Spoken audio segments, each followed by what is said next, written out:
Thank you, Malfuck, for the good luck. Okay, 7. And yeah, 5, 6, 5 hours, 6, 6, 6 hours. I mean, I remember last time somebody said this when we had like 5 streak on defect. The 6th run we died Act 1 after a very bad dog fight. So hopefully it doesn't happen here. Hello, Kuro.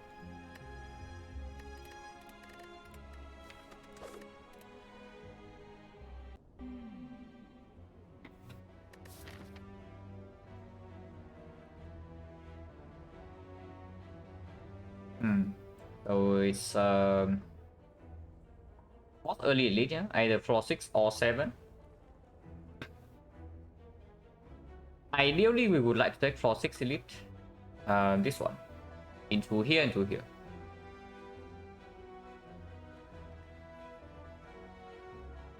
Hello, Cornato and Grisbat. And yes, it's the Guardian, like here to block our streak. Upgraded card, complete trash. Curse for Relic actually takeable, but because shop is on 4-2. But the problem is that if we have to remove the curse, we cannot buy a potion here. And then we only have 2 fights before the floor 6 elite.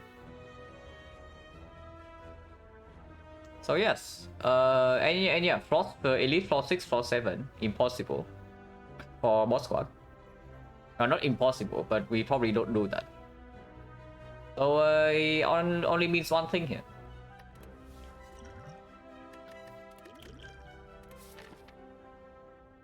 And yeah, with 3 random potions.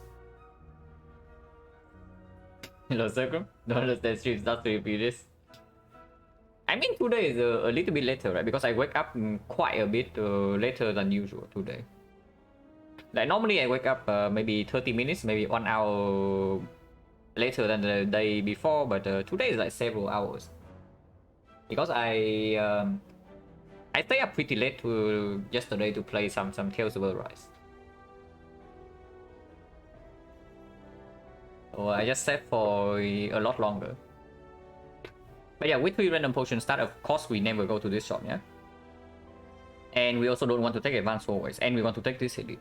So pathing is very clear. We take 3 fights into this. A bit annoying, hard to catch one beginning start time random, yeah, unfortunately. But it's difficult for me to change that. Hello, Grifty, thank you for the good luck. And yeah, of course we don't take this over these, yeah. 42 HP Jawworm, triple strike turn 1, but we do draw both neutralize and survivor, so we take 1 here. How does the Rare Relic Neo work? You get a random curse and you get a random Rare Relic. That's basically it. Is it first Rare Relic? Yeah, yes. It does take from the queue, and the same goes for the common Relic. So if the elite would drop a Rare Relic, it would be the Rare Relic you get from Neo. But the relic quality is also randomly rolled.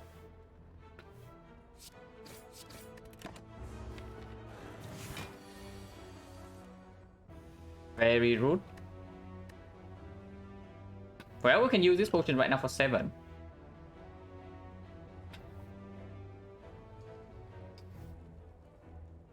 And I guess we do that because there's still 88% chance that we get a potion somewhere here. In between these fights. Oh yeah, potioning for 7 seems completely fine.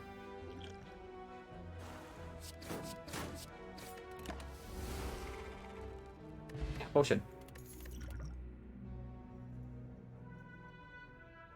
Well, Sucker Punch or nothing. And I guess Sucker Punch is acceptable. It's not super good to the Guardian, but it is like okay. It's not that bad. And it is better than skip.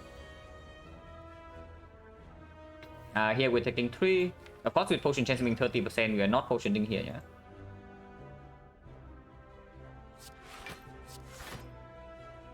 So same deal, we strike here into neutralize here because weakness blocks for 2 regardless, and if we strike here into neutralize here means that double strike will kill either one of them. Whichever attacks next turn we kill with double strike.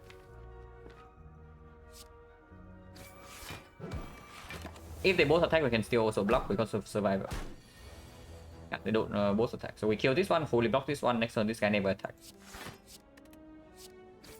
Makes sacrifice happy.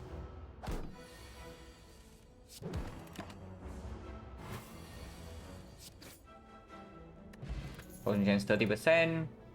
Dagger spray with flex spot, dagger spray with liquid memories, dagger spray over nothing. Backflip is better into the guardian fight, but of course we want to take 3 elites, then it might not even be 3 elites, yeah, because several question marks here means that if we do not even get a guardian solution by this point, going here is actually dangerous because we don't get new card rewards and we also lose life in this fight.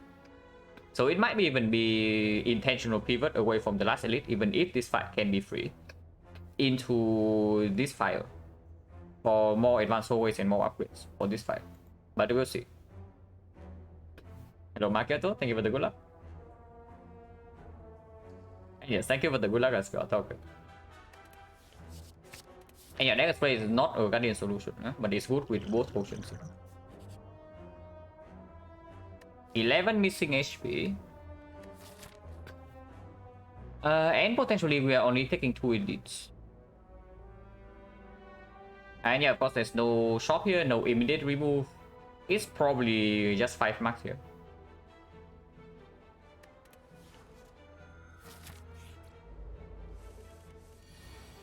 X-ray plays here. No point taking damage.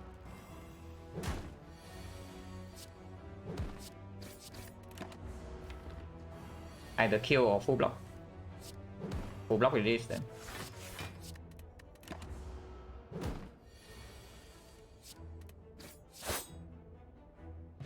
%, 50% potion chance now. These are not guardian solutions either. Yeah, it was 3 potions Neo. Alternate options will upgrade the card Curse for Rare Relic and Boss Squad. Yeah, these also do not exactly solve the Guardian. Quick Slash into the knob is like okay with Quick Slash is okay with Flex Spot. It's not that good with Liquid Memories, but it's acceptable. This right now gets completely wrecked by Lagavulin, and yes, exactly, Lagavulin is waiting for us. Well, maybe not completely wrecked if we use 2 potions, but then this fight gets troublesome. Because with 2 potions right here, this potion, when we use the flex together with this, yeah, and then this potion is actually 18 damage as well. So together we have roughly maybe 35 damage from these 2 potions, which can deal with Lagavulin, and we do have weakness. And sentries we can farm with this, and the knob, if we draw badly we can get wrecked by the knob, but again, like 2 potions here, 35 damage. It's probably still Quick Slash. Like we have an upgrade here, if we pivot to the right side we have like 3 upgrades and a lot of HP because we are also at 60 right now. And this card is negative against the Guardian. Hello Lost Retos, thank you for the good luck. This thing was okay against the Guardian, but it's not what we are looking for to actually win the fight. Also not very good against Lagavulin, it's basically the defense, because we do have some weakness. Very bad against both the knob and the sentries. So I guess we click quick slash and be unhappy. Yes, we are healthy enough. And pinpoint the upgrades are nice, but if we also pivot away from the 3rd elite, then taking Shining Light Life Loss here is completely acceptable. Would be much better if the order is reversed, yeah? Shining Light in here into the banana here is phenomenal, but instead we take Shining Light second, but we still take this. Yeah, second one upgrade is okay, Survivor upgrade actually good against the Guardian. So these upgrades actually make the Lagavulin fight like a lot better for us right now. It is Lagavulin. Well, we open immediately because we had 3 weakness in our hand already. Do we open?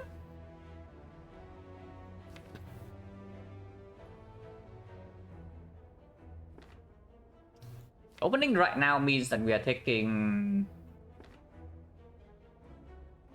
This fight is bad, right? If this fight is bad, maybe we wait for the dagger spray. And we open with 2 potions. Because otherwise, if we open right now, and we want to flex spot together with the liquid memories on the dagger spray, then we cannot actually spend 3 energy on offense. But on the opening turn, we can always spend 3 energy on offense.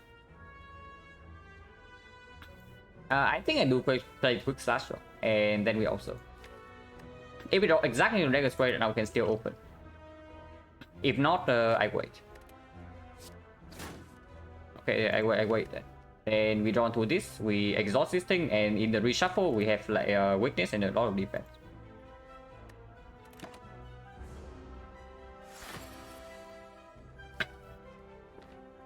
Well, opening right now means the next turn we don't really have any defense. It is the best time to use these potions though, if we are using 2 potions here. Otherwise, flex force like 20. These we play on side, yeah, so that is 12 damage. And if we only block for 2 energy with double weakness, how much is that? We can still redraw into the dagger spray next turn. And opening right now makes next turn really ugly, is what I'm thinking. Waiting also let us redraw into the sucker punch, the weakness.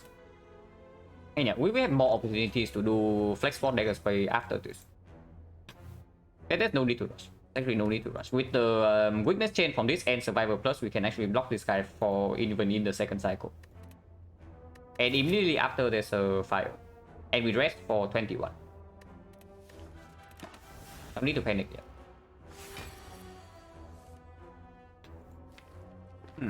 Trying into survivor hit right here is quite bad, I have to say. But there's no way flex force comes here, yeah? Flex force because there's still 0 cost and the dagger spray right here.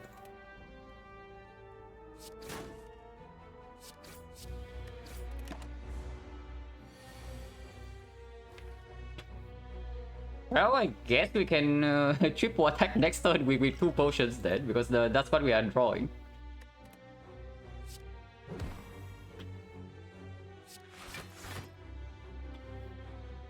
So let's say I block here and then double potion next turn. How much is it?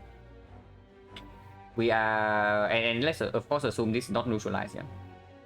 So this is our basically our turn, and flex potion is going to be 30 damage, and this potion is another 8, so that is 38 damage. 60 minus 23. So 37, and then it's the off turn, it's still weakened. We need to both potions. So needing both potions is clear, but what I'm thinking about right now is whether we actually still need to strike. And accept that we lose 20 HP in this fight, instead of 50. With the neutralize plus, if we can still keep weakness, and we will keep weakness because the sucker punch comes on the off turn. Then survivor plus is blocking, we were only taking 6.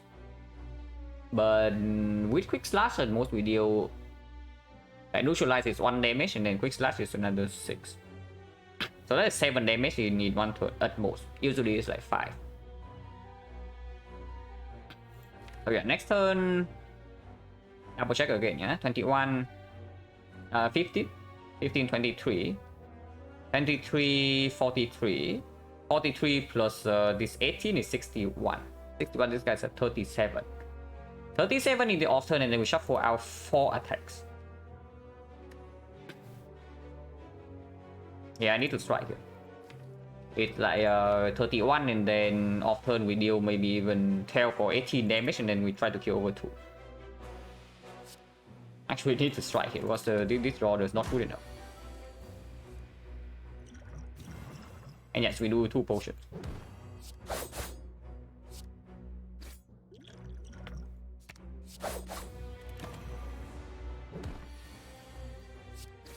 And we don't even draw the survivor plus for next turn. But it is ugly.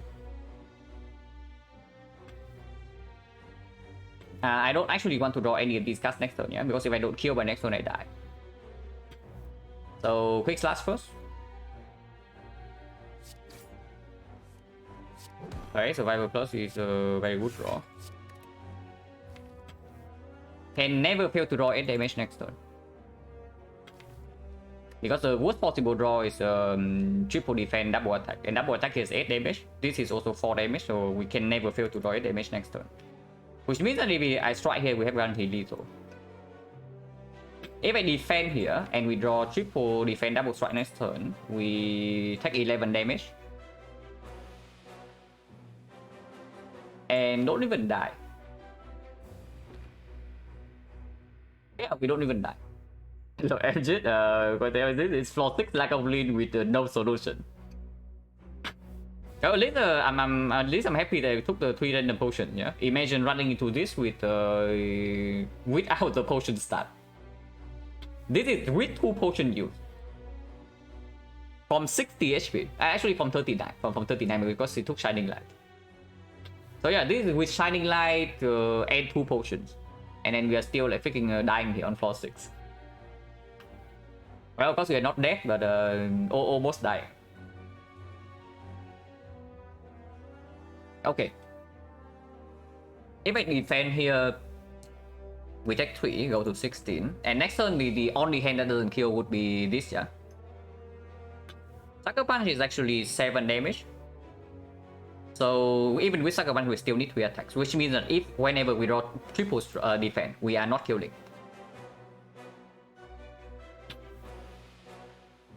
So what is the chance that we draw triple defense next turn?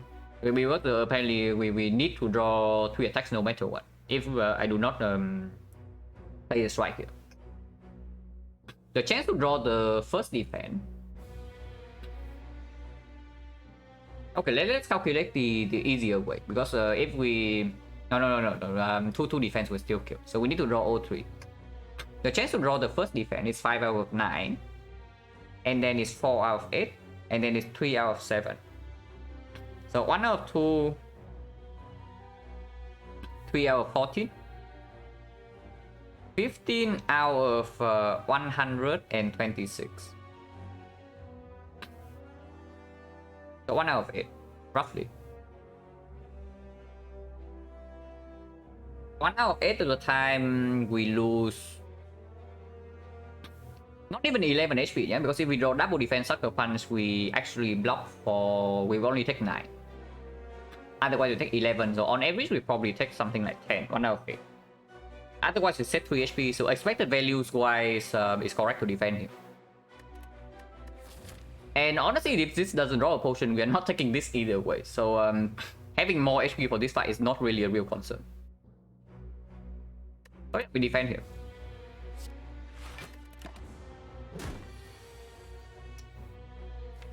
And what is this garbage? No, seriously. We shuffle out 4 attacks. So we shuffle out 4 attacks on the first cycle, so we cannot draw attacks on the off turn. In the off turn, and now we draw like this crap. 1 out of 8. So very interesting.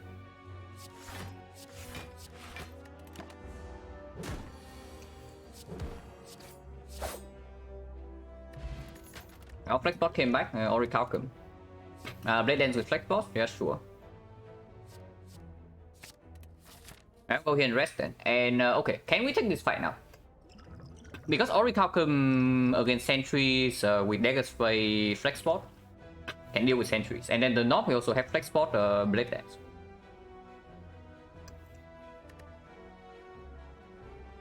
Hello Tackle Stuff, thank you for the good luck. Yeah, we need some good luck right now, otherwise we are dead. We have 5 HP in floor 6. Upgrading here makes no sense, right? Because this fight actually we can survive this fight on 5 HP. But the problem is that here. This with 5 HP is a little bit weird. And all comes nice or not too. So yeah, now we can make the analysis. Like 3 turns we draw exactly 17. Plus this is 18. This potion with the Blade Dance in the deck right now we can probably count as 20 damage. Because it's either Blade Dance plus on attack or maybe Dagger Spray plus 2. And we never fail to have either one of these. So this is at least a flex potion. In the Sentries fight, like this is already 18 AoE damage. Together with some other attacks as well, which instantly kills the Sentry, and we take almost 4 damage per turn. So not a problem there either. So as long as we have enough damage for the knob, considering this 20, we take the 1, 2, 3, 4, 5, 6, 7, 8, 9. So minus 1 strike and then plus everything. Which would be 24, 32, 32, 40, 40, 52, 52, 64, 84 here. So that is slightly off than that is slightly off from killing the knob. But we do have 18 cards, and that is already calling 1 strike being left out, and that is also calling this potion only being 20 damage and not 25. Because it can be 25 fairly easily. Even if we do not kill the knob in 3 turns, how much damage do we actually take? Because we do have Orichalcum. So turn 2 with weakness down, we take 0. And then turn 3, let's say we played the Blade Dance beforehand, so the knob is slightly angry, it goes to 19. And 19 weakness longbow is 21, so we take 50. Yeah, it's like 17 damage, not 5 maximum. And that's assuming we don't even draw weakness turn 2. Yeah, so we never die to the knob. If that's the case, we take DD.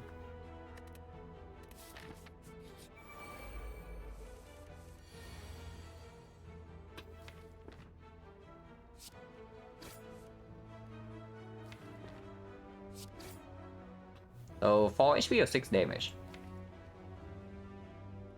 Next turn, if we do not draw into this, then Flex Spot also doesn't really come down, yeah? Hello, Mr. Bacon, how Zero started? We took 3 random potions start.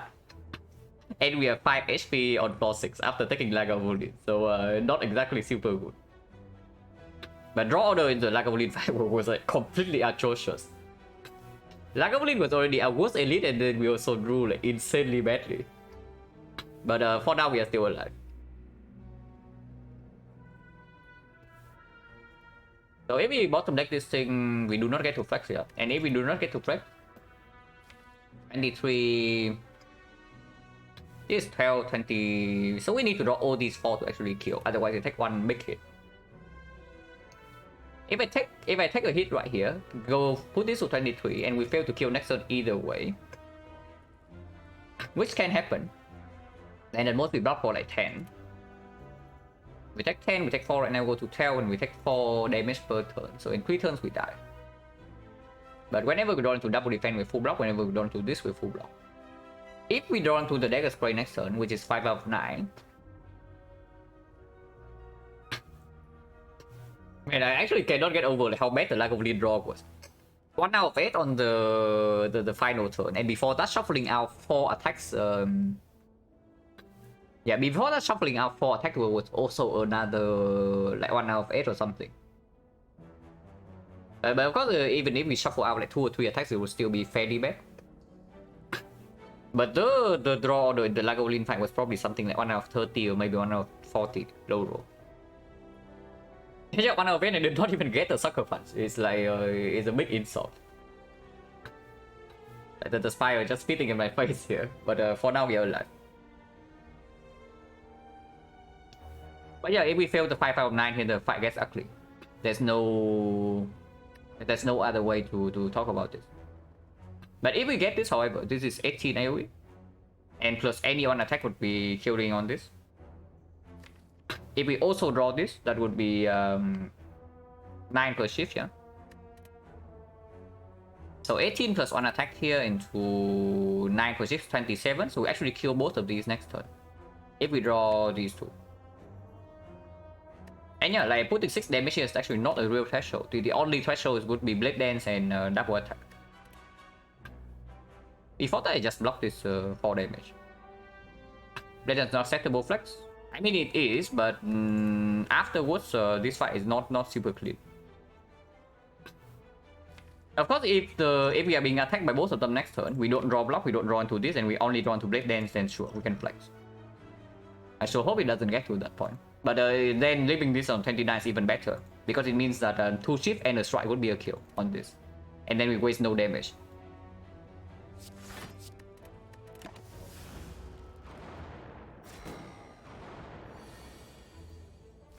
What do you know? Flex looks clear next turn. You spoke too soon. You spoke way too soon, my friend, because flex is definitely not clear. This turn we never flex. And yeah, like we need to flex next turn. You know why? Because we shuffle out both the Dagger Spray and the Blade Dance. So we take 10 here, and we flex next turn.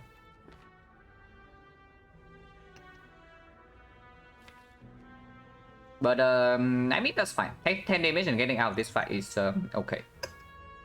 We just need to make sure that we actually get out of this fight. So this is 18 AoE, yeah? And this guy is at 12. 11. 11 means that Sucker Punch would actually kill already. Blade Dance is 9 each, so Neutralize going here means that we waste 1 damage only.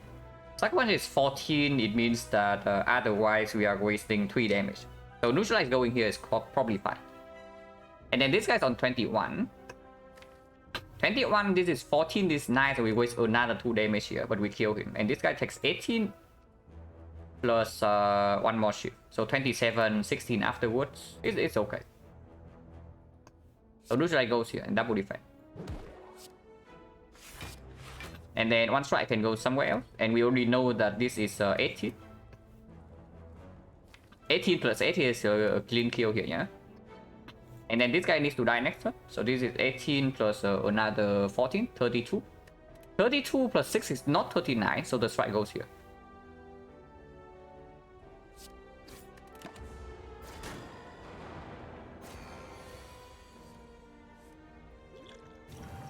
We even draw another strike here, but we still have enough damage in the deck to kill this.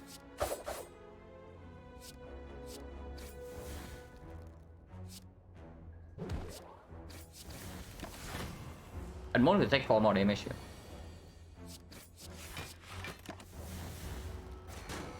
So not the clean way, I should not speak too soon.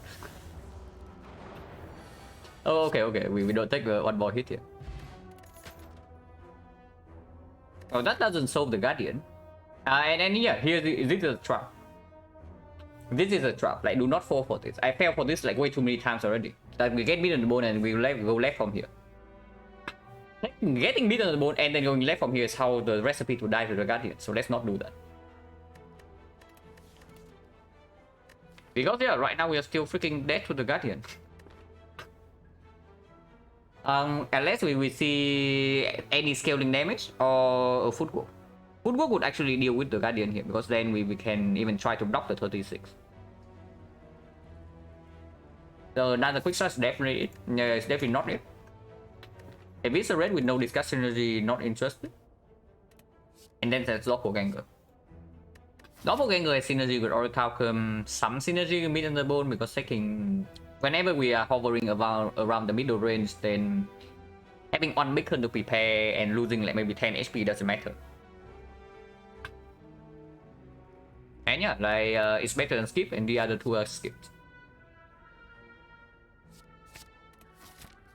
Footwork, yeah, few footwork, any poison error. Okay, not any poison. Poison staff doesn't do it, but the other poison cast can do it. Yeah, of course we take this. And yeah, we go right from here. Going left is a death trap.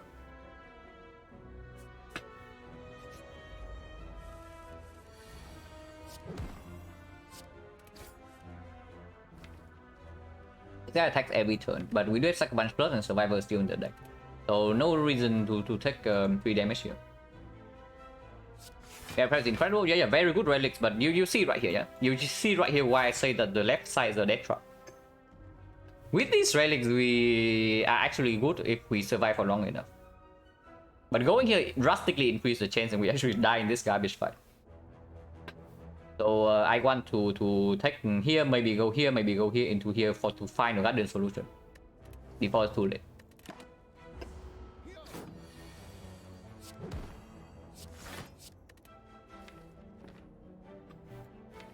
We are still not weakened, so next on this guy's only hitting us for 6 and then weaken. So we don't even need to do anything next turn. We don't need to defend.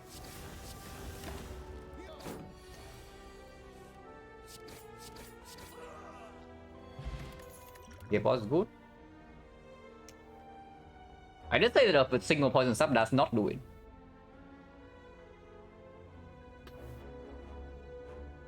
He has an acro, but acro also doesn't solve the guardian either.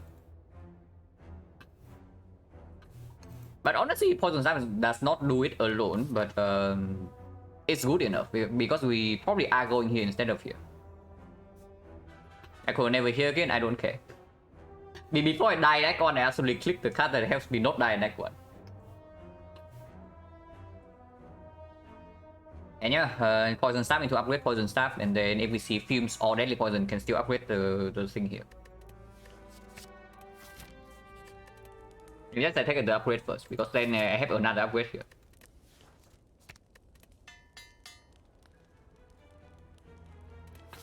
And yeah, we take the fight. If we want more cards and we beat the bone, we actually take the fight over question mark. And also we can still collect potions. Potion chance at the moment we got 1 potion drop. 2 potion drops in total, and 1, 2, 3, 4, 5, 6, 6 fights, 2 potions, 60%. So yeah, going to collect potions also fine. The blue slaver was not happy that we kill him, so he called his friend now. Triple block. This fight gets somewhat ugly if we get vulnerable, but the better cards are all still here, and we do have a quick change, so at most he attacks us for like 15. I want to respect God, but I mean, when you die to him more than any other boss in that one, then you eventually should respect the guy.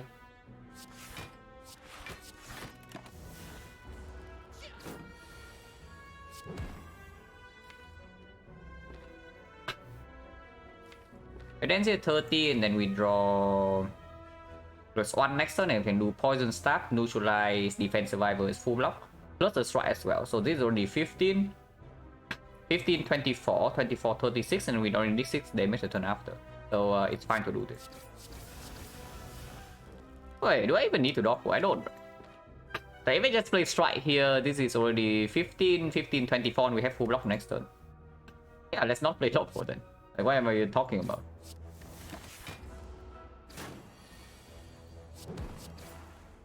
Oh yeah, I need doppel, otherwise I cannot play double block. Okay, I see now. Okay, doesn't matter. Yeah, on defense here, on attack here. Otherwise we head here double defense. Good memories. Okay, memories on the poison stuff can actually deal with guardian. If that is so, then we do not need to pick garbage here. And of course, these also do. These do not work with Oracle. So we skip this garbage. Yeah, no thanks. Potion chance 50%, we have 2 potions already, and we have a lot of HP. I still do not actually want to have to waste this potion for the Guardian if possible, so maybe taking another fight is okay. We saw Shining Light already, so Scrabbles is potentially here, but I'm not super comfortable with Scrabbles because the block in the Guardian fight is most likely going to be Orichalcum. And if Orichalcum is our main source of block, we are going to take cheap damage. So many great cards there, yeah. If we do not see anything to upgrade here, the upgrade before the Guardian... I don't know, it's probably a damage upgrade, because with the Poison Staff, Fear Potion, and Liquid Memories, we are okay.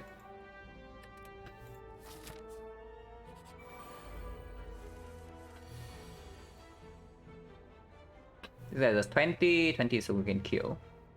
If we can kill, we should.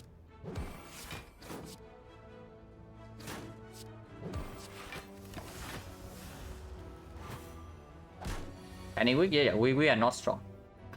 We can be strong later. For now, we are not strong. Why did we do that? Doesn't matter either way, but why did I do that? This is guaranteed to be drawn next turn, and it's 6 damage. That was wrong as well, but doesn't matter. Wait, I cannot live, we cannot take damage here, so I guess realized too late. Yeah, Yeah, I know. If I take 5 damage, I can heal, but I literally cannot take damage here. I mean, I can. If I play the defense, I take 1 damage per every time this guy attack. And I guess we do that. There's no risk here, because if I do not draw any defense, we take 0. If I draw a defense, we take 1. And this guy never scales. So we stay here until I lose 5 HP.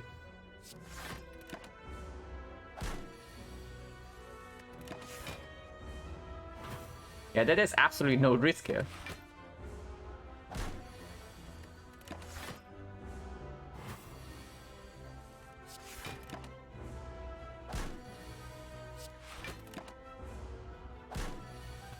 Support down, it's down. So here we need 35.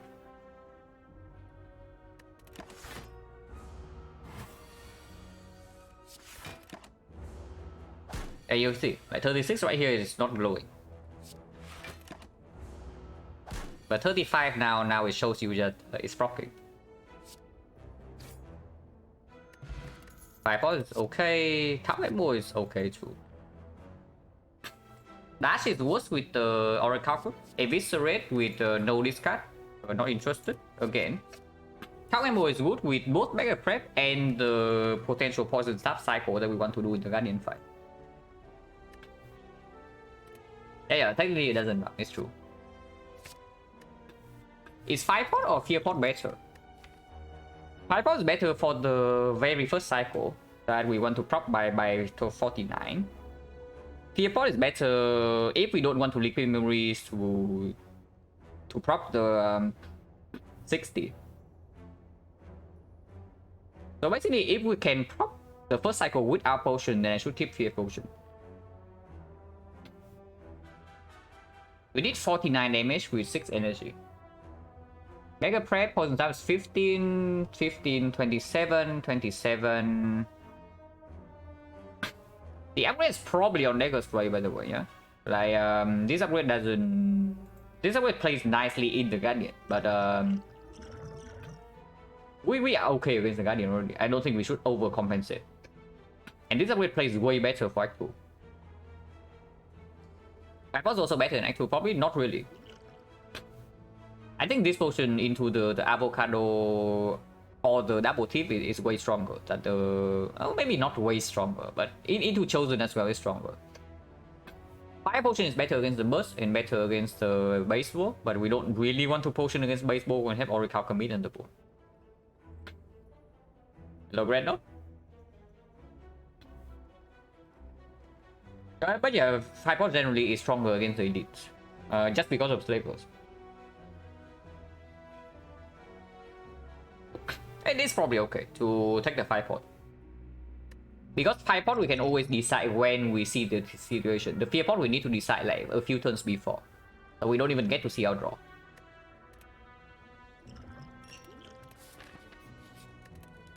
But yeah, we can upgrade damage card here. No need to upgrade weakness, we have Sucker Punch already. Combo upgrade is okay for the Guardian, but it's not good into Act 2. So either one of these two, maybe this. No relics that work with this yet, so it's probably just Dagger Spray upgrade then.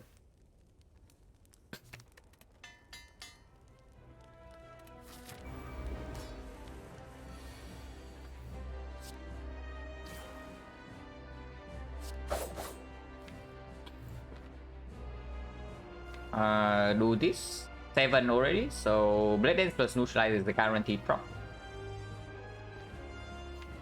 Unfortunately, we cannot prop this turn. Because there are a lot of blocks in here. But I guess reapplying weakness with this is okay. And Doppelganger is good in the deck. Just to push the Poison Staff redraw a little bit faster. Honestly, it's just Blade Dance Scout Gamble, right? And we need to deal like 10 damage by next turn. No problem. And this is one of the biggest hands for Gamble already. And I want to redraw onto this. To save the liquid memories if possible. It's Gamble for 5 right now compared to Gamble for 4 later. It's still good.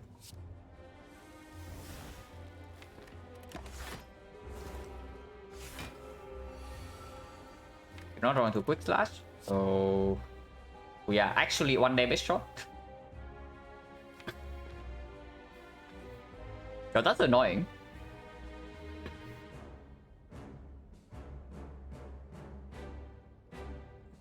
5 pot here, just take the damage.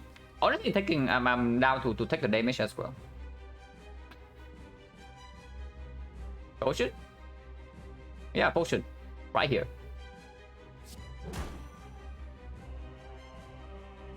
17, 30, no problem, right? 30 is playable. And this potion for potential 60 split, if we cannot actually stack poison, is way better. I mean, we heal up with middle bone for like, all the fights just for this, right? So let's do that.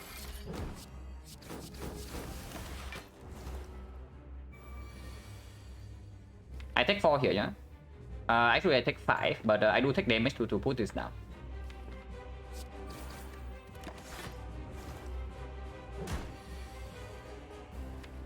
No, really.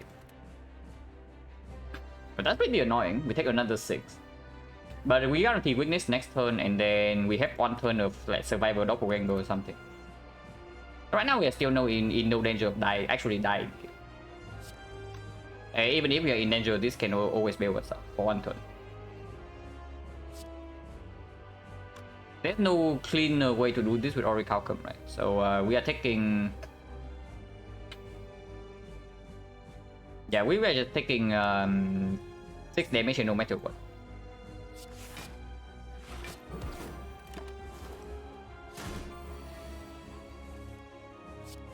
Take another one, and that's fine.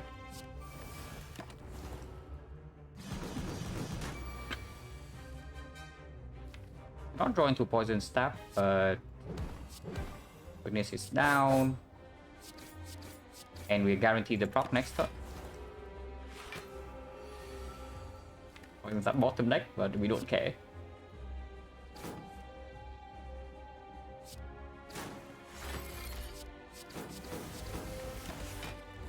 But yeah, we save 5 potion for 60 split because apparently building up the poison is also not possible. Next, for another 5 here. To guarantee weakness into the next 2 turns is, and dealing 9 damage is probably just good. If I do defend double attack, I take 3 and then take 1, so I take 4 damage instead, which is just better. Because we also stick in another 6 damage. And yeah, the strike is better than neutralize, yeah, because the weakness, the 3 weakness doesn't actually play. And yeah, we attack once more.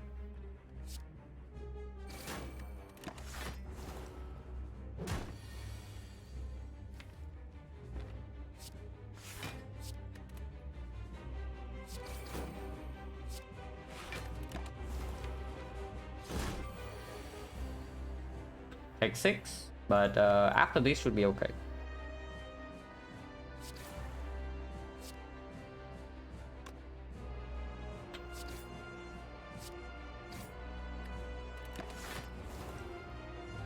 Man, this Orichalcum is super carrying our ass here.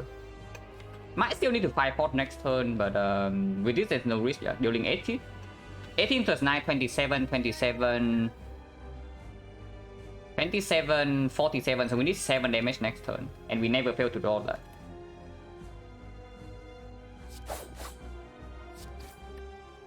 Five-potting right now also has no risk, but potentially we have to liquid memories in 2 turns. So no.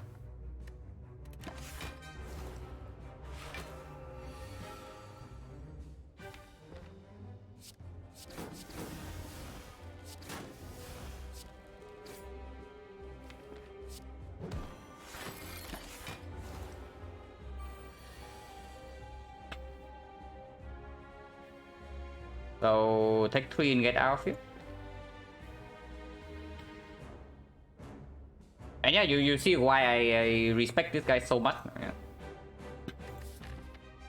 Like imagine we don't have poison sub plus yet, and then imagine we also don't have this much health because we skip the elite. If the elite doesn't give us something that actually kill this guy, we die here. Okay, maybe we don't die, but potentially have to use both potions. I won't kill with poison. No. I definitely do not 5 potion for 1 HP here, because that's effectively what we are doing. Like 5 potting right now saves how much damage? Like 3 HP. Is it even real HP? At the moment we are missing 63, so we're healing. If we are missing 63 HP, it means that we are healing 48 and we are missing 15. We're healing to 56 here, yeah? If I take another 3, we are missing 66. 66 means that we are healing by 41. So again, we are missing 15. Well, it's not even real HP or what? Yeah, it's not real. If it's not real, then of course there's no reason to.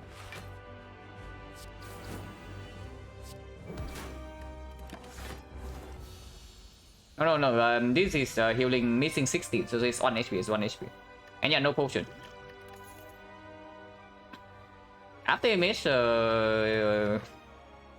okay with Blood Dance, okay with Doppelganger, absolutely awful with Orichalcum.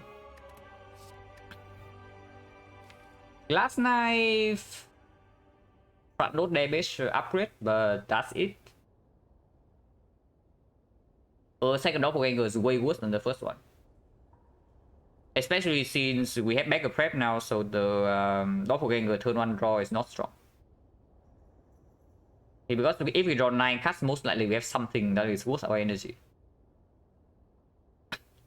So this is either Glass Knife or After Image, but both are not super good. Ori will become irrelevant very soon though, very soon. Even if we have like a permanent mood chain and no damage in the deck. You realize that if we have no damage in the deck, like trying to block is just resulting in us taking more damage, right?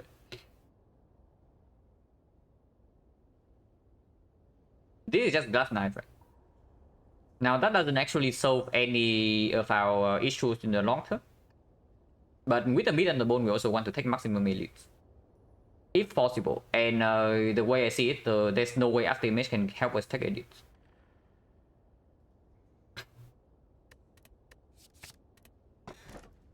Yeah, especially if we get this crap. Firestone is dangerous. Firestone is very dangerous here, but if not Firestone, then there's nothing. We don't actually have Alchemize. Okay, something bad against the Firestone, something bad about the Firestone, I can say, is that with Orichalcum we don't want to actually. Okay, anytime we draw 1 defense, it's a dead card. So we need to draw into 2 defense and we need to play both of them for these things to not be dead cards. Which should mean like how often does the 4 energy play? Because 4 energy will only play if we draw like 4 energy good to offense or 2 energy offense, 2 energy defense. If we only draw 1 defense, the Firestone amounts to nothing. Like we draw 1 defense and like 3 attacks, then the Firestone doesn't do anything. And yeah, we can actually do that because we have 1 card that costs 0, 1 card that costs 0, another card that costs 0, and another card that potentially also costs 0. And all the attacks in our deck only cost 1. So Orichalcum actually makes the energy less effective in this spot. And the Firestone itself also makes the Orichalcum less effective. I'm thinking of picking the back here. Because we already have an Elite Slaying Potion in our belt, like the Fire Potion. Fire Potion with the back effectively solves the Slaver Slide. We immediately kill a Slaver on turn 1 and then we just block with Orichalcum. And even if we go below half HP, we heal with a bit. And yes, like with Orichalcum, we can play the early paths like 2 on 3 energy. Of course, after we leave Act 2 and we still don't have energy, it's going to be weird. But for now, I do think that Firestone is not exactly what we want. Even though we can deal with birds, yeah. We can deal with the birds. With Dagger Spray, Blade Dance, and Weakness Chain. And of course, the energy plays well with the Mega Prep. Like 4 energy turn 1 with 9 cards, of course plays. But I'm just thinking, like, if we pick the Firestone, can we actually go for elites? And right now, I don't see it. Right now, I don't see it. Like 4 energy, what does it do for us? in the elite fights. At the moment, nothing. Exactly because of what I said, like Orichalcum trivialized the single defense draws. And yeah, with the Firestone, we also take way more chip damage along the way, so even with the mid, we might actually have to path away from the elites. And okay, and something else that's fixed for the back is that we do get to go to an early shot in Act 2. So even if we have to throw away one of these very strong potions into the easy hallway fight, we can refill potion before elites. And any good potion we see before the elite with the back should solve the one elite fight. Another thing is that this deck with 4 energy, unless something very, very drastic changes in Act 2, is going to struggle against the boss no matter what. No matter what it is. Automaton will struggle, the Chain will struggle, the Collector will die. The back is one relic solution for the boss fight. We get a good scaling potion like Strength Potion, Dex Potion, Cultist Potion, maybe even Power Potion. The boss fight is almost solved instantly. Because you can see our deck, like what does our deck actually do? We have the Witness Chain, yeah, okay, cool. We have 10 base cards, yeah, okay, not super cool. We have no card draw. And we have a bunch of random damage commons that do not scale. And the relics do not give us any direction, yeah, except the only things that these relics are telling us is to be aggressive in Act 2. Yeah, the only thing that these relics are telling us is to be aggressive in Act 2. They do not give us any scaling plan whatsoever. So if we take the relic that doesn't even let us be aggressive, and also doesn't help us scale against the boss, then what are we doing? It's just the back here, and if we don't see energy after Act 2, then we cry. But at least we get out of Act 2. Hopefully. I would pick, of course I would pick freaking Coffee Ripper over back here, but unfortunately it's a Firestone. And Firestone speak against these relics, like for sure. And if we do not have any direction whatsoever and we play against our relics, that's not exactly a good thing to do. And let me tell you, I do not pick back over energy very often when I don't have Alchemize. So this is a fairly unusual spot. But we can take triple elite here, and we should. Early shop, unfortunately we are forced into advanced always, but with the mid and the bone and super early shop, we hopefully can do this elite into maybe here or here.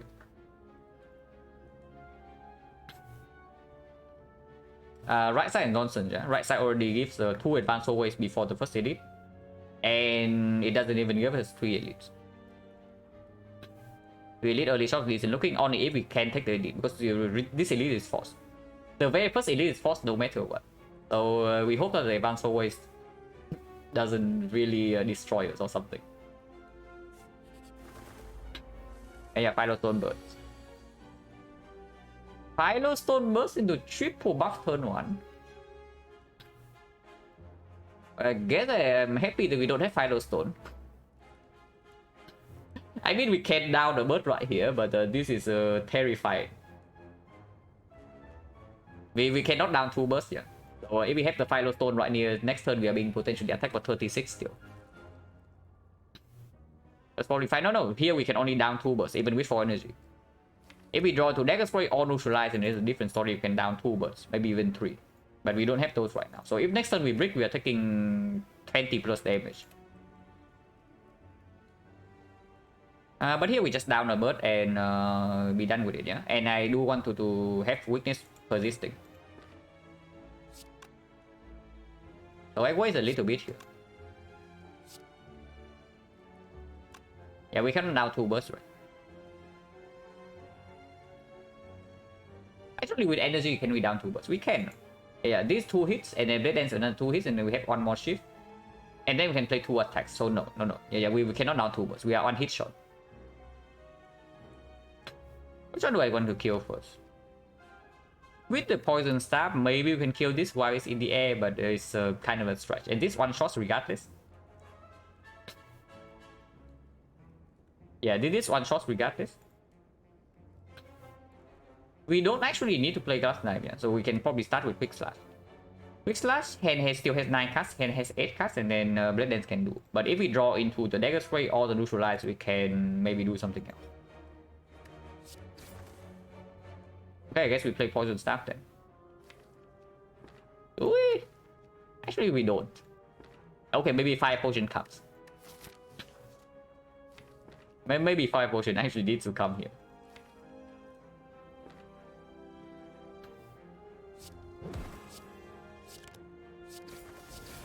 But we'll see the next row.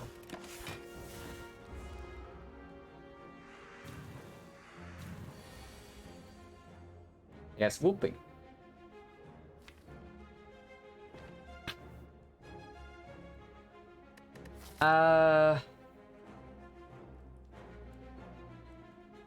Yeah, I want to take a card remove here.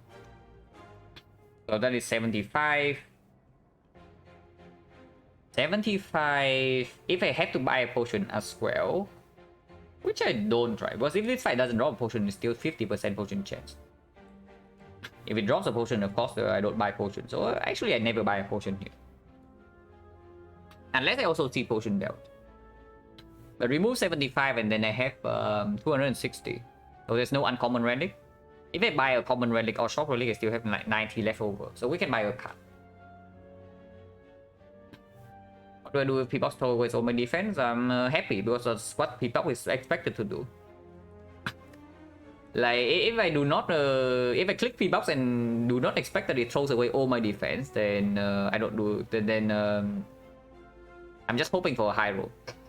But basically, whenever you click P-Box, you are ready to play on 2 energy with a deck with no defense, and just kill your enemies before they kill you.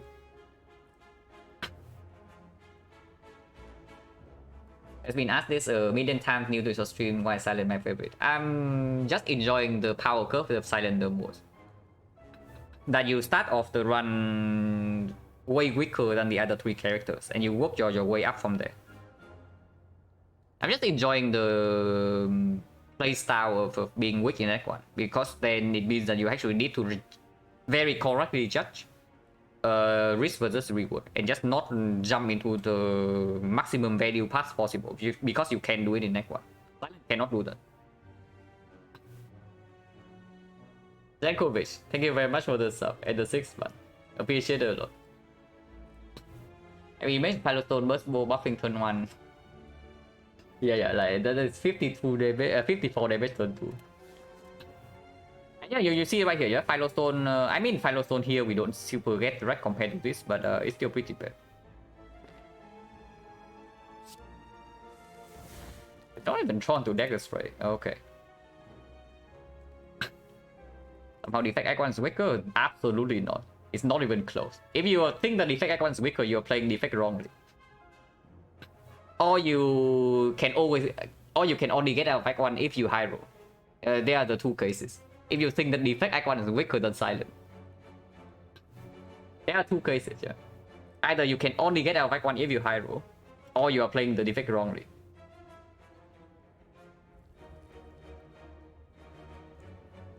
Like, it's not even close. The effect is not quite as strong as Iron Trap, but just because of the sustain. The effect actually has higher damage than Iron Trap. The effect has higher damage than Iron Trap, but he struggles a little bit more in advanced hallway fights. And he doesn't have the sustain. Which is why Iron Trap Icon is still overall stronger. But damage-wise, the effect has the best damage in the starter deck. yeah, or you don't know how garbage the Silent is in Act 1. Which is why I'm saying that you only get out of Act 1 on Silent when you high roll. Then you don't see like how garbage Silent actually is.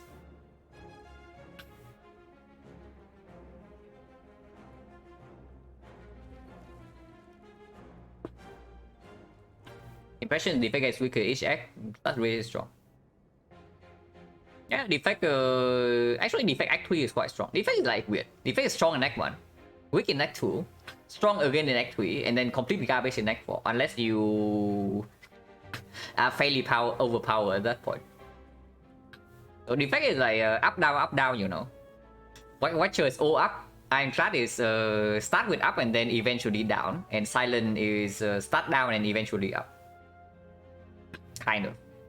That is of course like oversimplifying like things a lot, but that's roughly it. Better than Watcher, yeah. Well, Watcher isn't real. We don't talk about Watcher here, because Watcher is like, whenever you ask, yeah, which class has the highest damage? Of course it's Watcher. And then you ask like which class blocks the best? Is it the defect or is it the iron class? But the answer is actually Watcher. And then which class is the strongest in late game? People say Silent because it's intangible, but it's actually Watcher still.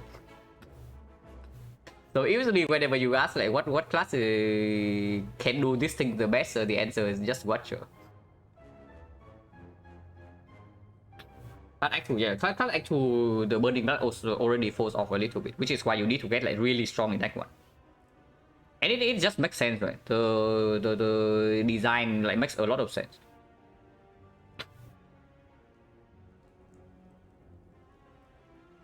Inspired 3 characters at the end, yes. I can agree with that. But here, what are we doing? There are 2 lines here. We can either 5 for the middle, take 3. Or we take 16, go to 42. That doesn't make sense, yeah? And liquid memory is still stronger than 5 port, even if 5 port is double.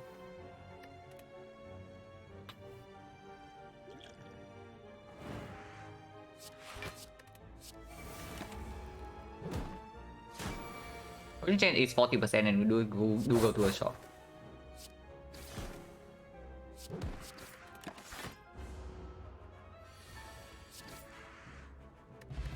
%50 potion chance, trash. Dagger throw is slightly okay with the Orichalcum, but dagger throw minus, not exactly.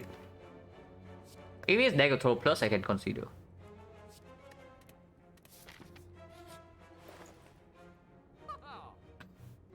There are certainly things here.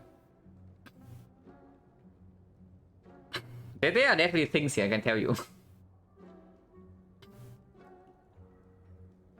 Shuriken, no. Shuriken is the biggest bet in here. Like, you buy Shuriken in here, you're probably throwing. It looks tempting, but you're probably throwing if you buy Shuriken. Or the monkey, strike monkey. No, we are never buying this. Like, if I'm not buying Snake Skull, I'm looking at Panache Dramatic Entrance. Hey, you dude. Thank you very much for the Prime sub. Appreciate it a lot. But that's also like CE Snake Skull. And CE works better with Orichalcum, yeah. And CE also gives us the elite. CE is also exceptional in this fight. The Panache at the moment only works with the Blade Dance. Or whenever we play Doppelganger. But on turn 1 we have 9 cards, so the chance that Panache lines up turn 1 is fairly decent. With the card gamble as well. Especially if we buy the Romantic Entrance. Yeah, I can see... But honestly, Snake Skull is not worth my goal, right?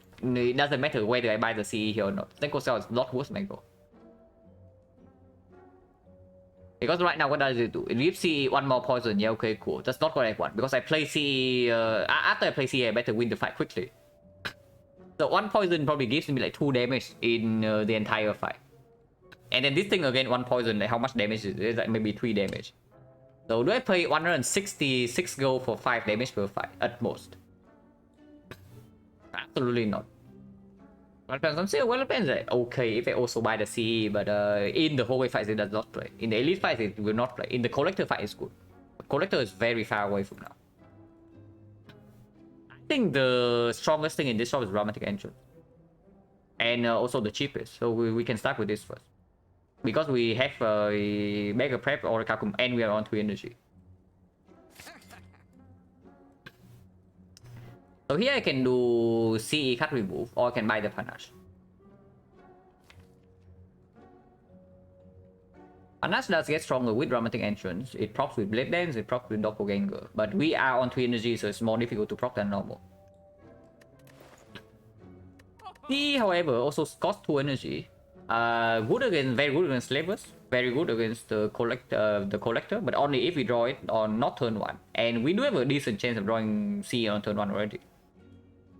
A potion, yeah, I would love to buy a potion if I can afford it, but it's competing with good stuff and potion chance on also 50% into advanced always, and we have them beat. So I don't know, potion is strong. Like all of these potions actually also win an elite fight for us. But it's really weird. This deck doesn't take bites, yeah, this deck doesn't take bites. At least not at the moment because we have them beat. But if we go to like maybe 20 HP after a fight, and we go to question mark and there's bites here, then of course I take bites. Buy attack potion, get open in blue question mark. Yeah. Something I can see though is that we probably take the fight first before the question mark. Yeah. So if life loss happens here and there's like apparition here, for example, we can take apparition. And yes, I do take apparition even with the beat. On 2 energy is slightly weird, but probably still strong. Also, these potions are expensive. Like, okay, it's strong, but it's expensive. And if I buy, let's say, attack potion here, for example, then what else can I buy here? There's like Violet Pens remove, but Violet Pens is not even good.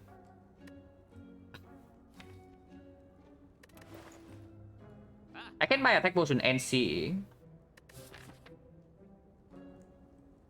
That deals with a lot of problems if I fight the elite right now, but we still do have 2 hallway fights coming up. And attack potion is not super good in the hallway fight either.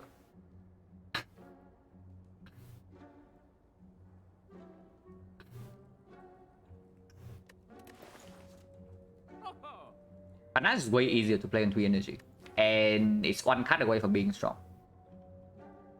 CE first of all requires to draw it on turn 2 in the collector fight, not turn 1. And afterwards we only have 1 energy to deal damage on that turn. So we cannot even burst the CE target down immediately. It's Panache, right? It's actually just Panache. On 3 energy, even with Royal Calcum, it's just Panache. Well, it depends, I don't take. Do I take? Well, it depends. Does mean that we can save the Panache prop for the turn. But no, I don't pay go for this one. I might pick this for free, but I don't pay go for it because it's not even positive right now. Also, with Liquid Memories, Panache does get a free prop for 1 fight.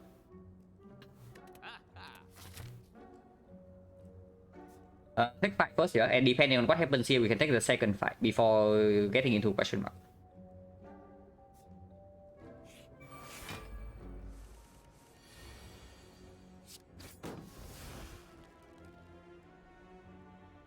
This fight is problematic. Can we strip artifact? We can strip 3 layers, but only 3 layers. So before I do that, I probably just deal damage then.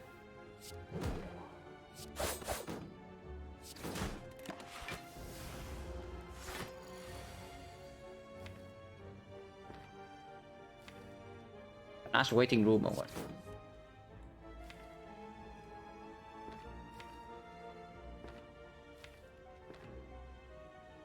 Next turn, this block for 8 and this block for... So we take like 8 damage here. We have meter the bone and we can use it right now. So doesn't matter that much if we take damage. We take 5 this turn. And then even if we don't draw to survivor, yeah, these at most we take 16. So minus 21, 34, that is mid range. And that's okay.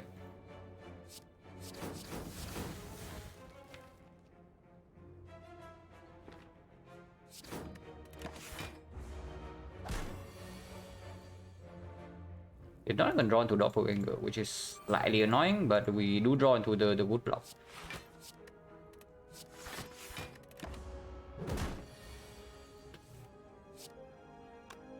We take a minus 5 here. Go to 37, that's bad. So ideally, I want to block. I want to block a little bit less than Orichalcum. So we take 8 here. Defend Doppelganger, and if we can kill next turn, it's great. And with the Panache and 5 energy here, we should be able to do something.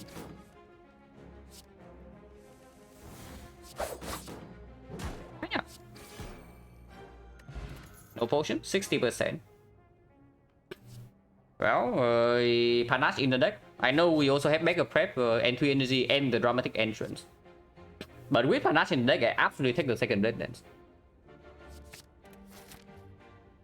And yeah, we are still having potion, we are still above apparition range. So advance hallway first, yeah, before question mark. Or does that not make sense? Maybe it doesn't make sense, because if I see an event that makes me stronger here, also saves HP here.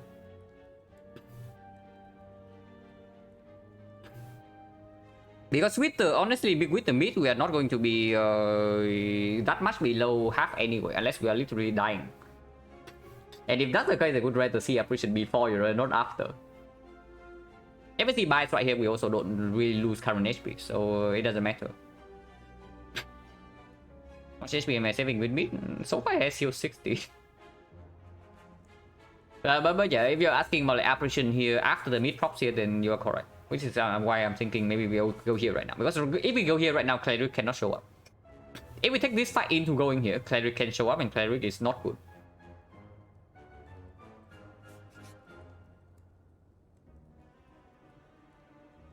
Well, Kuro, you have some explaining to do. Okay, good thing we did not buy a potion.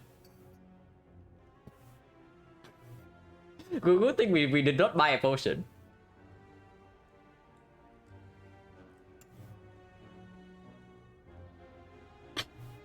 How many are we buying here though? Because honestly, potion gens right now is 60%. But yeah, it's true. Like any fruit juice from here is huge. But fruit juice is also double.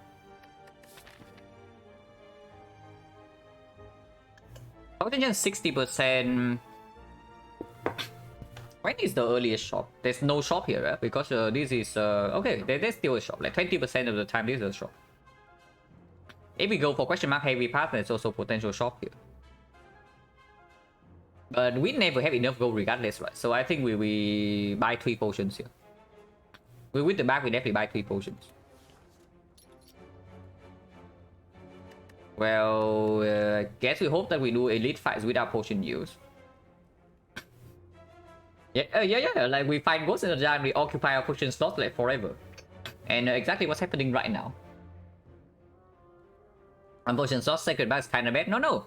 It's only bad because we get to save this potion. You realize that this potion is the strongest potion in the game, right? So, if we ever need a bailout, this bails us out. And if we don't need a bailout, we have an insane potion for late game. So this is not actually -1 potion slot. If this is a fairy, then it's -1. Yeah, if it's fairy, then it's -1. We just take this. Black Spot with Dramatic Entrance, Blade and pretty sick, but Liquid Memory is also very strong with the Panache as well. But Flex Potion is really powerful. Like, holy crap, is this strong? It's stronger than this. It's like freaking +10 strength. Against level this is already 30 AoE damage. Liquid Memory is pop Panache once, maybe twice if we do double Blade Dance, but that's like 15 AoE damage on average. This is already plus 10 AoE. Plus whatever the hell we are also drawing on turn 1. If it's lining up with this, it's another +20. So this is +30 AoE damage if we draw Negative Spray turn 1. 40 damage seems good. Yeah, but 40 damage seems good, but what about 60 damage?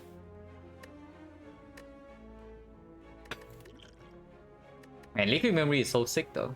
But this is stronger, right? Yeah, Liquid Memory is super sick, but this is just stronger.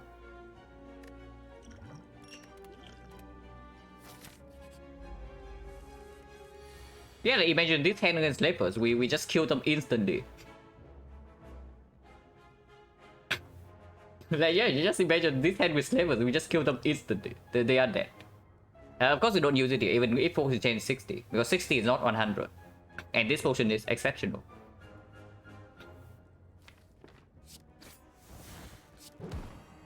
Double defense here means that she's still healing next turn, but we can take damage because of the mid.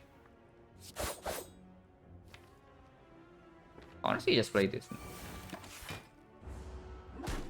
Yeah, random potion most likely is worse than flex, it's true.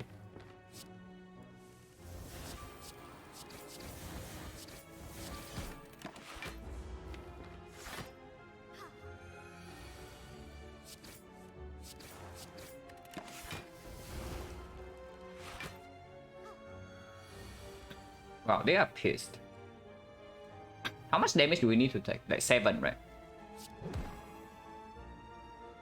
26. We are blocking for 21 right now, so we take 5.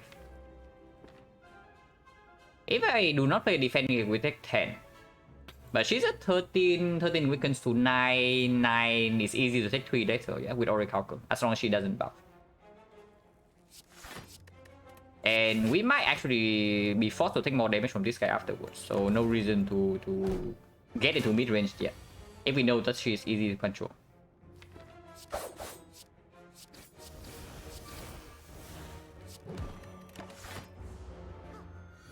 Yeah, right here, we take 3 damage.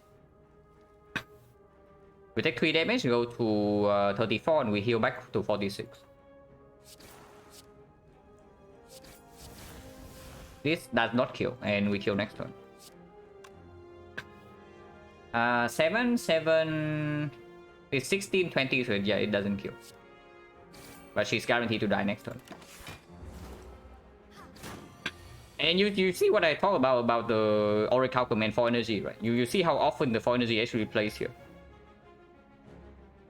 Whenever we have like a single defense in hand. Our potion. Okay, potion change 50. It's definitely not better than this. Ooh. I am intrigued. I know we have 3 energy. But I am very interested in this thing. That solves Collector instantly, by the way. Nightmare Panache kills Collector. And yeah, it's very strong, right? And with the Orichalcum in the mid, we can support it. It's potentially a curse in one fight, but we have mid on the board, we have Orichalcum, we have Flex Potion. Even if we have to, we can Ghost. And Nightmare can be our first upgrade here. I'm definitely willing to upgrade Nightmare before the Glass Knight, if we picked it up. Nightmare Power Potion is pretty sick, but yeah, we don't give up the Flex spot.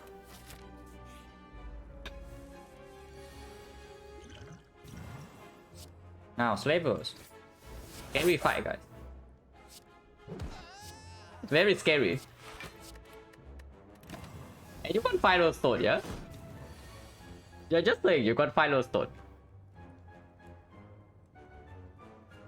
And you won Corpse Explosion or the Snake Skull instead of this dramatic entrance. But okay, we are already at perfect mid-range, right? So there's no need to... Okay, we are missing 1 HP. But yeah, I don't take the trouble to actually take like 2 or 3 damage every turn when we can still break.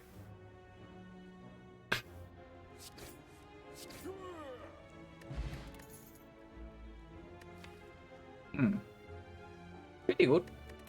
Not super good in the Collector fight, but good for now. Guessing will, yes, of course, with the Orichalcum. Excellent. We can... No, going here, give up 1 elite, right? I don't want to do that. We have some direction for the Collector already with the cards, but I still want relic direction for potential defensive scaling. Do we upgrade Nightmare first? Honestly, not exactly, right? Because even if we see the leader or the book, we can just ignore 1 turn and do Nightmare on Panache. Glass Knight upgrade is like irrelevant now, though. Now that we have Slaver solution already, like there's no need to actually upgrade Glass Knight. It doesn't even play, with this being our main damage. Yeah, Nightmare Piercing Will for block as well. Excellent. Potentially. It's just Nightmare upgrade. We are definitely not picking Snake in this spot. So energy upgrade is fine. Also potion change 60 again, yeah? And of course we take DD.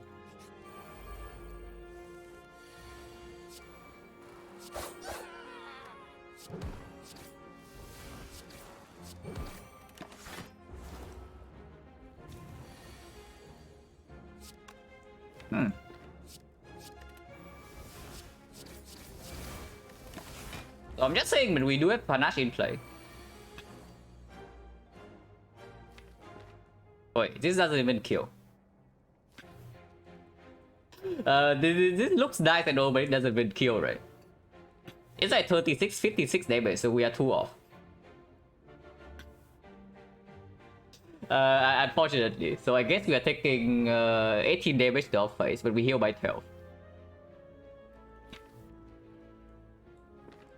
pretty close though. And if we, of course, if we draw Piercing Will, it gets way better.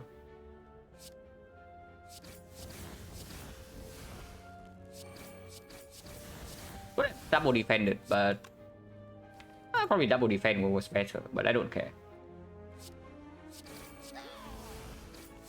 Yeah, we are 2 off.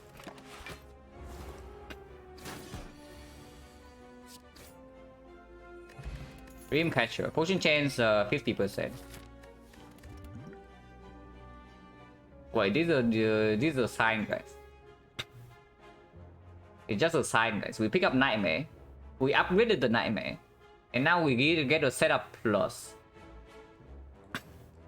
Well, setup doesn't play right now though. Is what I'm saying. So setup doesn't actually play right now because our main Nightmare target is the Panache. If we have Growlithe Plans, this is actually quite strong. At the moment, not that good. Because the biggest discount I can give is on the Nightmare and we don't actually have card draw.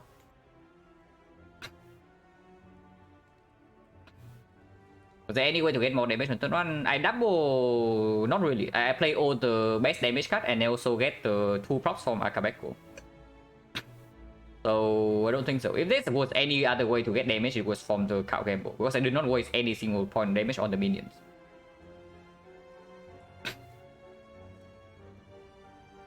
That props on us sometimes. It's too slow. Like before I do that, I just want to get my Nightmare Panache more often. I can see something good though, is that if we draw setup and the Cow Gamble on turn 1, we can reroll the hand. With the 1 card determined. So to set up Nightmare better.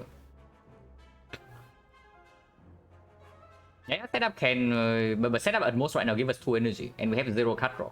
Except this thing. So front load card draw from this and then we have 1 time this. And that's it. It is not strong right now. It can be strong fairly quickly. But right now it's not strong. Honestly, before I pick setup, I just picked Tatition, right?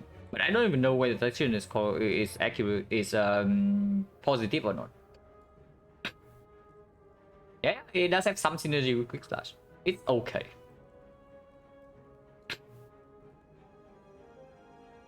Your opponent is already exhausted yet.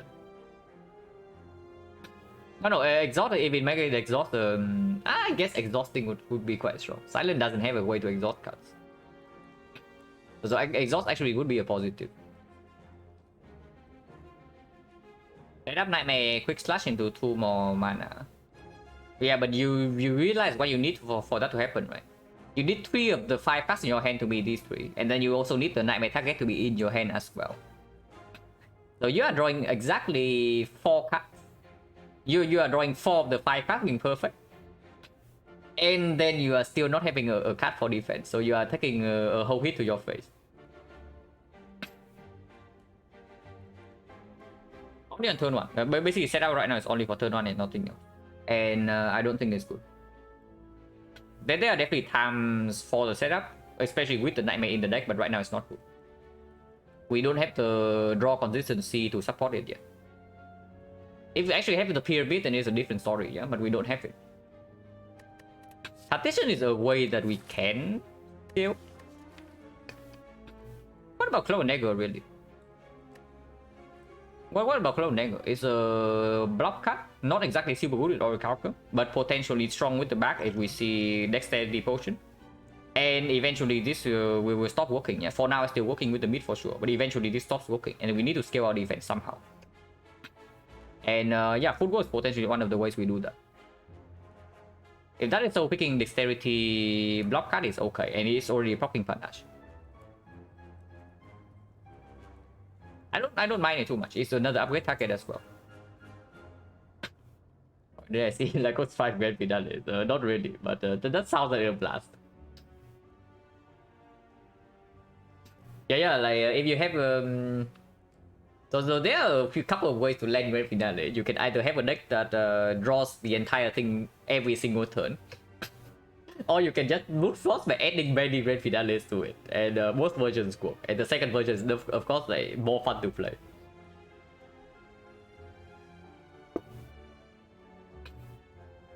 But yeah, I can see Clone Dagger here into this upgrade.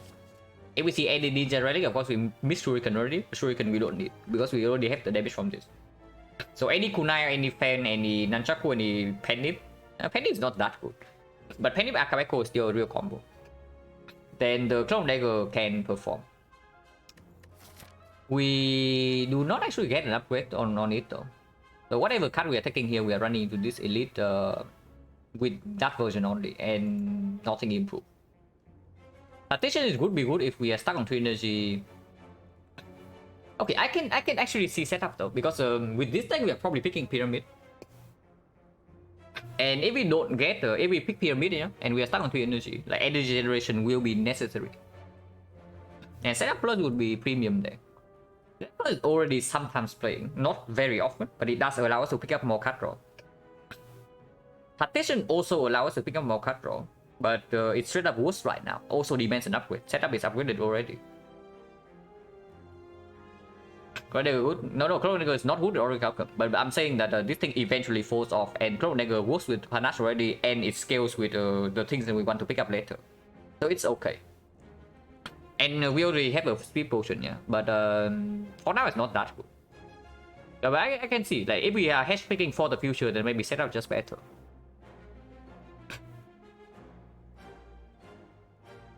Yeah, I can see it, I can see it.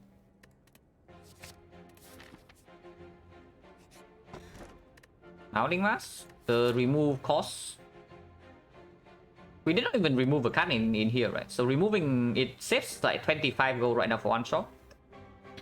And we are never triple removing with this amount of gold. So at most it saves us 2 removes. That would be 25 gold into another 50, 75 gold for random relic. We take blue key here. Take the elite immediately, go to question mark. Late question mark act 2 has to be good, right? If we already have a collector's potential solution.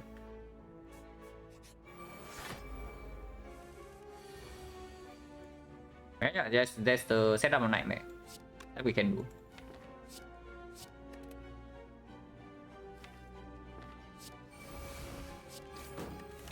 And yeah, I don't wait for the I come back for dagger strike.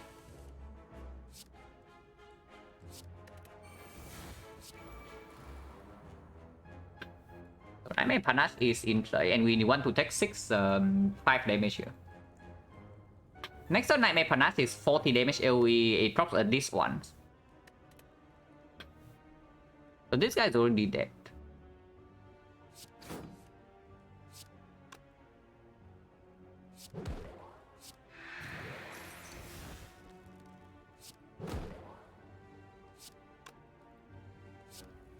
If we take 4 here, we are still above mid-range. But this guy dies next turn.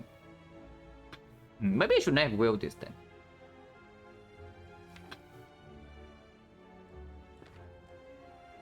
That doesn't matter too much, because there's no guarantee that we can actually kill this guy.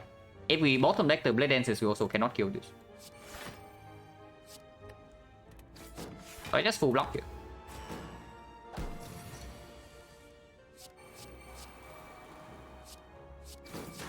Never mind. So here we can take 13 damage to heal 12. That's not exactly a fair trade. What did we blue key? Smiling Mask. No potion. Creeping Cloud Plus. Now that costs 2, so it works with the setup. It's AoE weakness against the collector. AoE damage we already have though, Footnote, but it's mostly on turn 1. And Collector we need AoE on turn 2. Instantly opens up potential catalyst pick. And yes, I know that we have Nightmare Panache and whatnot, but Nightmare Catalyst is also a thing that we might be interested in. And AoE weakness works well with Orichalcum as well. It's okay. Yeah, it's green. Usually green cards not so bad.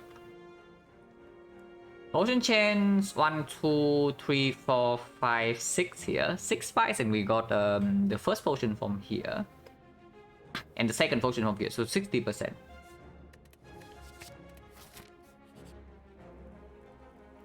Minus 20. But with me and the bone, we just take this, yeah?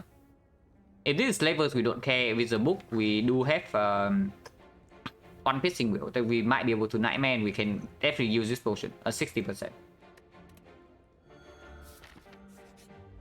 It's not even double. Unfortunately, this time we don't draw into Dagger Spray or the Panache or even the Whale. So these things get to live for another turn. Which potentially can be problematic. If I Akabeko this thing goes to 36. 36 is 16 here. 16 plus 12 is 28. 28, 44 is not quite a kill here. So it means I need to Akabeko the Glass Knight to kill this. Yeah, I one hand.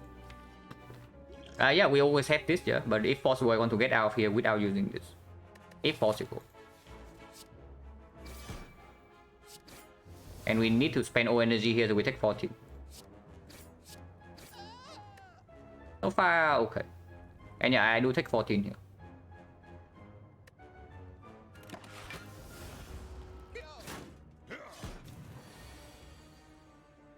Piercing will take 0.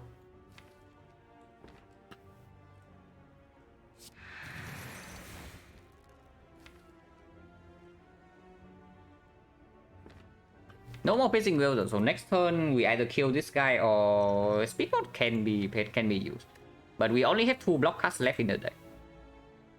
That's even more reason to Doppelganger, right? Overplaying Blade Dancing for 12.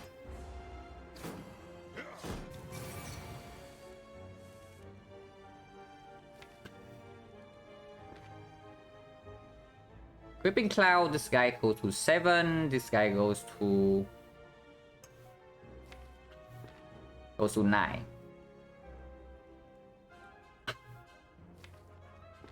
Game mode right now for 6.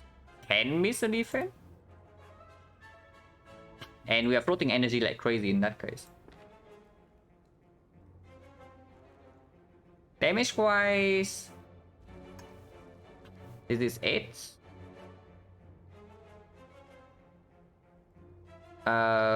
18, 24.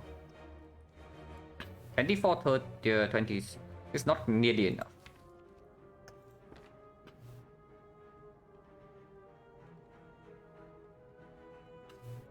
I'm actually kind of scared that if I gamble right now, even with the ghost, we might die next turn. If I do not play the cloud, that is. So I guess I can start with Quick Slash and then Observe. If we weaken these guys, yeah, and this guy goes to 9, this guy goes to 7, it's 16. 16 means that Speed Pot plus 1 defense is already full block.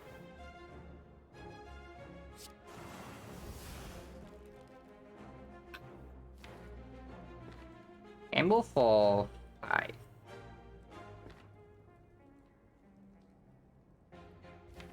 Free energy, 1 here, 1 here, 1 here. Honestly, it's okay.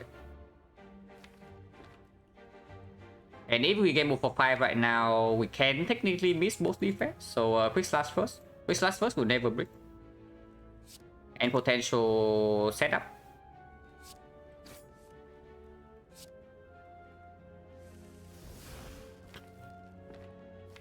Yeah, I can set up on the Blade Dance for the Panache prop. Setup on defense doesn't make a lot of sense. If I set up on the Blade Dance for the Panache prop, how much is it? We still need to draw into a real card here for the Panache to proc, otherwise if we draw into 3 wounds, it doesn't proc. Even if it procs, it's 19 damage, yeah? So currently this is 13 plus 19, we need 6 damage. Well, voting this 6. So if Panache proc, this guy dies next turn. And I guess we do that then.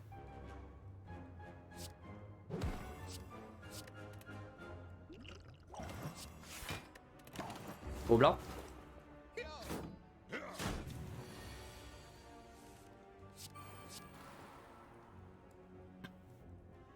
So currently dealing 19 here, so he dies.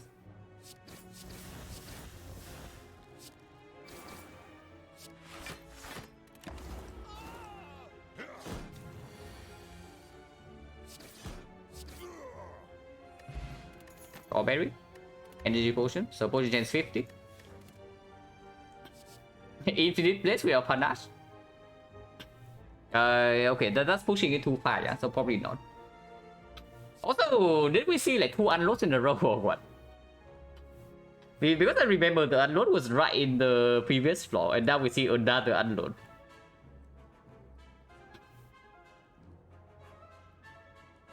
Sucker Punch definitely not, yeah, with Sucker Punch Plus and the Neutralize and the Crippling Cloud Plus already. So this is a skip.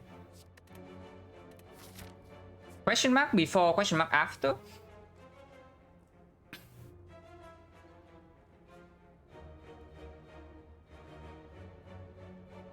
Forgotten Outer we see already, so there's no bad events left. By bad events, I mean events that deal damage to us that we cannot opt out. So question mark first, right? Like the red mask or Colosseum, I definitely want to see before this. Library the same.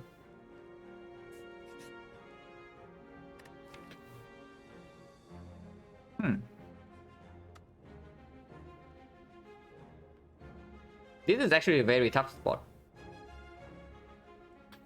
This is free to take, yeah, at the moment. We lose no current HP whatsoever. We lose 25 max HP. And we have Beast Sustain. At the moment, what are we doing at the fire? Are we upgrading and we resting? Because I can also see resting for Dreamcatcher. Upgrade is on maybe Cow Gamble, maybe Panache. It's definitely not Robotic Entrance. Maybe Glass Knife, but probably not. If we are resting in the fire here, there's no reason to take bites here, yeah? Unless you tell me that we die in this fight from 25. But with Orichalcum, with our Fat Load, and with 4 energy potential for the Doppelganger, otherwise Energy Potion doesn't play that much. But Energy Potion can also do it here. Yeah, there's no way this buy is a good pick. If we are currently resting at the fire for Dreamcatcher value. And yeah, like if we don't if we don't rest and we don't take damage in the advanced hallway, it's like 37. Bice doesn't play in the collector fight either. Like collector is not a fight where you can store. And we don't lose real HP right now, but losing max HP also makes the mid slightly worse. Yeah, just slightly. And definitely makes the rest worse with the Dreamcatcher. Not interested, yeah. And if we see Astrolabe after this as the only pickable relic and we pick the bites here, we are going to be very sad. But value didn't see a rare. Yeah, we see a rare, but you think that we are looking for rares or what? Of course we are looking for like Alchemized Red Form or whatever, but there are plenty of cards we would be happy to pick up in this spot.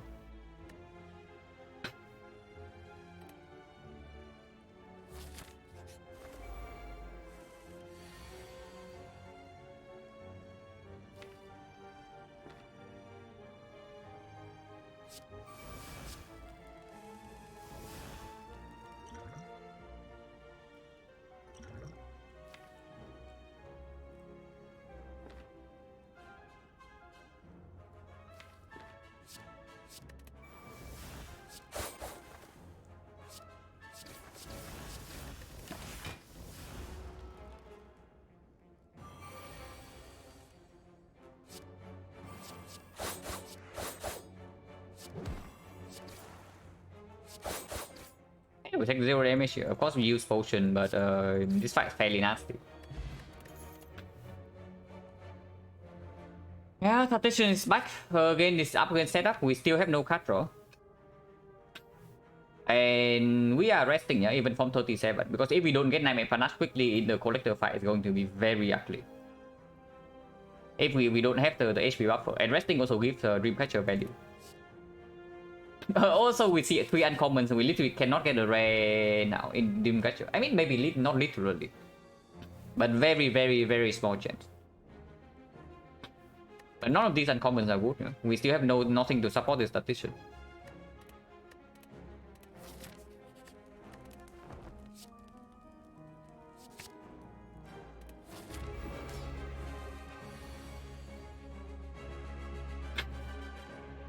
And yeah, Nightmare in an opening hand, but without setup, without acro, without the panache is weird. You can Nightmare the dramatic entrance, but that doesn't actually solve this fight. It's like 24 AoE damage front load, but then we still need to kill the collector somehow.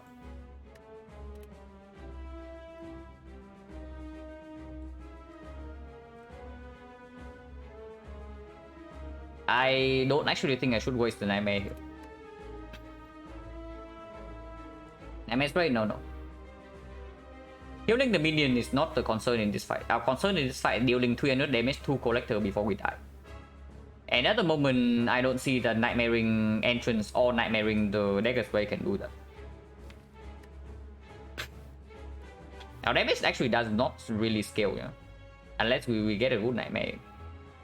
Yeah, quick slash will draw panache, which is why I'm also considering quick slashing right now. So maybe drawn to setup, maybe drawn to panache, maybe drawn to doppelganger.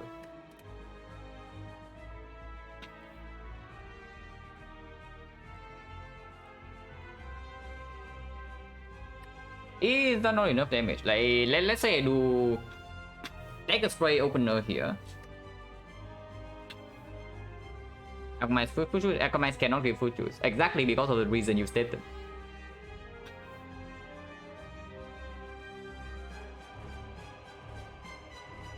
If I Nightmare entrance 24 AoE, 32 with 28 is 60 damage already, and we need to deal 240. Gripping Claws 28. Anytime we draw onto Blade Dance with the panache, we deal 10 plus another 9, so 19. If we are weakened. Any potion regen, that's fake news. Regeneration potion can be farmed with Alchemist. Like we have done it on stream multiple times before. Of course it can give regen potion.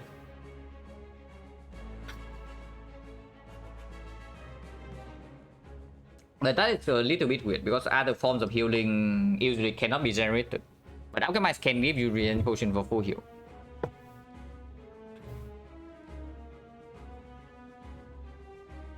$60 front load with no terror and no scaling is dangerous.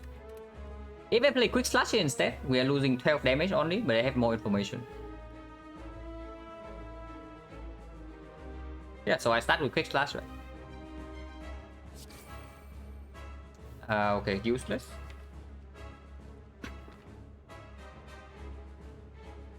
Balance mode, that's also the worst. I don't know about the worst, but it does feel a little bit bad to play sometimes. There is absolutely no way we can wait for the Nightmare Panache with this way. Because we draw both AoE cards in our opening hand already, so we cannot kill the first wave of minions. Unless we play this Panache. And if that is so, Nightmare definitely has to go on one of these two. And Nightmare definitely has to go on one of these two. If we do Nightmare Dagger Spray, we have 36 AoE next turn, but no energy. You're very sad with the First Light. First Light here doesn't change that much, but First Light here probably can let me know like how screwed I am. But yeah, waiting with Nightmare is complete nonsense. If that is so, then we should Nightmare the entrance. And yes, it's Nightmare entrance over Dagger Spray.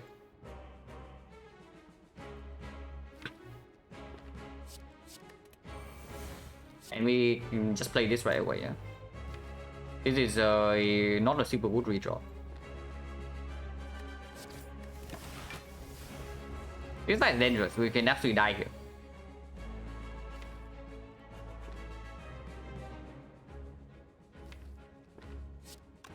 Gambling for all? Not really, yeah.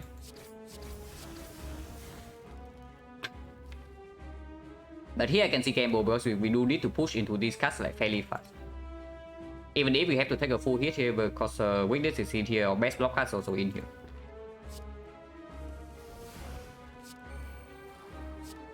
Okay, we do get to pop this panache, which is very good.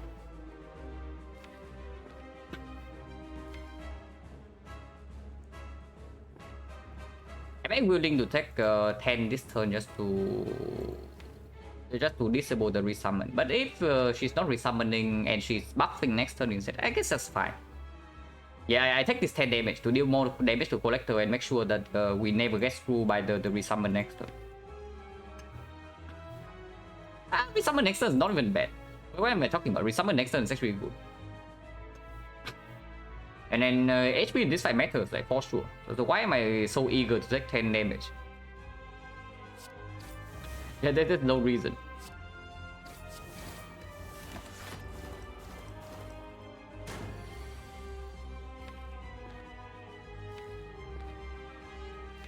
Next turn is the debuff. Shuffling out these cards, actually okay, because we can have a big turn with setup on Echo or on the Piercing Wheel. And this is not a super good redraw.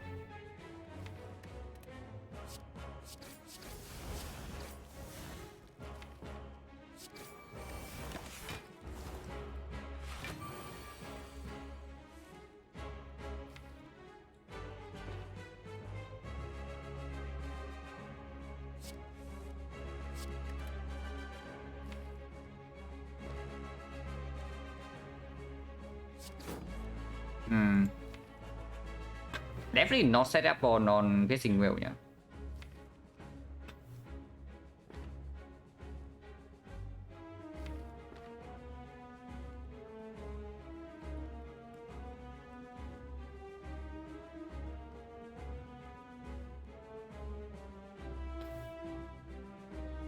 But this is very troublesome. I mean, we do have 2 turns of invisibility here, but our damage dealing is not spectacular. This definitely needs to be played. I'm just thinking whether I want to even set up a card here. Probably set up on Piercing Wheel actually performs. Not because of next turn, but don't. We don't actually shuffle until like 3 turns from now, though.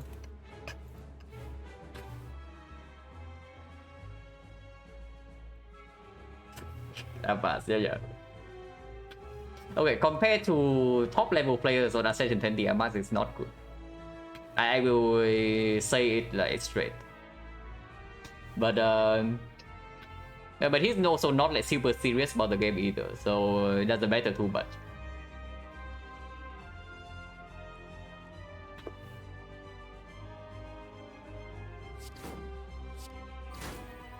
It's very, very good. Okay, now I cannot tell whether you're trolling or not, but I just assume that you are. If she resummons next turn or buff next turn, I actually do not actually want to set up on this. But if she attacks next turn, I want to draw Survivor. Block for 8. Not exactly right, I don't even block next turn. I just put the weakness down and then not block. If that's so set up, it's not even play on anything.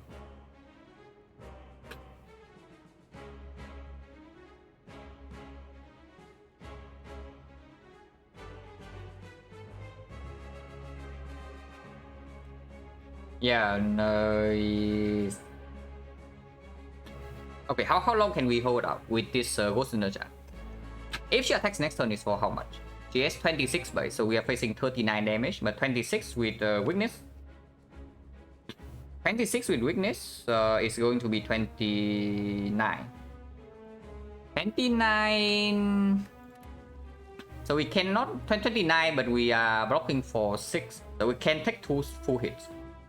If we have weakened down and still be safe with Ghost Energy, so at the very least we have 4 turns. Unless she resummons. 4 turns, 9, 8, 7, 6, 30. 150 still.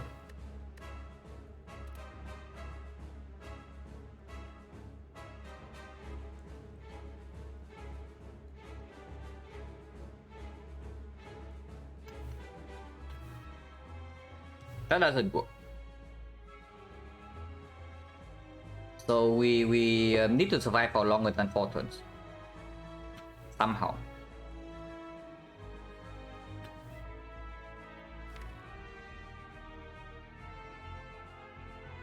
That doesn't involve. Mostly it involves setting up the piercing wheel. And yeah, set up on survivor makes no sense. If anything is set up on piercing wheel here, always skip.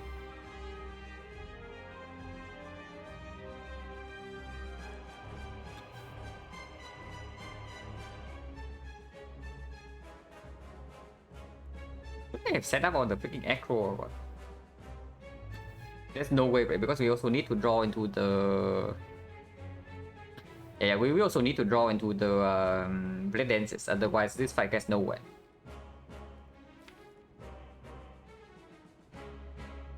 And I guess we actually cannot wait to redraw into piercing wheel if she resummons.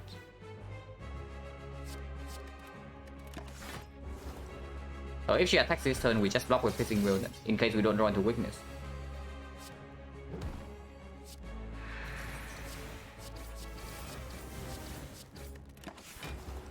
Like 16. Okay, her attacking her again is actually quite good for us.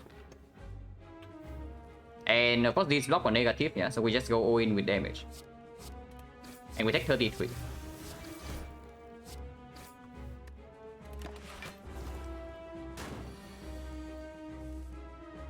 She buffs and not resummoning.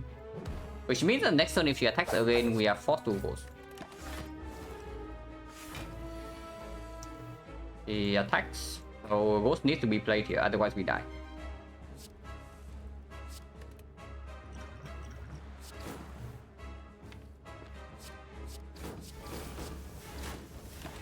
We might actually just die here. And yeah, she resummoned this turn, so we are probably dead next turn. Unless we can kill. If she attacks again this turn, we would be fine. But we might kill next turn regardless, yeah? Like, it's very close.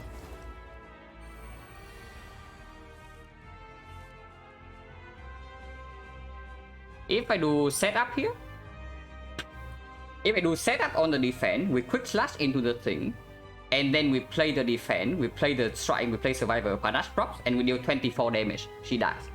So setup guarantees the kill here with the panache. If I quick slash right here and we miss a damage card, we die on the spot. But with the setup, we always live. So setup saves the day. So yeah, we do that. Double check energy. Setup on defense, we have 3 energy exactly in hand. We draw into the defense, we play strike, we play survivor, proc the panache, and she's dead. But that was scary, and we of course we lost the ghost, but we live for now.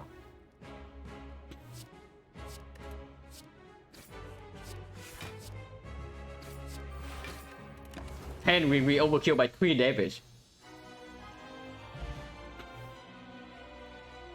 Yeah, strawberry dip, and overkilling by 3 damage also means that if we miss a single attack like before this, we also die.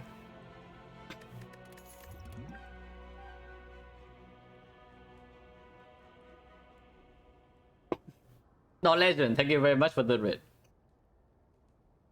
How did the like catalyst transform run went? Yeah. How did the run when you transform into like catalyst creeping cloud go? Because that is like super interesting. You also arrive at a fairly interesting run here. We have like back without Alchemax, and we have like Nightmare Panache as our main source of damage. Like we just survive Collector on the exact final turn. We set up the proper dash. Just finish the run after 3 hours and go. Very nice, man. Good to hear. TB win streak number 5. Awesome. Really good, really good.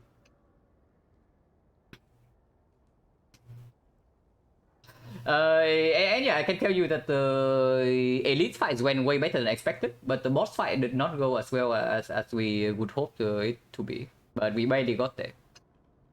And also the freaking creeping now. Okay. So this thing saved the run for sure. Like not picking this card up, we either lose by not having enough damage, because this is 2 energy deal 28. Basically the best damage card in our deck. Unless we get to do Nightmare Panache. And also give weakness on turn 2 and turn 3 of Collector. Or for Collector. So it block for 6 here, and we live on like 3 HP. With a lot of good energy, thank you. This is a really cool deck. I would like to see it live. It's definitely not PK, yeah. We are not doing remotely anything PK related. So it's either CE or the Malays. We already have a Witch Chain, which does make the Malays a little bit worse. We have the Strength Reset here, makes the Malays a little bit worse, but we have no draw consistency, which makes the Malays better. And we have Nightmare in the deck, which also makes the Malays better. We have Archabeco, Dramatic Entrance, Dagger Slay, and Panache, which speak against the CE a little bit as well. The only thing that potentially might speak for the CE is that we see Catalyst, but we already have Poison Surplus and the Creeping Cloud to accommodate potential Catalyst pivot. Oh yeah, the Starbeast have a redeem unfed book. I'm sorry. I actually did not see that.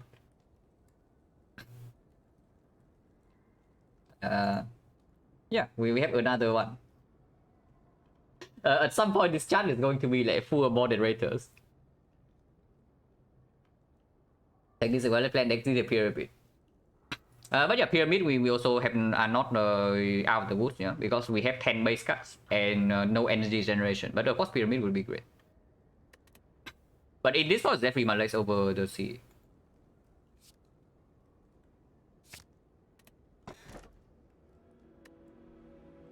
Kurski for energy with Beggar Prep with blue key taken already. P-box with 10 base cards and currently no chance to actually pivot to footwork. And we have block with Orichalcum and these two already. It's a complete trust. Defense not upgraded. No way to scale them. Also complete garbage. Hello, Etiosit. This is run defining. This play is super run defining. So the question we probably have to ask ourselves is that at the moment, how many more cards do we need to beat the Act for if we are leading towards energy? Because if we are picking energy here, of course we increase our next output per turn, yeah.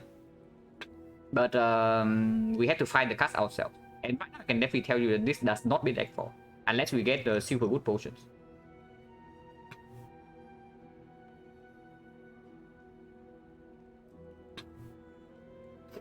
Before annoying post a KW, yeah. Unfortunately, KW is probably like a staple of Twitch right now.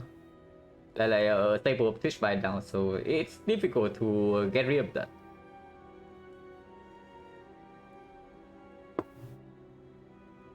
How does this make beat Giant Head? Very good question. I also want to know. But real talk, we probably use a potion. With the bargain we have a potion, we probably can do it, can deal with it. Hopefully. If we get to Nightmare Panache, we can also just kill Giant Head that way. But yeah, like normally I don't want P-Buff Act 2 because first of all we don't have time to fix our deck, and secondly defense are actually decent cards by then, and thirdly we might have to remove some strikes already. But not in this spot. Because defense is still complete trash. And yeah, strikes are also utter garbage, and we need more cards to actually win. With 4 energy, it makes the Nightmare land easier, but Nightmare is already upgraded, and we even have setup. The deck blocks a lot. It blocks by not playing block cards, which definitely makes the P-box better, by the way.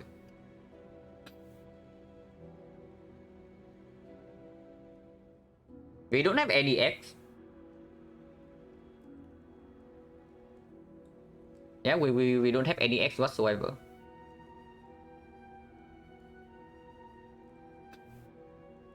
The box is fun to wait for the pro. It's not just fun, it's probably just good here, even if it's not actually good. Like I trust out P-Box Act 2 fairly often, you also know. And yeah, P-Box Act 2 definitely way worse than P-Box Act 1. And of course, like absolutely awful compared to P-Box Swap. But here with the setup, we can make a lot of things work with the Nightmare as well.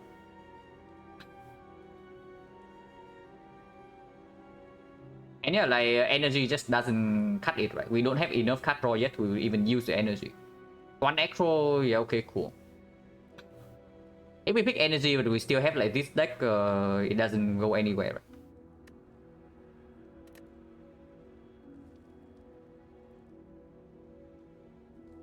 Those are a lot of attacks.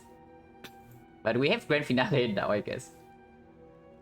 Tactician actually good. Tactician is very good. Concentrate, I don't know. But Tactician into 2 daggers throw does mean that we can get energy from here. And we do have an Echo already. This is good, yeah. This is actually okay with the Panache.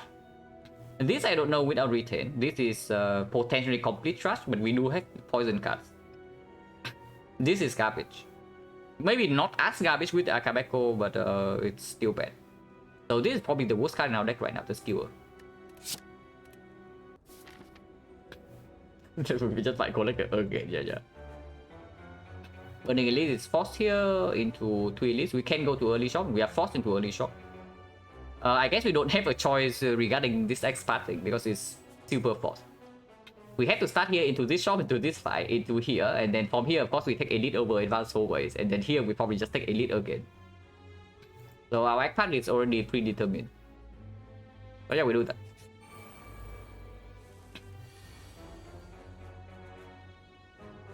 Chemex will be good here. If we have Chemex, suddenly this card becomes way better. So what are we doing here?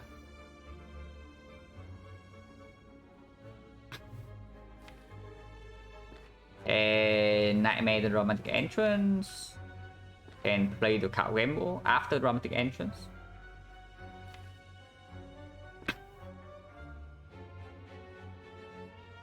That really cannot block her. It's what I'm seeing. 999 go before shock. How bad can anybody leave you at normality? No, honestly, if I see normality, I probably pick it. But I don't know.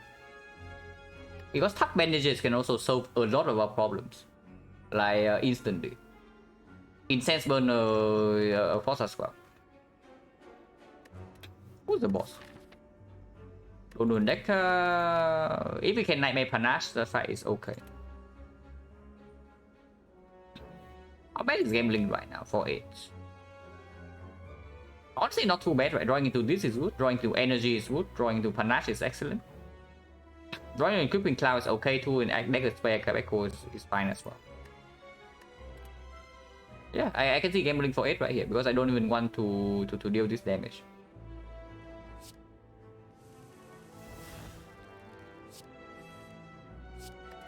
Yeah.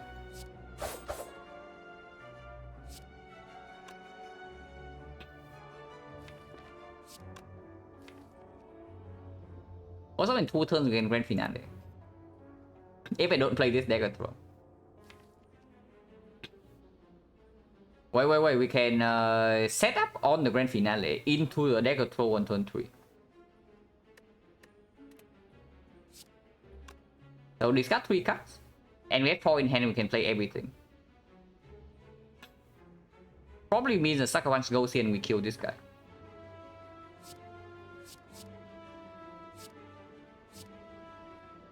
This is better than this, but this does makes the Grand Finale not land.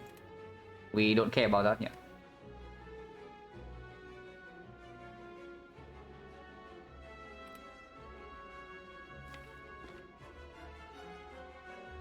If I draw exactly into Panache right now, I want to draw first. If not, the line here just double blade scale this into Sucker Punch middle.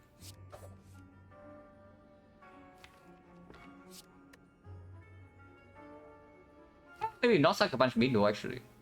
Because this guy needs to die next turn. So maybe it's Poison Staff left and then we take 3 damage. Yeah, because if we miss the Poison Staff already, we cannot actually kill this next turn. And then we suffer.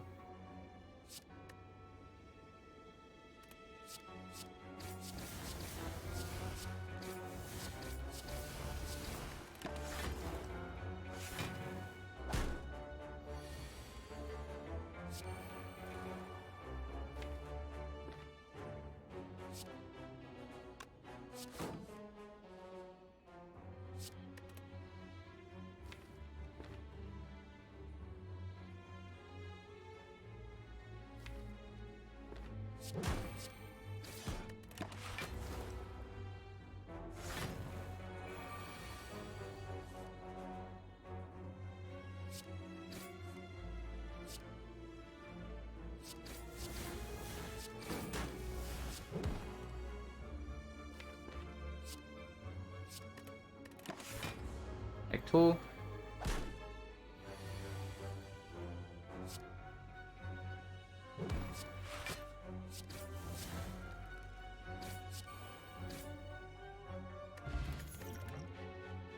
Garbage.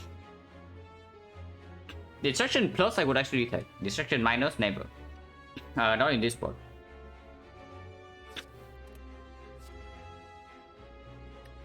green, yeah. Not the green I'm looking for. Ocean chains, 30%. Wait, we got hard counter. Our Abaco build and Panache build is getting hard counter right here, guys. Okay, what do we do against this thing? Because this is only 28 damage and we actually have no block in the deck. What do we do against this thing? Do I actually just take 14 damage here or what? Like we go to 47 and then maybe I take another 6 and we heal with a bit.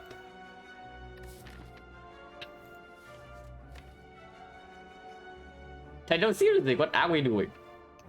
I guess technically we can do something like Panache, like Nightmare Panache or Nightmare the Creeping Cloud. Yeah, I guess Nightmare Creeping Cloud does get to do it. Okay, no problem then.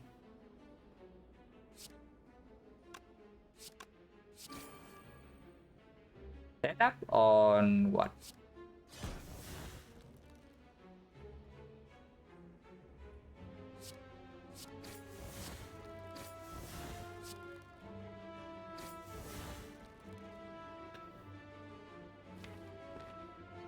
Maybe this.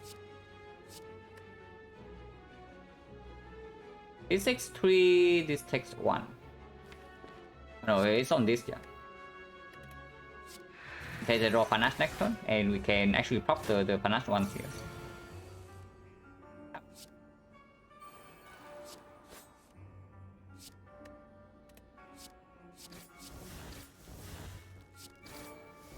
Yeah, 10 damage. Block was 17 and we take 18, so currently this is negative. Okay, wait, Nightmare Creeping Cloud is right here.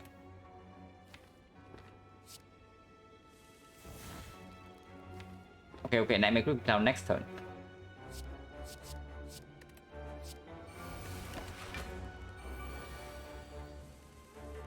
Yeah, easy. And this guy cannot deal damage to us again because of Orichalcum.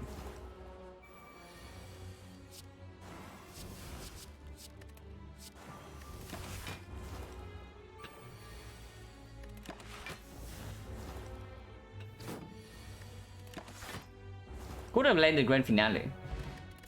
Attack power 20%. Dodge and roll plus. Well, it does mean that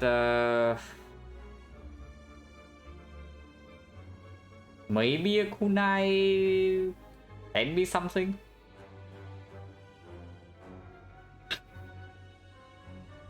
Dexterity potion potential solution.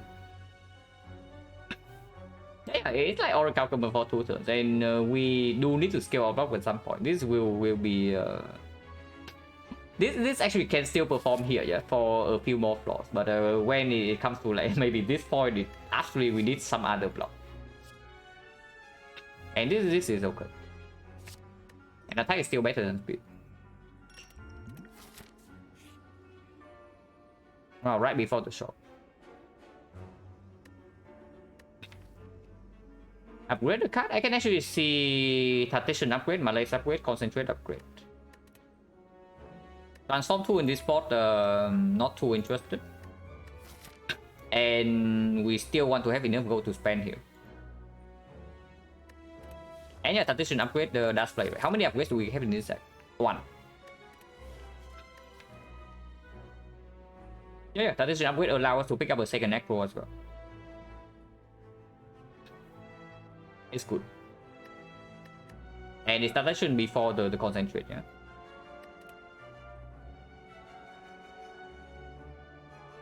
If the shop is not right here, I would actually maybe take full service. If I see duplication, like the mirror in the shop, or what am I mirroring? Because then this might change the decision, but none of these, right? Maybe sometimes the card game move, but we only this amount of card draw, not really.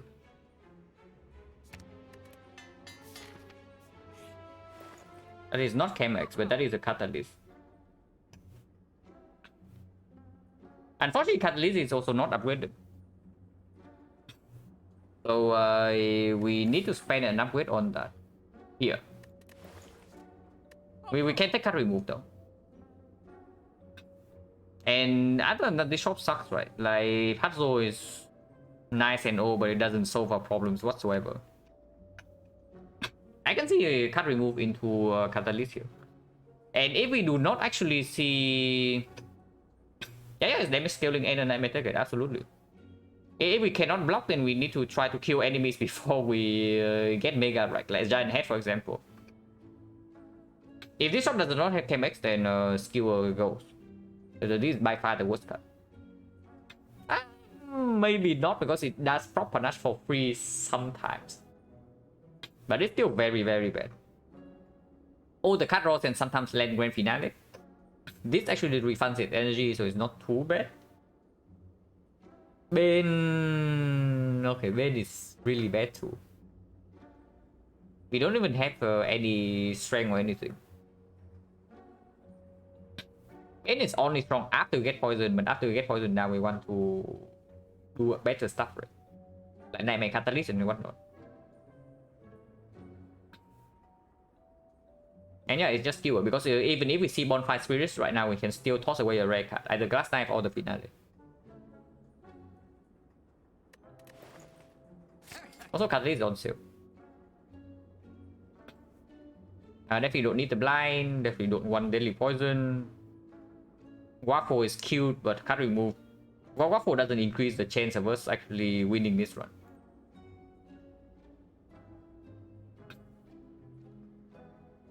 Honestly, yeah, Bane is probably worse than Skewer. Bane is probably just worse than Skewer. Now that we can sometimes get a lot of energy with Tradition Plus and Concentrate. And it's true, if we see KMX in the next shop, we can afford, we are buying that.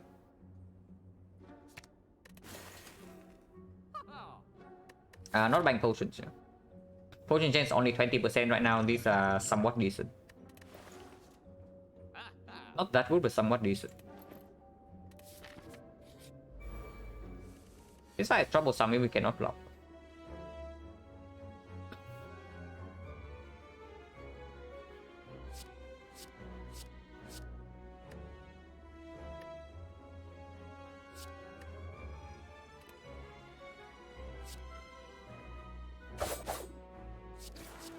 Very troublesome indeed.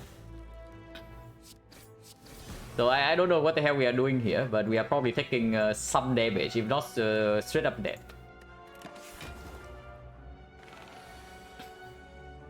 Hopefully we don't actually just die here, but it can easily happen. If we do nothing this turn, we take 31 and go to 29, we heal to 41. Doppelganger right now, can we kill next turn? Ever. Doppelganger right now we draw 6 next turn only and have 6 energy. Yeah, at least we block for 6, yeah, no kidding.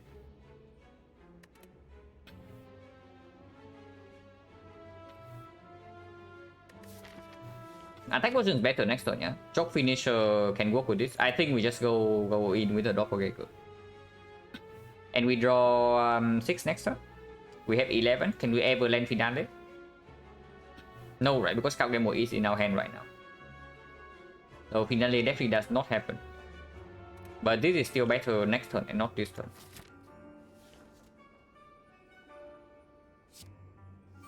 So yeah, we just take 31 to our face.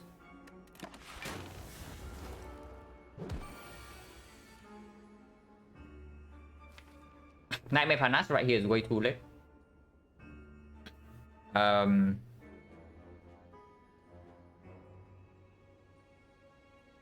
So we step to start with Panache regardless. It doesn't matter what we do here, we have to start with panache.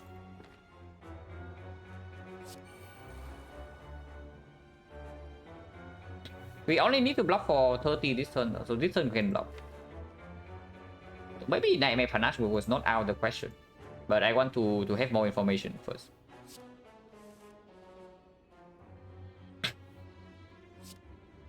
Okay. Next turn we can Grand Finale.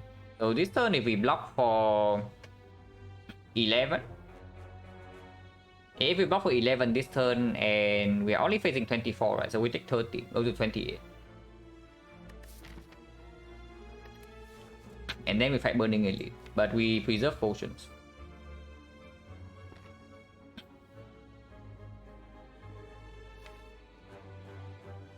That actually seems fine.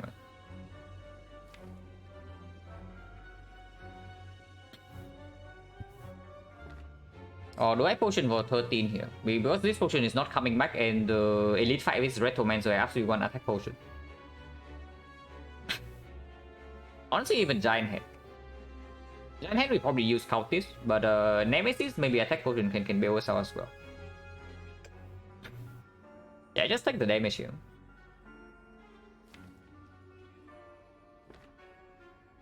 If we draw into the Grand Finale right now, we can still play the setup on it.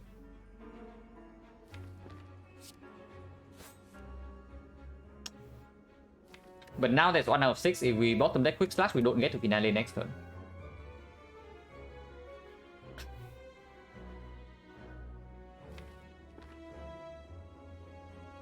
That's bad. That's really bad.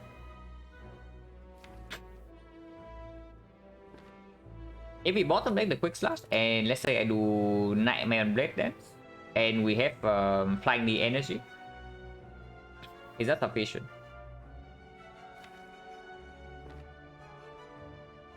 Like this turn we are proccing, we don't need to play the Cloud, yeah? We can play the Cloud, we don't need to. So Neutralize can be played, Nightmare is played, Survivor is played, and Flying Knee is played. So those are the 4 cards. And we are dealing 11 plus 10.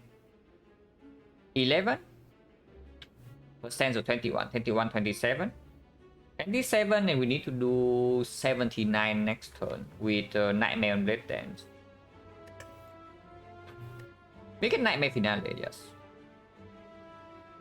I guess we just do that then, because that's a clean kill.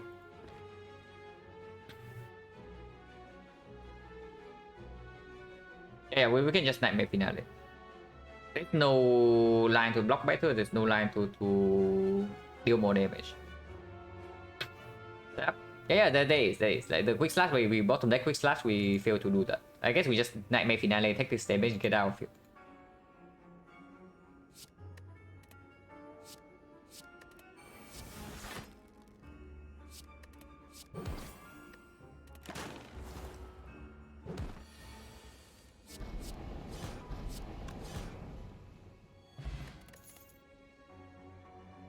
Well, it's green. It's definitely one of the pieces that might get back into this game, but we need to survive the Burning Elite first. We need to survive the Burning Elite and the fight afterwards, and another potential Elite fight. Max HP Retromancer. Max HP Retromancer and Nightmare Catalyst is not in play. So no Nightmare in the opening hand, but there is Doppelganger.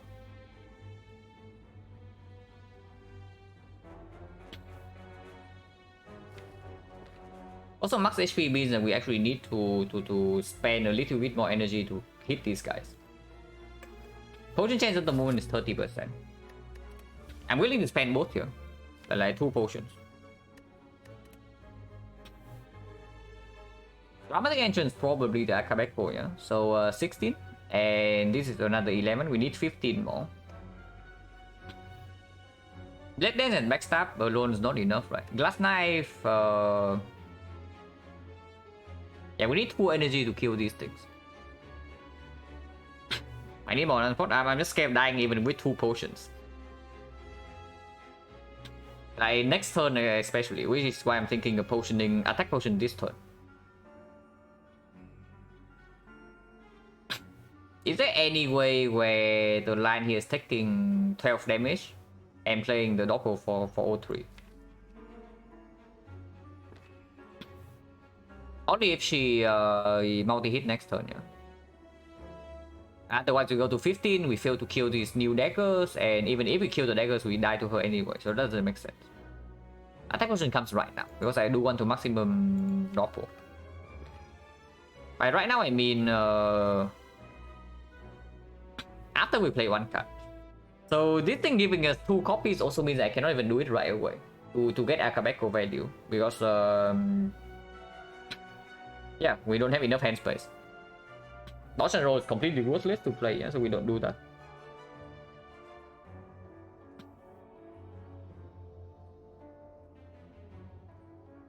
Yeah, probably just start with Dramatic Entrance and open with this. Like at worst, we lose out on some Dagger Spray Akabeko value. But with double Dagger Spray, these two still die, because it's 16 AoE plus another 16.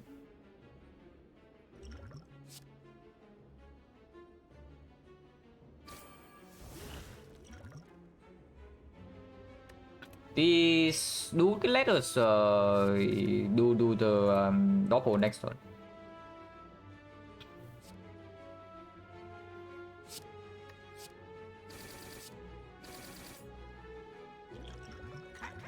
And yes, I do want to a full Doppel and don't want to redraw back stuff. And we need the damage here anyway.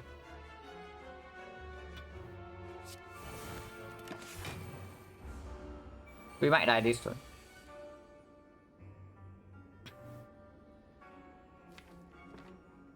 Can we ever play 10 cards this turn? At the moment we are still alive, yeah? At the moment we are alive. If we cannot play 10 cards this turn, then I draw card first before playing Panache, because Nightmare can be a draw.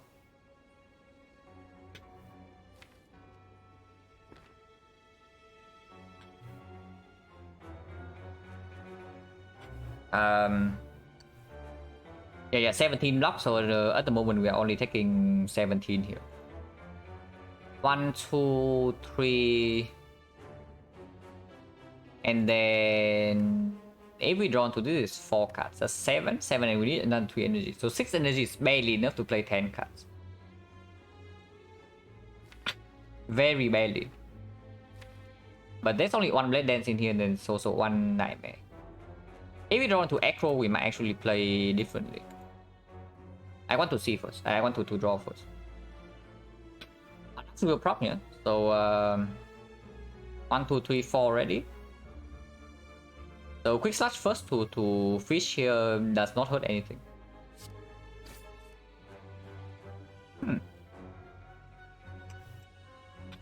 So do we have enough energy here?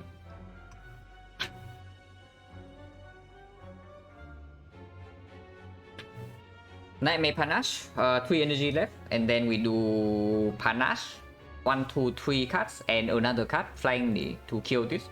We do not get Violet Plans in play, but we kill both daggers this turn, and block for 17. And there's nothing to retain here either way, yeah. So we just ignore the Violet Plans. Double check, 1, 2, 3, no, it's only 4 cards.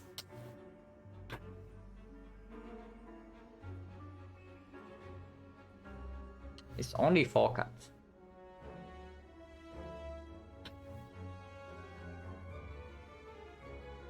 Yeah, it's only 4 cards. So Panache does not proc this turn if I Nightmare Panache. And it's very, very bad. Because that means that I also take another 9 damage if I do that. Another line is I do Panache on Panache first, and then we Nightmare the Clone Dagger.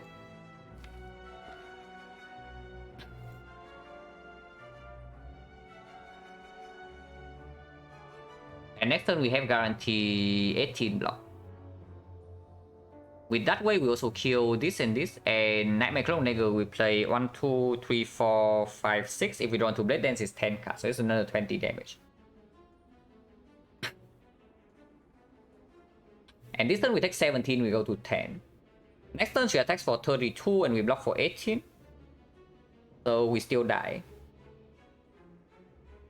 If a Nightmare Panache right here and take 9 more damage, do we always kill next turn if I draw into Blade Dance?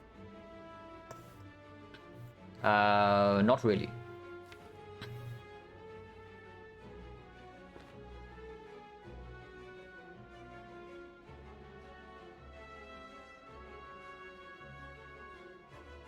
Giving up on 6 block? Actually, it's 15, right? So if we... Yeah, that does not actually work. The good thing about that line is that, okay, we block with 17, we're facing 43 right here. So we are going to 1. We are not dead. Even if we ignore this dagger right now. But it means that if she attacks next turn, we are dead no matter what unless we can kill her. Panache is 40 damage AoE whenever we play... So we can probably do this once with triple Panache. But then we need to play 7 more cards. With Acro here we can do that, so just 80 damage. And we can put 1 on damage on her. And this is currently 6. So 130 damage with 3 strength. Not possible, right? So if she attacks next turn, we are dead. If we do Nightmare Panache. But if we play Panache and Nightmare the Clone Dagger instead, and proc the Panache, kill both Dagger this turn, and take 17. Next turn, any weakness source will protect us. The downside is, of course, we don't have Warrior Plans in play.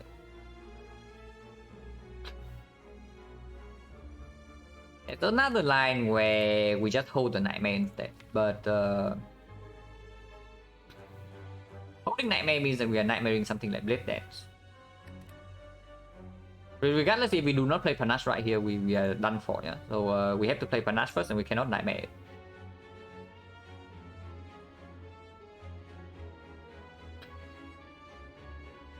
Yeah, so we have to play Panache first no matter what. Unless you tell me that we don't even... unless you tell me that we play Warrior Plans right here and not play the Panache, and we play the other card. But this doesn't even kill this dagger. So we play like Flying Knee, Dagger Throw, Flying Knee to kill this, Dagger Throw to hit here. If you don't run to damage card, this doesn't die. And then Panache is not in play, and we have to wait another turn for Nightmare Panache. That doesn't work.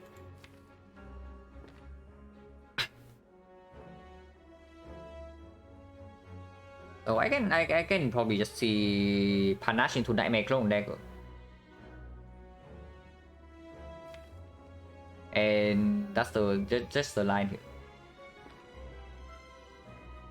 If she, okay, if that line takes 17 next turn, and next turn she hits her, so potentially 32. 32 we have 4 energy and we block for 18 here. So we need 4 more block from somewhere. Which we don't really have, but any of these cards would be enough block. Weakness puts her down to 24 only, and we block for 18, so we take 6, and we go to 4. Otherwise, there's also no line, right? Warrior Plans doesn't do anything right now.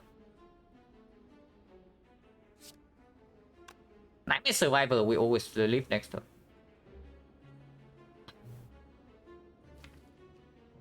But if she resummons next turn with Nightmare Survivor in our hand, then... also doesn't really work.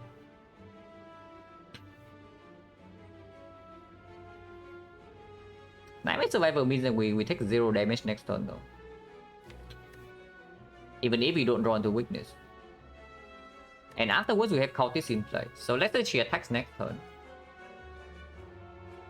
And we Nightmare the Clock and then we die. Because if we Nightmare the Clock, we also need to play... unless we draw into Pissing Wheel, we also need to play all 3 clocks.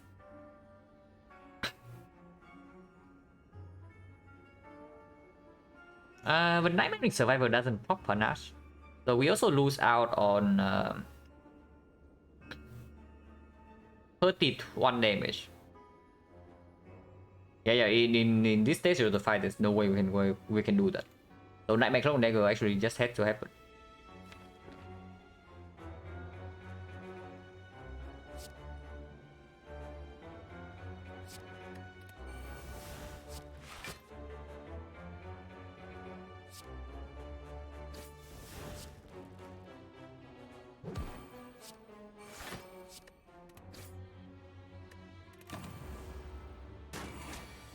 Yeah, she does an attack.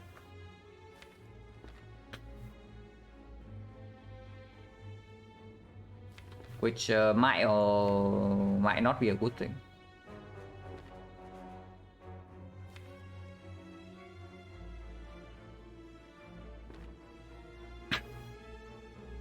If we can kill her over 2, then it's good. If not, we die next turn. At the moment, 1, 2, these are 6, yeah, so 8. Set up on count game mode and then to concentrate is 10. So we can use panache twice here, 20 damage. Plus another 24. 37, 37, 57, 57. 57 with 6 strength next turn.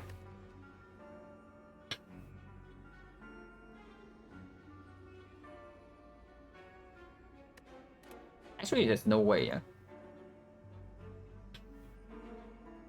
Setup concentrate game mode to Malays. You realize the setup concentrate you realize the setup concentrate game mode line draws like 2 cards, yeah. Concentrate discard 3. I'm just wondering whether we start with Dagger Throw or the card game mode here. Because card game mode for 7 is definitely something. Damage wise, next turn, how big is it? Like maximum output. We draw 5 with this, we draw 7. And let's say we set up on the card game board, we get to maybe see another 4. So we can just assume that we draw into these attacks. And that would be 1 card here, card game was 2 cards. 6, 7, 8. This can also be played, so it's 9. And then energy wise, we have 5, so can play 10. So technically can do 20 damage.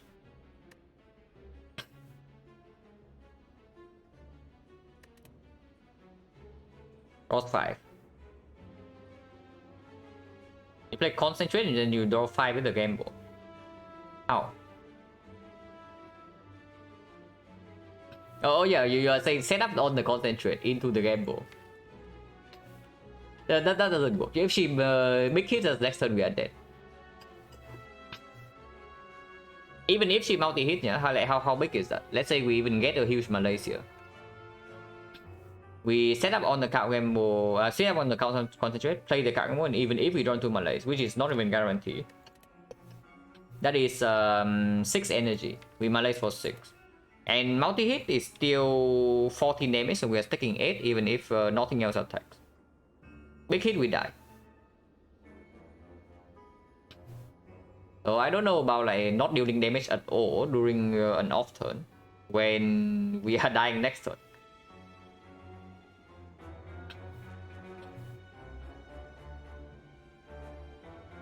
Yeah, that's the line you take if you have hindsight at this fight and you know that she multi-hit next turn into resummon. Then that's the line. Protection, yeah, exactly because of this attack echo and tradition that I want to actually draw right now. And then go with this, because apparently there's not enough damage. Like 6 strength next turn, it means that these are 30. 30 with 12 here. Yeah, 6 strength. So 42. No, 54. 54 with 15 is 69. 69 with 20, so 89. 89 from the damage this turn is not enough. She also has to roll max HP, yeah. She also has to roll max HP here. We just don't have enough damage. So if I do not if you get echo here and we fine. I don't know what your definition of fine is, but you realize that she has 206 HP. So I don't know like how we would be fine if we hit echo right now. We are probably still doing it, but we are not anywhere near to like we were not anywhere close to being fine. But if this is never enough damage, then of course we gamble right now. For yeah, we gamble for 7.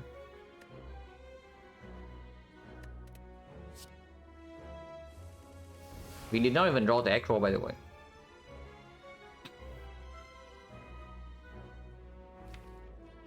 So change the plan. If we do not draw echo and the echo doesn't land on the tactician, then we need to change the plan right now. That involves probably Blade Dance into Malays.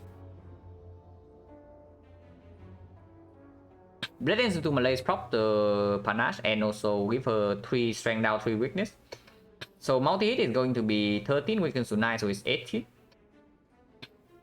18 is barely not enough for us to survive, but what? Honestly, no buts, right? Maybe Malay is just stupid then. And we go all in with damage. But this draw is insanely bad.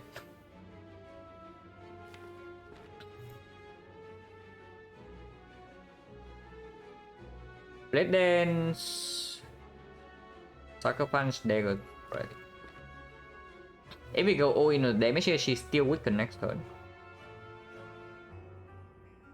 And we play 1, 2, 3, 4, 5, 6, 7 cards. It's not enough to punish twice.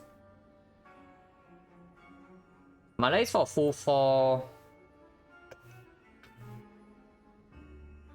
If we get Tactician next turn and she doesn't attack or multi-hits, then we have a chance. But if she big hits next turn, I think we're dead no matter what. If we don't draw into Tactician, we're probably also dead. But it needs to be played. Yeah? Malay thing for 4 right now puts her down to like 12, and 12 is still 9. So 13 or 12 doesn't make a difference. So Malay for 4 or for 3 doesn't make any sense. So this has to be played.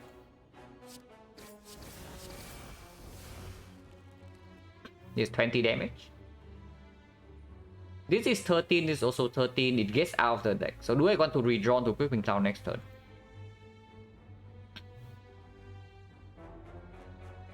Yeah, my Malay's no, I'm just thinking whether if she multi-hits next turn and we Malay's for some amount, can we survive without block or not if we kill the daggers?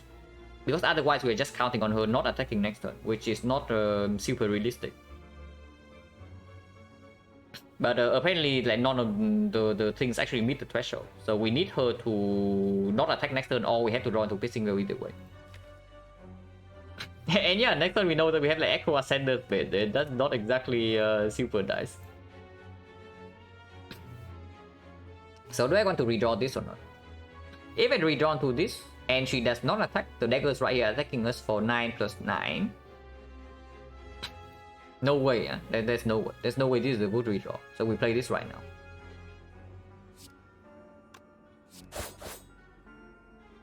Damage is exactly the same, it's 30.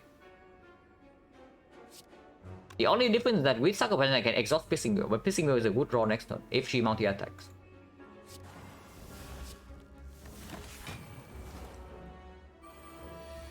It's not attacking. And we draw to Blade Dance. How much damage is this? Currently she's taking 15. If I aggro right now, we are losing 13 damage. And 13 damage actually matters, because 13 means that I can actually skewer this guy into proccing Panache and kill him. And we can ignore this, because we are only taking 3 here. So currently we are dealing 30, 58, 68 to her. And next time we have 8 strength. That's just the line, yeah? Killing both daggers right now makes no sense. Because honestly, even if we kill only one dagger, she can still resummon next turn. Echo right now makes no sense either.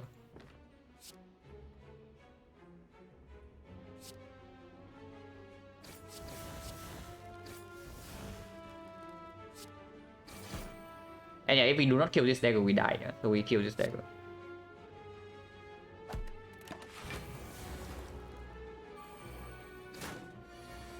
Attacks, but I think we have a kill here.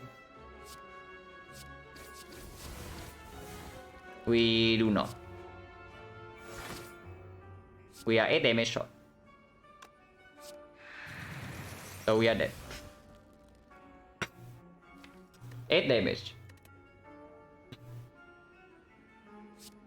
But yeah, we are dead here. Oh, it was rough.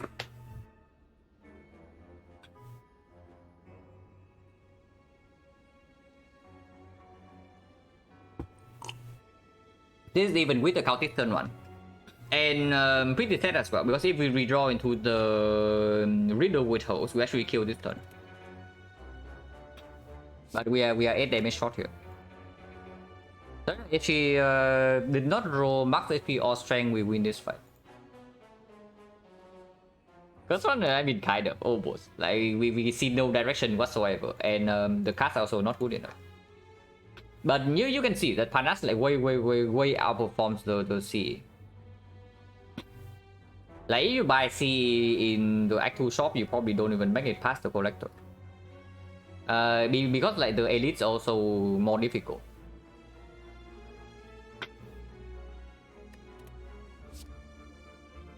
But yeah, we are dead here. Do I want to see a relic or not? Maybe I do. The fan. Something blasters. I mean, it's something, but it probably no potion here, so it probably doesn't even put us back into the run. This relic is good, but it doesn't put us back into the run. Not yet at least. So we need to survive here, and we need this to be a good relic, and then we still need to survive this. So it's a little bit of a stretch. We're just like very below curve.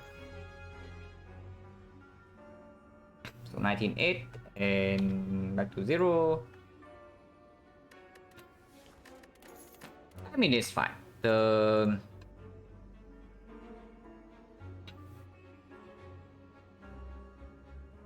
also, yeah, looking at how this run has gone, you can also see that the just now, yeah, we die. I kill all to see the relic.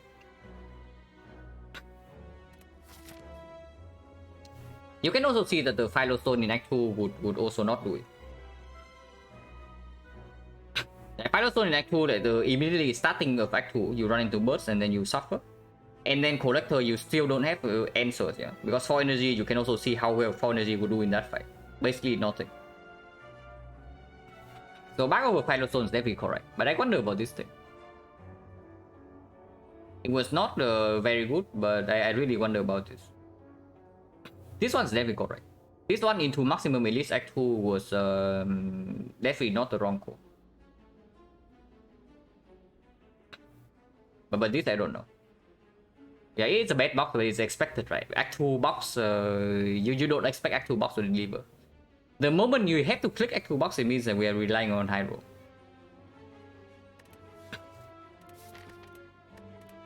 Oh, wait, no, wrong button. So what to say, yeah, because you cannot see like how well something like the curse key would do. Not really anything. With 5-star 5 defense and no way to scale them, and we don't even have card draw. We needed a high roll in that spot. Yeah, curse key was just dead. Like on energy is like okay, but it doesn't do anything. And you can see the cards from the box also perform in these fights.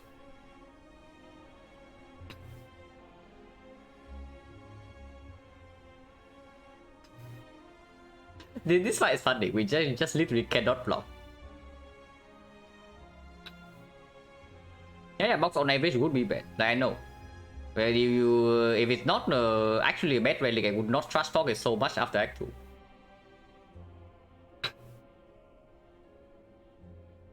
But yeah, this thing not giving us any cut or anything to Nightmare, it just doesn't cut it. Mainly I click box right here because we do have a Nightmare plus. So any good cut Nightmare, maybe we can get back into the run. What about here? Like the glass knife here, for example. If this is after image, the run would look very different. At the time, after image was really bad. With Orichalcum and us having no damage.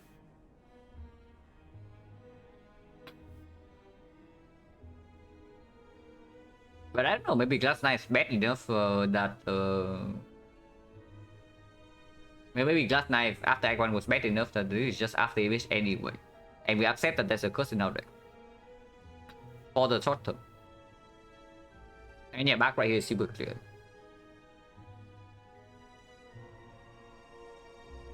This is another run that we brick on 2 boss relics, so it being tough is no surprise.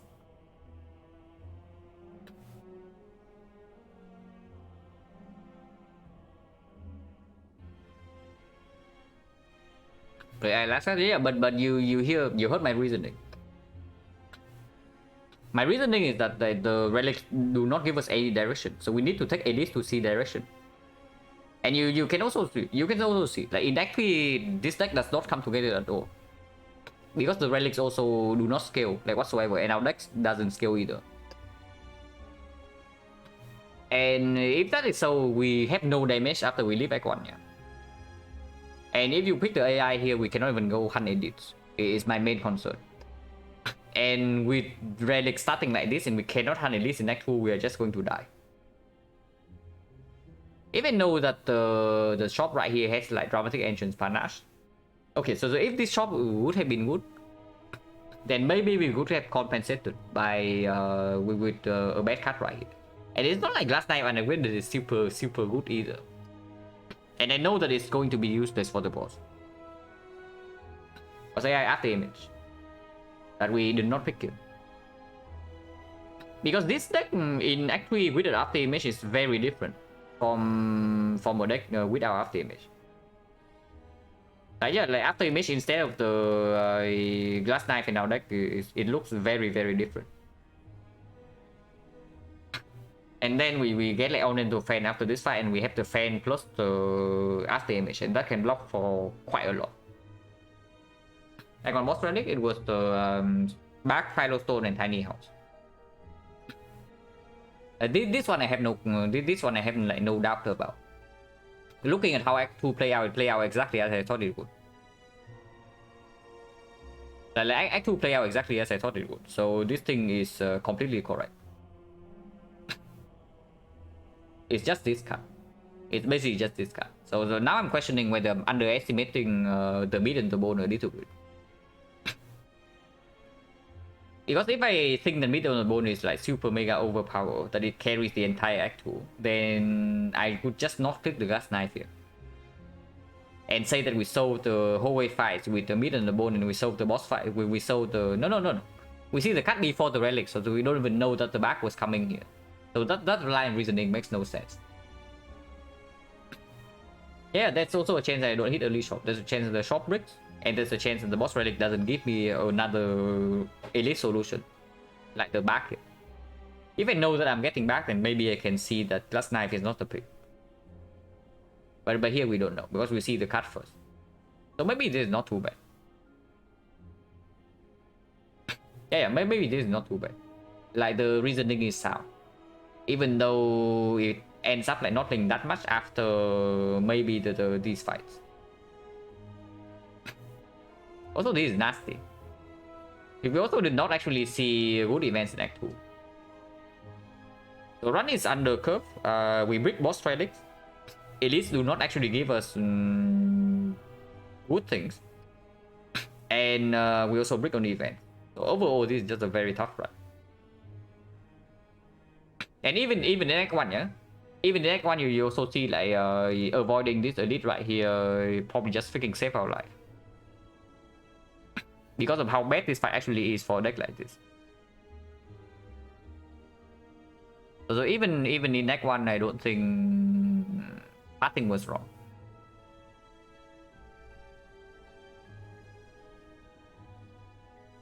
This seed could have been Count Gamble eviscerated and then forced into the Guardian. Maybe that would have been something in Act 2. And yeah, like this fight was ridiculous, like insane. It's actually insane how bad this thing was. Like our deck already sucks against this, and we draw the absolute crap. Also take a lot of early game cards. No. Most of that is because of this thing. But our deck just doesn't scale in any meaningful direction, and we don't have energy either. So we just could not do it in Act 3. Like you can see right here. Taking 45 damage to 5 rolls just means that the deck does not have enough part node damage while also having no defense. In Kunai, Shuriken doesn't do much. Like you can see in Retromancer 5, we had 10 strength at the end. Like we have Demon Form turn 1. Shuriken goes in the shop, but buying Shuriken here just dies. So of course we never buy Shuriken here. But you can see like that we actually have 10 strength, 8 or 10 strength in this fight with Demon Form Counter Explosion turn 1. But it was still not enough damage. It's a shame too, like 8 damage off is like really close. Kunai would good, yeah, Kunai would have been sick. Kunai would actually be very good here. If it's Kunai, we don't actually have to pick the box. And if there's a choice to not pick the box after Act 2, I would like to have that. But yeah, overall, just very rough. But again, yeah, losing this kind of run doesn't make me upset. Because it's actually very interesting to think about, like where like macro changes could have been made.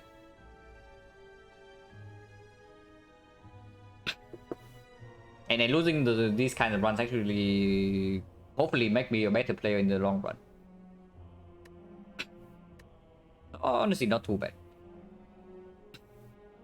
Yeah, like Act 1 pathing was just completely correct, and then Act 2 choices also, we took maximum elite. Maybe here. Was it actually the freaking vampires?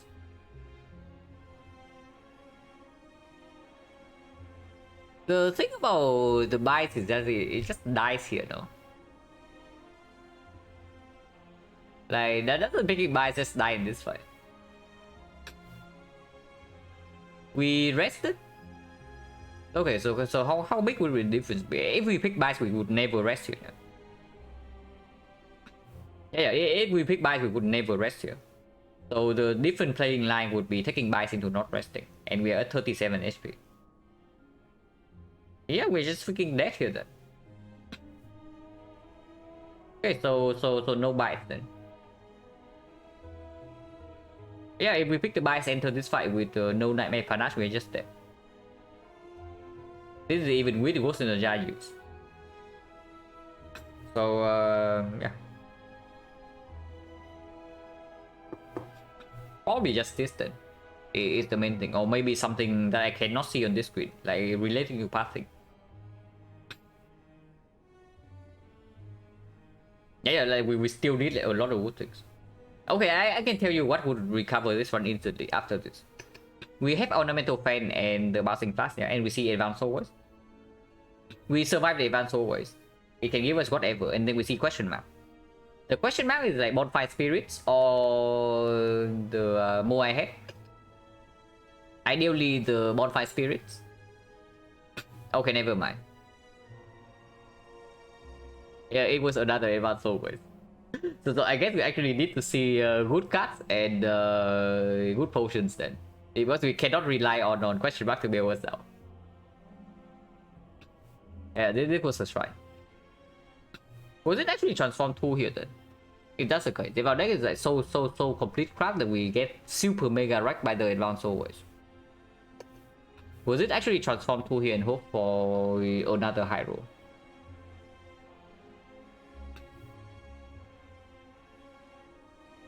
It might be. Like maybe I just missed. Maybe I just did not evaluate the deck correctly, because by this point we still have 60 HP. And in my mind, like our deck at the moment was on 3 energy, yeah, and we have an Acro and Tactician. So if we make the Tactician upgrade, we can pick up a second Acro and maybe the deck can do something. But apparently we just cannot last for another 2 floors, even from 60 HP. So if I had identified that, I would actually not take the upgrade here. I make high roll at that point, red form. We have Orichalcum, we have Beaten the Bone, we have Nightmare Plus. So Nightmare instantly gave us a potential out to win the run already. With well-fenced drop from here. Yeah, we see a red form a transform here, we upgrade the red form, we have well-fenced plus, and suddenly we have this with very high max HP. And yeah, we Nightmare red form and then we chill. Of course that is like a mega stretch, but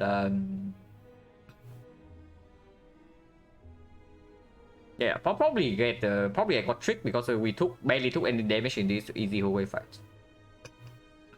Because in these fights, Orichalcum can still do his thing. This fight, Orichalcum absolutely cannot do his thing. So this is also one of the nastiest advanced hallways you can see. Yeah? Just the writing master can do something like Nightmare Malaise. The more we can also have some time if he doesn't hit us big turn 2. The transient we can deal with. If we see Darklings again, we are also fine. If we see the Exploder Cam, we are also fine. So this fight is one of the nastiest advanced hallways for a deck like this. But yeah, should have thought about this, I guess. But it's fine. Like this one is difficult.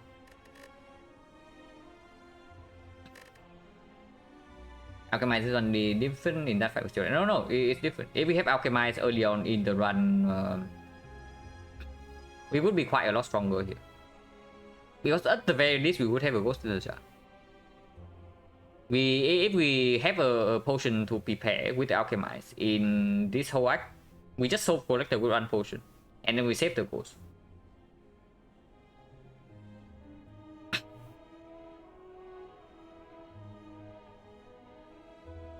It's got like not underestimate me. Spyro, yeah, Spyro is the tentacle. And this deck literally has 0 block. This deck is blocking with Orichalcum for the entire run. And Orichalcum block is not exactly working against this guy. But yeah, it's fine. So, the effect time?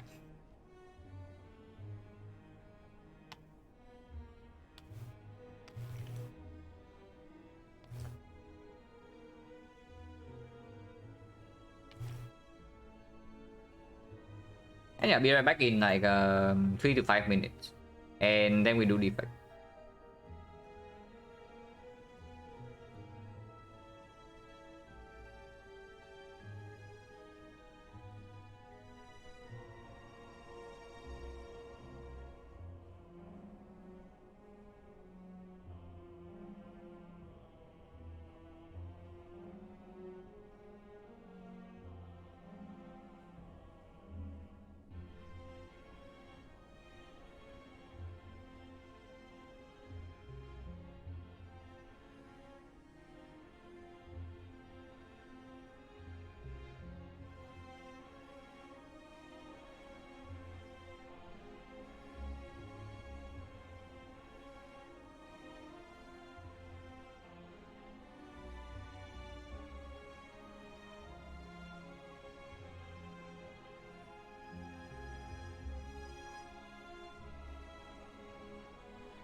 Okay, finally the good character.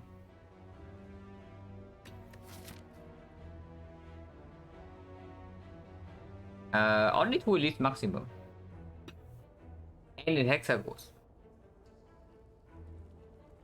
If it's 2 elite maximum and it's hexagons, I am fairly tempted to take 80 damage. Because and it's super late elite as well, yeah? So we can have time to adjust our deck and even get to do a shot beforehand if we really want to. Yeah, take 18 damage already matters less into this fight. It matters less if we only take 2 elites. And long-term power is by far the strongest in these things.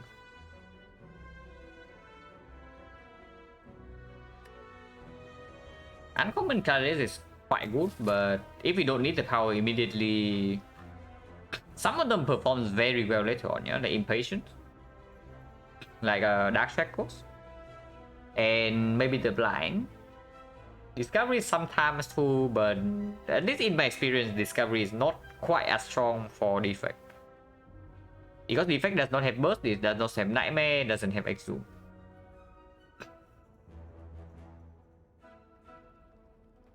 He just transformed to... If it bricks... Where do we go if it bricks? Probably go here depending on how bad the potential advanced hallways would be. We go to the shop and avoid advanced hallways. And this is still easy hallway. We have upgrade for the transform tool into still 2 late elites on the left or the right, depending on where we want to go. Because this thing also gives us 1 more fire. And for the effect, I think transform 2 strike is okay. With the initial distribution being 6 damage cast and 4 defense.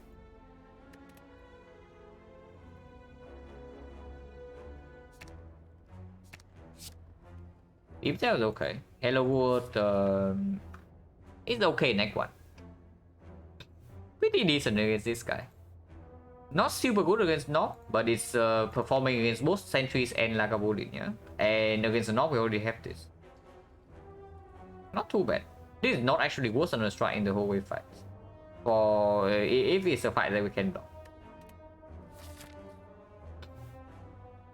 It's okay, but not okay enough for me to take this for 6 elite into Burning Elite. So we start right side.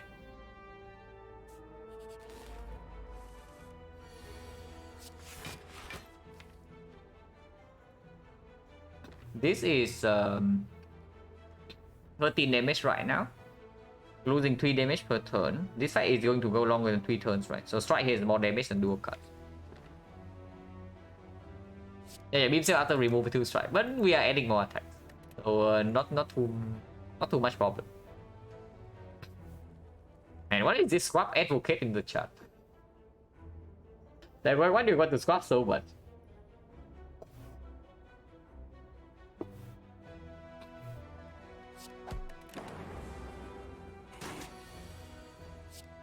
Wow, amazing.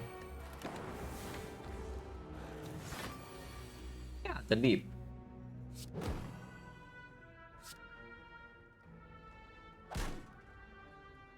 We cannot kill this turn, yeah? So we block.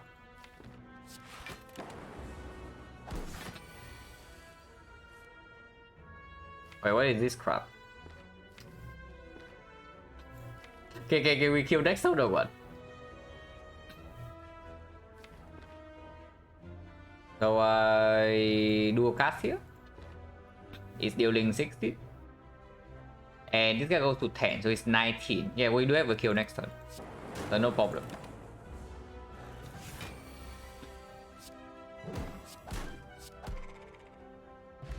And go no potion. Yeah, rebound. Charge battery is good, but after transforming 2 strike into beam cell, rebound is fine. Not exactly a good card, but it's okay. Yeah, right here we don't even play it. We play triple defense.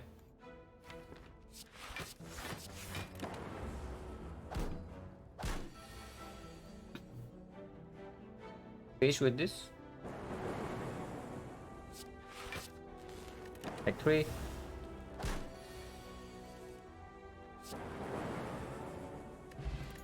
export. So 40.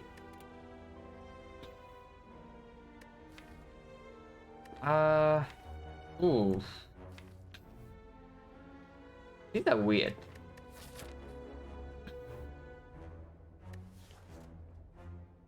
Reprogram probably way too early. With Zap Dual Cast still being our main source of damage. Like Beam Cell is nice and low. This is good with the Halo World, yeah. It's good with the Halo World and the Beam Cell, and sometimes with the rebound, but it's way too early. And it also demands an upgrade. The thing about like all of these that they all demand upgrades. Barrage and upgraded kinda bad. It goes slightly better reflex, but we only have like one off channel at the moment, so not even that much. Reprogram upgraded super mediocre, if not just straight up bad. Even upgraded, I'm not even sure if it's positive or not. And there's the Tempest. Tempest also not exactly like phenomenal either, and we already have an upgrade target with Beam Cell. In Laga, yeah, but Laga we already have the Halo World and 2 strike reboots. Let's just skip. Go here. If there's gold, then we go here. Oh, that's gold, but not the instant gold. Does this mean anything? Because otherwise we're also taking like maybe 5 fights here. But we'll go to shop anyway. Because I do want to... Cannot buy a relic here though. So if there's any strong relic, it would be... Any strong shop or common relic, it would be really sad. But otherwise we're taking like maybe 4 fights into fire, into a 5th fight. But going here means that we get only 1 elite. So it has to be 5 fights before the first fire, which is really weird. Yeah, shop is very weak with only this much go, and we don't even need to buy a potion. But here we are forced into 2 advanced always in a row, with 1 potion already. Even if we pivot to this side, we are still fighting 2 advanced always. If we go to the shop right now, we don't even fight advanced always before the first city. It's the end. Last one, we die to Retromancer. We die to Burning Retromancer. Max the HP and we miss 8. We miss lethal by 8 damage. The run was like really undercut.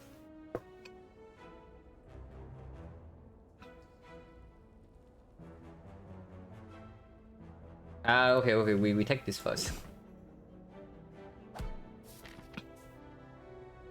Wait, upgrade target already? Avoid advance always. We don't need to actually buy potion, so we can still buy any card or take a card remove. But card remove is not even that strong in this spot. With the Beam Cell, I don't want to remove another strike, and removing defense in this spot is also kind of weird.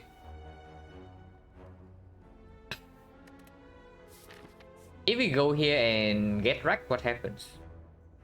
If we get wrecked in the first advance hallway fight, then I guess you can take 1 elite. Really don't want to do that though, but it can happen.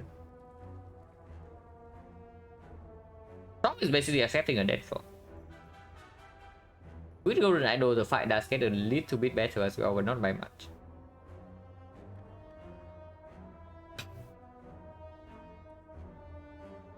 Yeah, if we get super wrecked here, we can still pivot.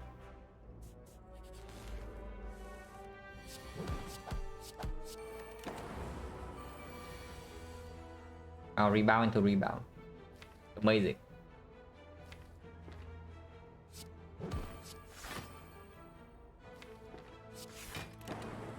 Yeah, defect so we can read 1 HP here. And yeah, we successful. No potion, so 50%. Was just little, was it? Maybe it was. It was like 18 plus 16, right? So it's like 34. Yeah, it was probably lethal. Well, these are certainly some cards. If it's Hexagol, we're probably Dooming Bloom. Yeah, before Hexagol, it's probably Dooming Bloom over Bow Lightning. Well, Doom and Gloom also slightly better against advanced always. Not that much, because unupgraded Doom and Gloom doesn't even kill the AoE fight instantly. But it's still slightly better. And yeah, into the Nox is probably better. Into Sentry's Lagolin is slightly better. But after we leave back on, this is way stronger. And we need a Hexagon solution at some point.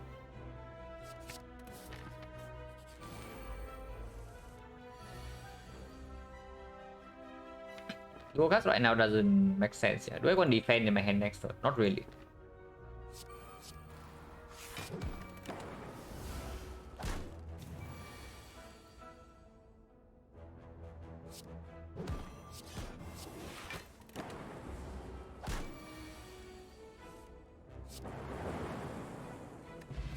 No potion. So 4 fights, 1 potion, 60%. Yeah, cold snap over nothing. Very clear. And more off channel also makes the loop stronger.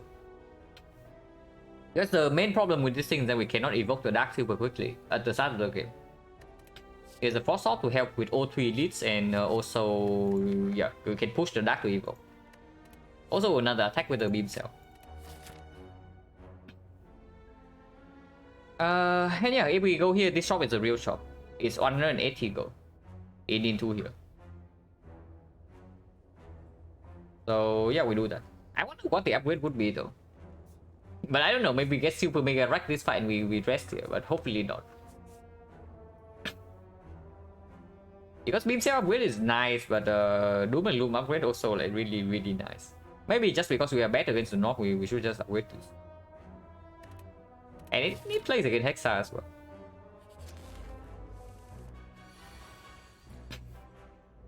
Oh, this definitely needs to be played in this fight.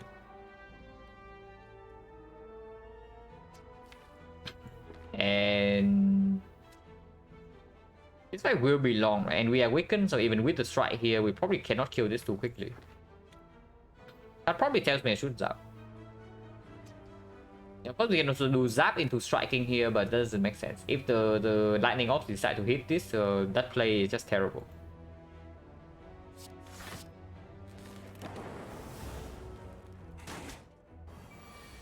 Claw.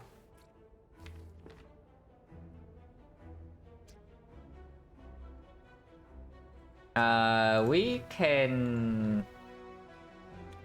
If we do Gloom here, we take 3. If we do Cold Snap defend dual cast, for example, we take probably dual cast first for direction. Yeah, Dark Orb is nice, but I don't want to actually take too much damage here. And with the Holy War online already, and we know that we are drawing block next turn, even if this guy attack, we can still do something with Frost Orb in play.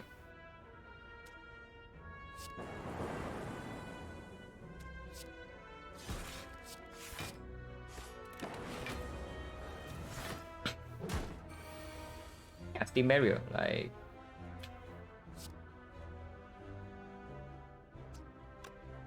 so if we do cold snap barrier defense, we are taking full damage. If we just do beam cell into rebound into barrier instead, then play double defense, we are taking 0 and have barrier for next turn with lightning off also dealing damage here. Let's do that. And beam cell cold snap but doesn't kill, yeah. So we need the beam cell rebound.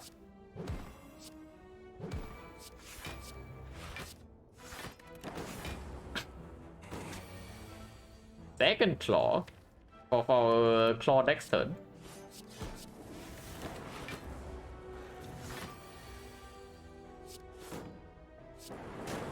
And you can see like you can see how well the Hello World is actually playing here. So if you trash talk Hello World and say that it's completely useless early game, then maybe think again. It has carry like at least 2 fights already. By carry I mean it saves us maybe 5 HP, maybe even more. Duplication on Doom and Gloom solves a lot of things. See how well Claw plays. Yeah, sure. Yeah, Streamline not interested. Yeah, we have better things to do than that. Stack is way too early, even though stack with Hello World is fairly decent, but way too early. Yeah, Hello World is basically +1 draw, and the card quality is better than whatever is in your base deck as well. It is kind of like a bad toolbox, is what I would say. Quite a fair bit worse than the toolbox, but in the longer fight goes, the better it is. But this is just a skip, yeah. We have no upgrades for the chaos. We stack is way too early and streamline is complete trash.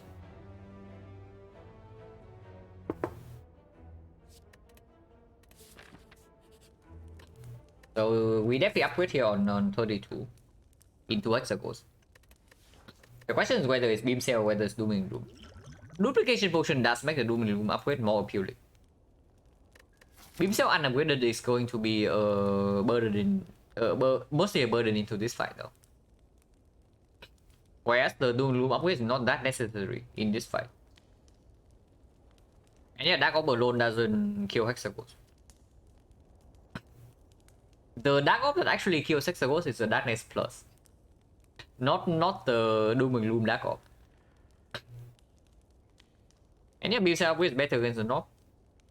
Beam Cell upgrade is useless against Sentries, but Sentries you already have maybe Duplicate on Doom and Gloom.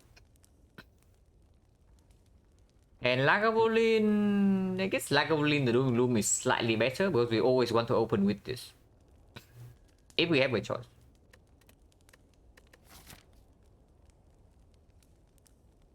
It's probably Beam Cell, right? Just to increase the average draw quality of our deck. Like upgrading this max is by far the best card in our deck, but then we have like more bad draws on average. Having this upgrade and not this upgrade means that we do draw into decent cards to play more often. And overall, the overall performance of these two are roughly equal in the early game. Honestly, even in the late game, this might also outperform. In the late game, just outperform this. The Beam Cell Plus has outperformed the Doom Gloom Plus. Okay, it's just Beam Cell.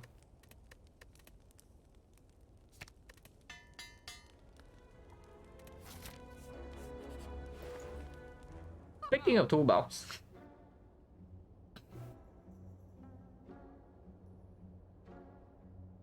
It is toolbox, yeah. Over Lantern, over card remove.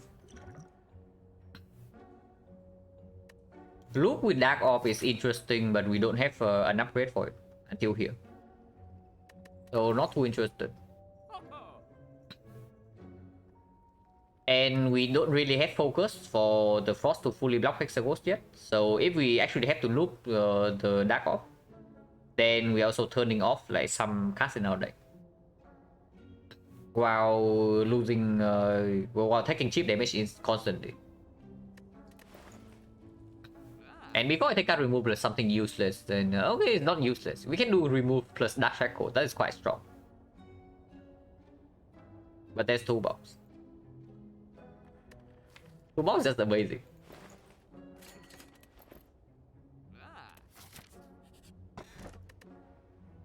Ornamental Fan can play with Beam Cells and Hello World.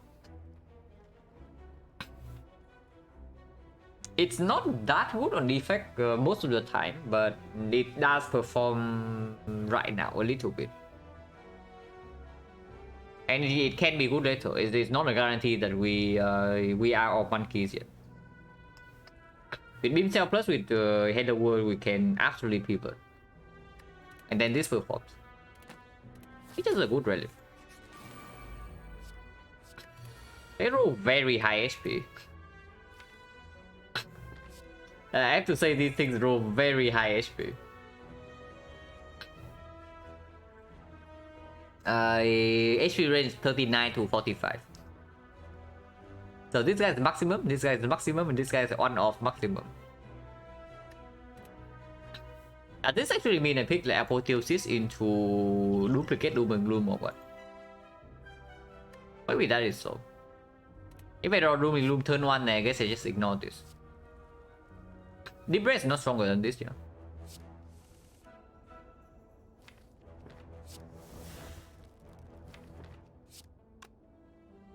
This is 28. If we draw the thing as well, we block for 4, and that is 28 plus 32. 32, we need 13. This is 12. Probably dual cast it.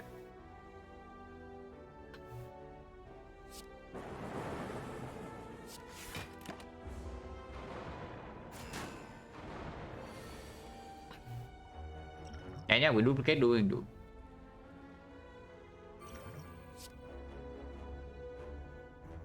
No artifact strip yet, so order does not matter.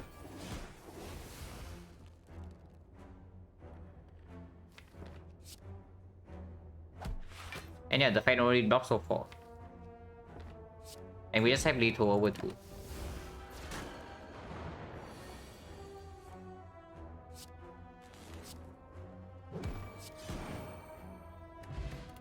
Matryoshka?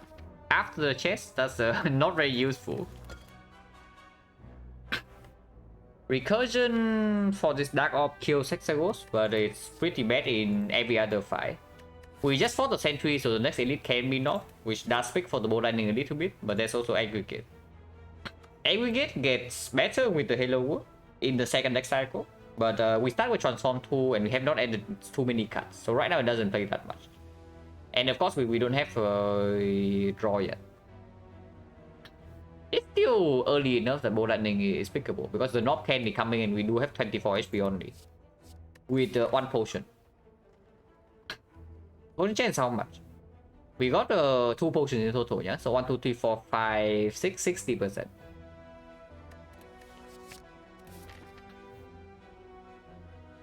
%60 potion chance of going here is like okay, but we are also not doing that well in the advanced always. If this is healing, then question marks would.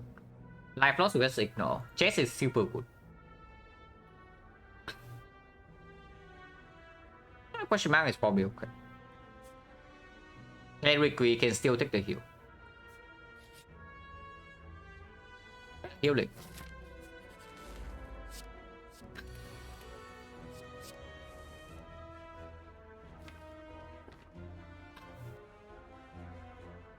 Bomb stronger than Dooming Gloom, yeah? Rebound bomb doesn't do anything. So this guy only has 49 right now. Dual cast is dealing 13, this dealing 9, we lose 3 per turn, so rebounds more damage than dual cast.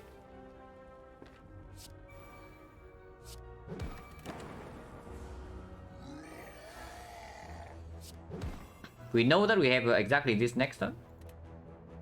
And this guy is currently at 30. 30, this is 10, this is 9, this is 9. 28, 28, 31. So he's already dead next turn. So we can double defend him.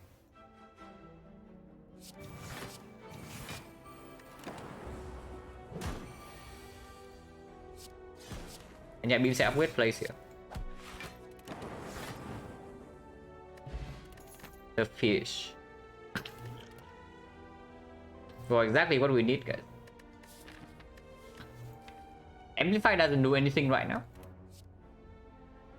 Melter does not actually play into Hexagons, and we are not facing lack of Odin. Sweeping Beam AoE damage, we already have Doom and Gloom. It's still okay to pick up, but it doesn't perform into Hexagons. And if we don't get an upgrade for Sweeping Beam, then it's also not that strong.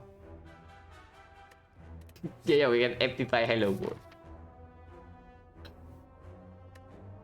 Yeah, this is probably just a skip, even with the fish.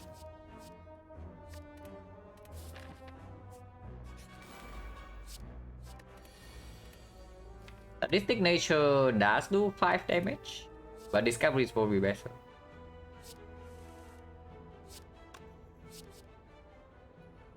If Discovery doesn't do anything then. Maybe it does. Like Rebubble Lightning is just lethal.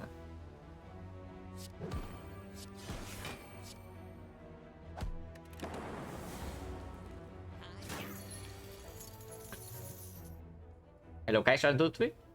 And yeah, we die to Retromancer for the Silent run. Burning Retromancer max HP, and the run was really below curve. With Brick Boss Relics and no Scaling. So very difficult, right? Turbo double energy storm. At the moment, not on display.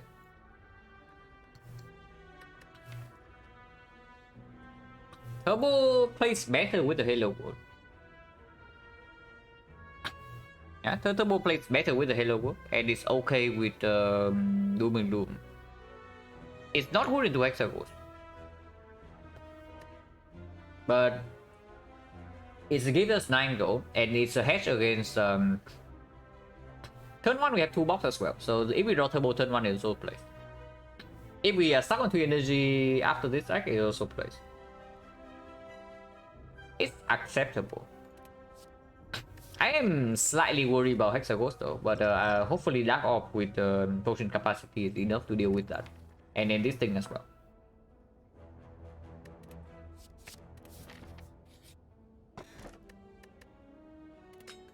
Also lightning.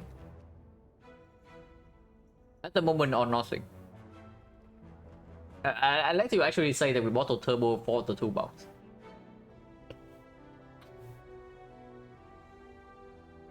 If we see Pyramid, bottle Turbo gets better. But it's probably really bad against against hallway fights in Act 2. And it's up against the blue key. We just key this, yeah? Okay, we need to make the upgrade that doesn't die to Hexagons. What is the upgrade that is the best against Hexagons right here? Versus the real problem.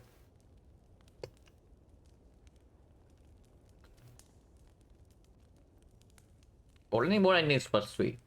Before I make boarding upgrade, I just make NG upgrade for the Zap or the dual cast. Maybe it's actually +4 for the Doom and Gloom anyway, because it plays better into Act 2. And every single time we draw into this in the Hexagons fight, we are playing it. That's plus periodic, yeah, probably not. It's actually Doom and Gloom upgrade, right? Because we play this on site. And it is also the best upgrade into early Act 2. Yeah, it's probably this.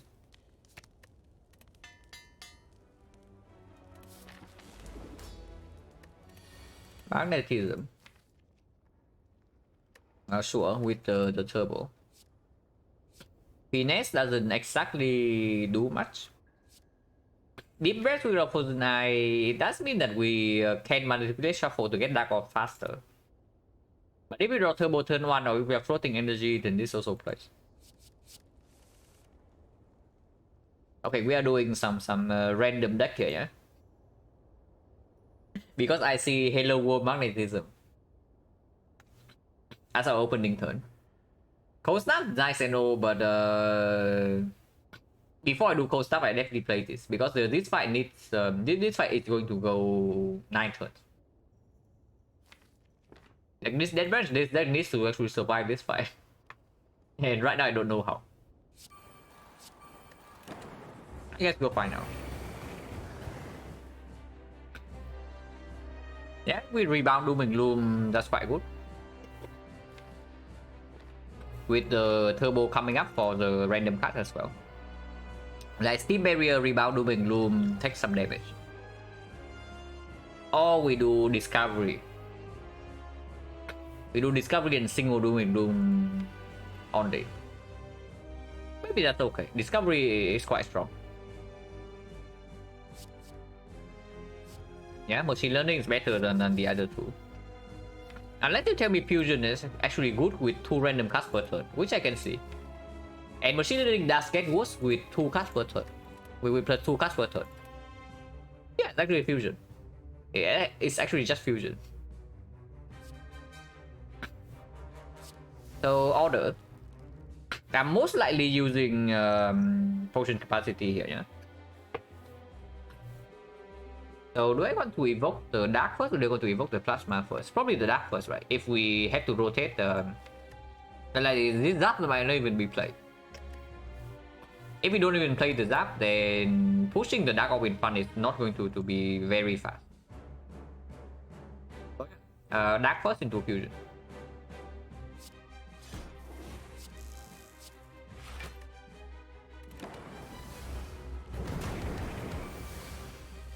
Another magnetism. Now you're pushing it.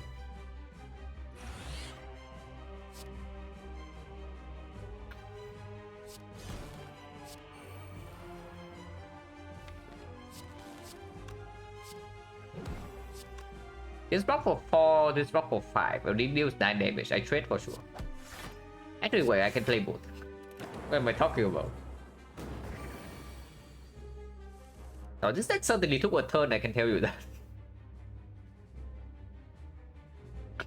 This deck certainly took an unexpected turn.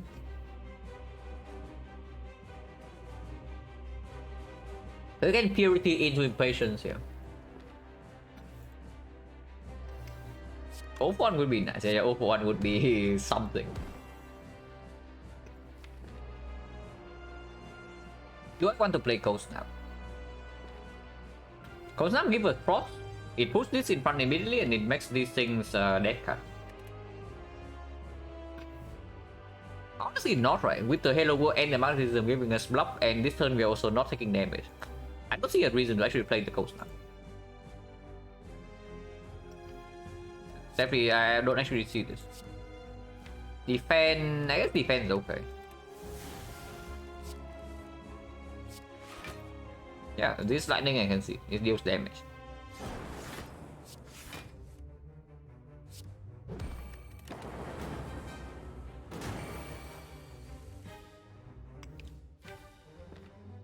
Metamorphosis into Secret Weapon, the mega combo.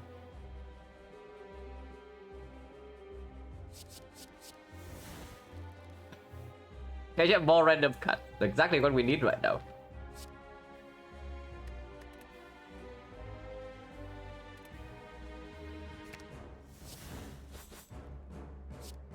Honestly, we can probably evoke this now, with damage being fairly ahead.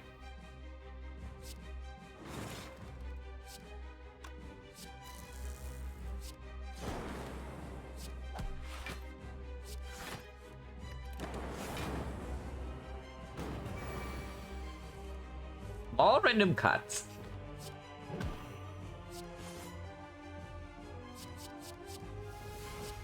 This guy's blocking next turn, you know. This guy's trying to block next turn. You know what we have in the draw pile. Yeah, we already have the hard counter ready, guys. So is that next turn, yeah?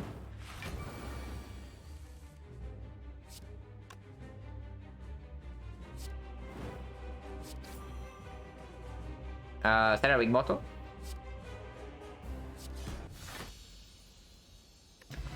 Trying the defect. I mean, I don't know whether that has to do with the defect or not, but that is something.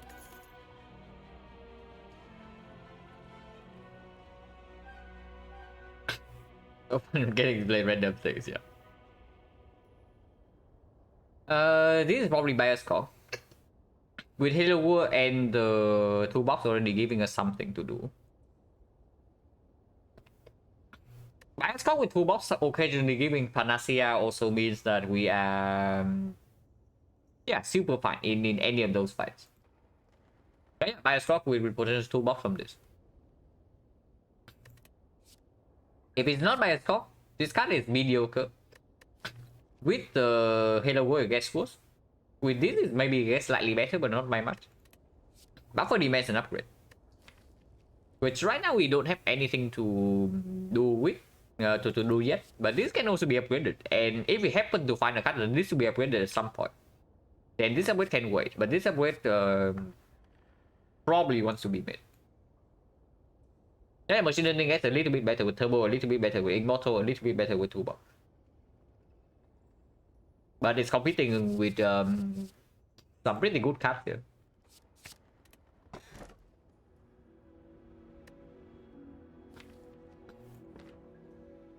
Oh, we do have golden. Okay.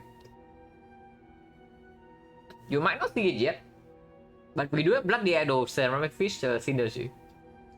Whenever we pick a card, we heal 5 HP. So if we see Bloody Idol in Act 2, this Coffee Dripper is free energy. And Philostone is quite bad for the effect. Starting from the birds and then of course the heart as well. Two very difficult fights, and now it's more difficult. And now it's even harder. Yeah, Philostone probably kills us fairly quickly. And yeah, like we have outer protection already, so Reaper is fine. If it's not Reaper, it's Black Star. But Black Star in this deck with no sustain yet and not like no actual front load damage to kill Bull Starbeak or Slavers. Slavers, if we draw well, we are doing fine, yeah. But on 3 energy it gets a little bit weird. And if we bottom deck this card, we cry. But by cry I mean we die. It's just Reaper. And we have Dark Orb, so hopefully the fight is solved. Hopefully. And yeah, here we only get two maximum 2 edits. So Black Star would not be very good. With Golden Idol, Ceramic Fish, of course, with one question mark. And this is the burning list super early, so I guess we avoid the early shot because like 2 advance always. And if we avoid this, we only take 1 edit. So instead, we probably go for this edit into this one. If by this point we get super right, then we can also just pass away for 1 edit only, and then late question marks with super late shot. Yeah, something here is probably super clear. Okay, Philostone will be crying right about now. Let's try to down a bird and work with ornamental fan. Secret technique for nothing.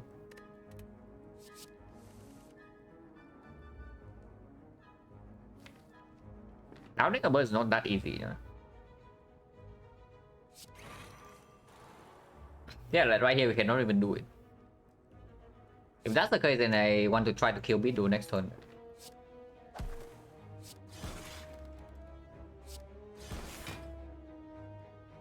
Currently taking 2, we can evoke this, but no need. But to take with it, I don't have frozen IMV, but would be great, but I actually don't do. I actually don't have that. 7A, we get to kill this. We cannot down the bird. The amount of block is like decent, not that bad.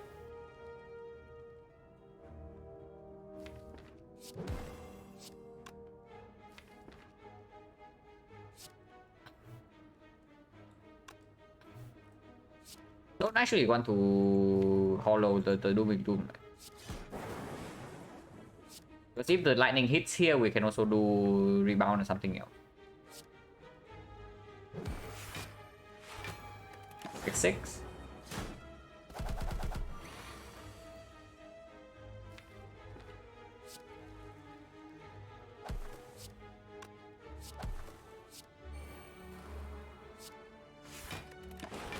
And yeah, even with the Reaper and not the Philostone, we are still taking 6 in this fight. Will I play Turbo? Good question. Probably not needed.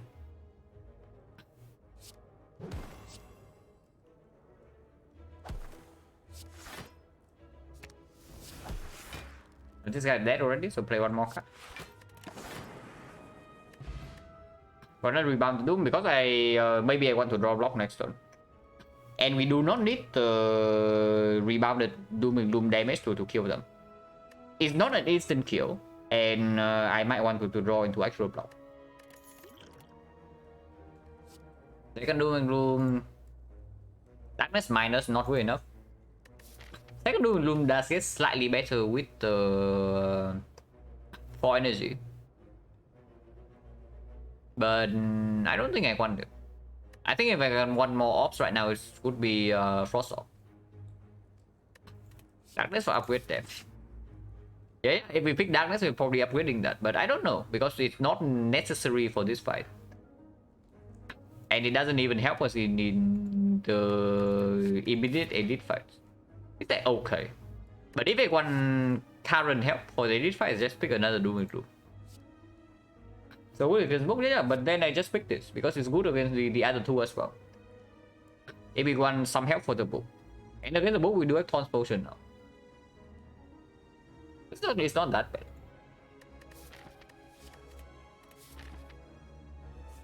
Question mark first, question mark later. If this is bloody arrow, I want it right now, yeah? So we take question mark first. That is not a bloody idol. This is 27 gold. And we only lose 16 current HP. It definitely also has synergy with Coffee Dripper because it makes the... After picking apparition, you don't want to rest either way.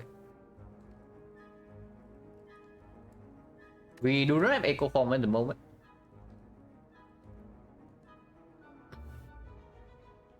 Our partner block is like decent but not amazing. It's fine.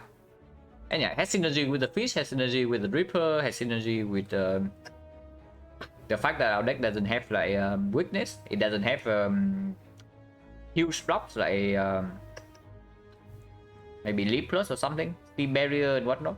We are blocking some chip with defense and the fan, but whenever we actually get frail, we cannot block. Yeah, slight fan synergy as well, because we can play 3 attacks and full block per turn. It's okay.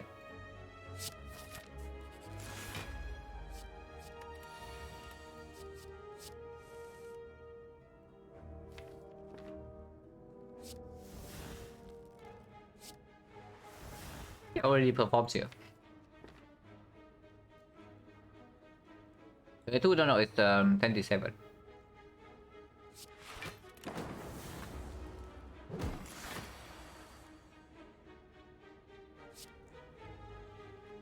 Boss in front, yeah. Actually do this first to get rid of the thing.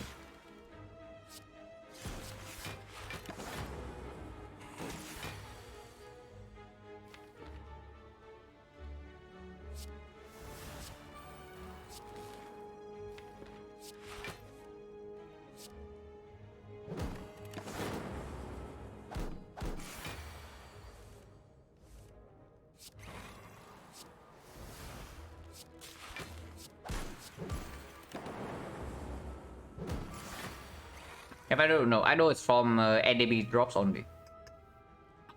The golden arrow takes risk that enemies drop 25% more gold. The exception for this is that tiny house gold actually gets amplified. How you interpret that is it depends on you. But yeah, otherwise you only get gold, extra gold from enemies combat rewards.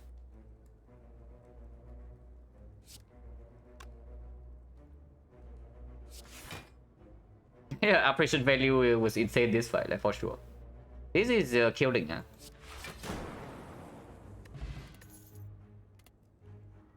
FTL equilibrium. FTL very good with the Immortal and the fan. Equilibrium phenomenal with the operation. If we ever upgrade one of them. Iron for energy, the equilibrium also plays. Plays slightly less with the header work, plays more with the turbo. I think it works better with Flexport. Probably also a better pick for elites. Because it's true, we do have a lot of things to spend energy on already. With Halo Work Card, with 2 energy from this, with potentially 2 costs from 2 box. It's okay. They are both uncommon, so no argument there.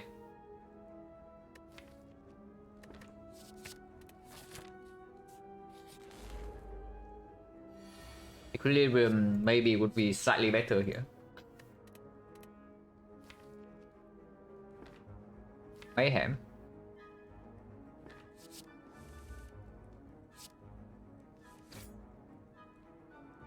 Oh, that's awkward.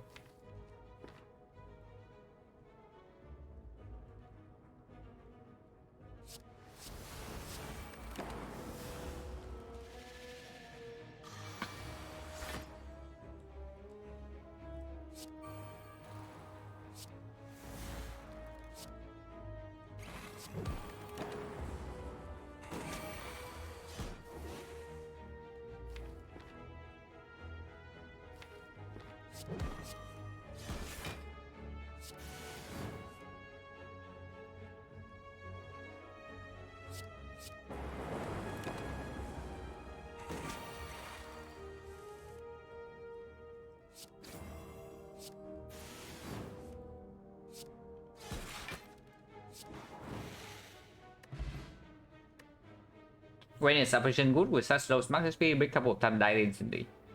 It depends on fairly heavily on the character and of course your deck. But usually when you have to trade away a lot of HP, you look whether operation has synergy with your relics or not. And whether your deck is really lacking front load block. Because if your deck cannot block I2 regardless, yeah, then sometimes you take cheap damage from operation. Like you take maybe 5, you break one time, you take like 5 damage, you break 10 damage sometimes, and then you die after like 4 breaks. But consider this, is that if you are playing a deck like that, with our operation, what would actually happen? Instead of taking like occasional 5, occasional 10, you just take maybe 15 damage every single fight, and you die immediately. So if you don't have block in your deck in the first place, then usually operation is good. If you don't lose any current HP, then operation of course is very good. Because that already means that you are struggling.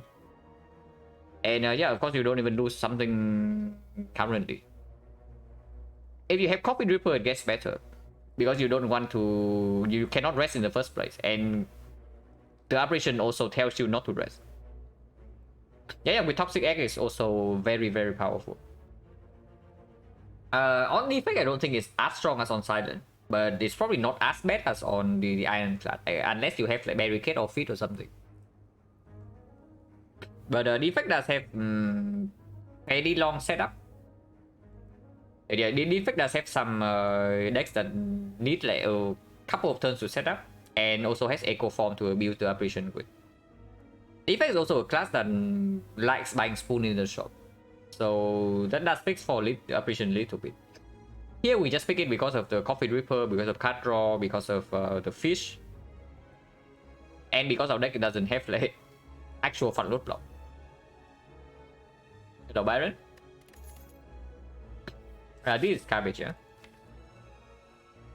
Yeah, we don't need beam miners. Potion chance at the moment got 1 potion, right? So 50.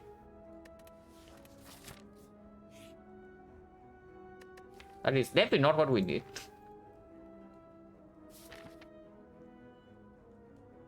So double elite. With 400 gold, taking double elite is a little bit scary. But we do have this against the book, and with levels we have Bias Cock, Doom and Doom, 2 box. Operation FTL. Yeah, but minus 45 gold. Repair. Yeah, self repair is nice with operation as well. Like sustain, small sustain actually gets better with operation. It's when you get to like massive sustain level that operation gets worse. Like for example, you play Reaper.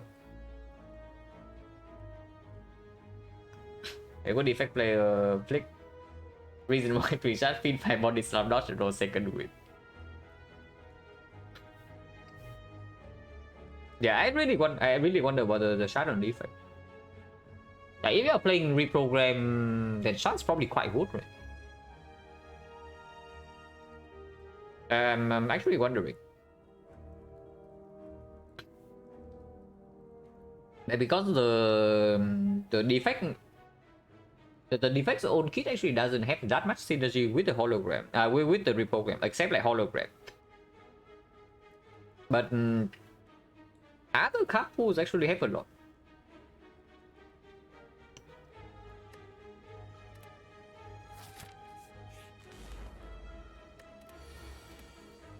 Now here's the slavers. We don't actually have Frozen Eye, yeah? With FPL, with the turbo, with the beam cell, with the Hello World, I can see Panache over Sadistic. Let me Sadistic right now is like 5 damage. This card probably cannot be played. But Panache can maybe be 10 damage, maybe can be 20.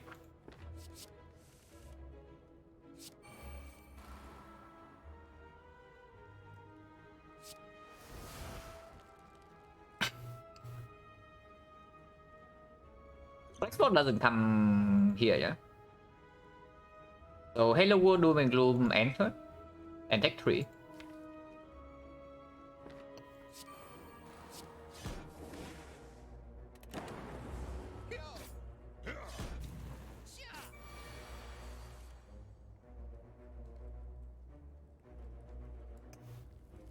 So we do get to panache this turn, but this is only 14 damage, not killing this, and apparition is only 1 more. I can see flex spot to kill this turn. This is 9 here into 18, 27. 27 plus panache is the kill. I do not want to be vulnerable, thank you very much. And yeah, we don't actually need to play the turbo.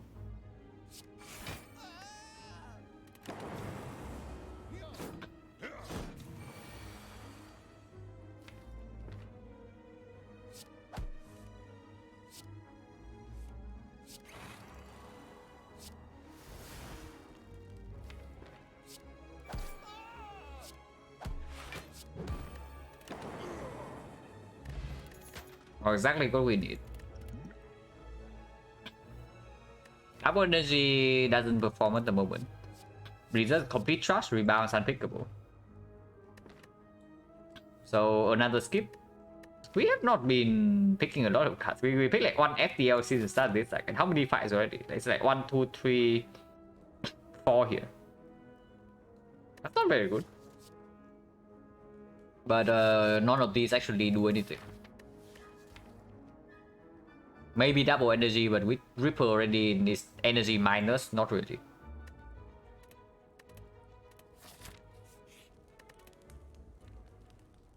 Yeah, that draw though was good. Without Equilibrium, there's no need to upgrade this yet, yeah. And we do get to upgrade apparition before the shop in order in case there's a mirror. So right now I can see bias clock upgrade. Like turbo upgrade not necessary. And the other upgrades do not play. So I can definitely see this upgrade. It plays in short fights, it plays in longer fights if we happen to see any other effect.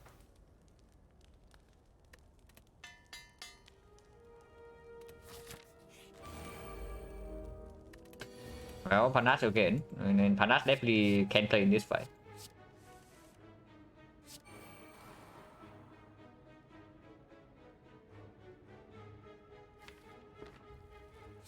Do this immediately. Yeah. I have to play 2 cards. I think I play turbo to see the card drawn first.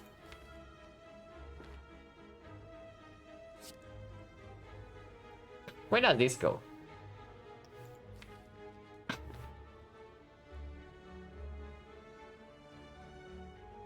We do have 10 damage, so cold snap plus lightning hit this would actually kill.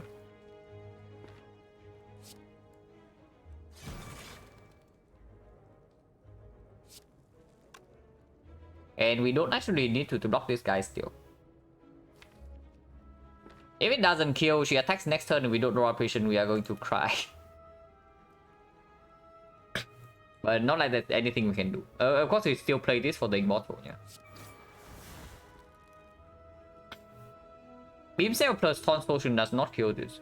So I guess we Beam Cell the leader and hope for the best.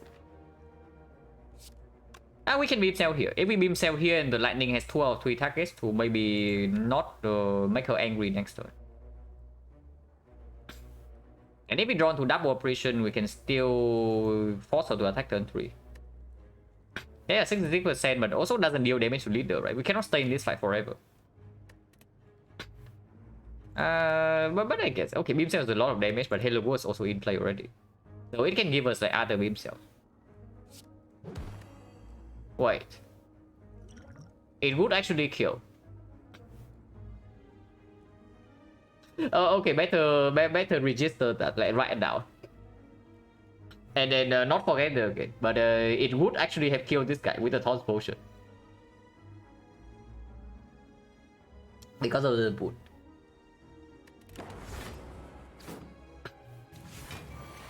It does not attack.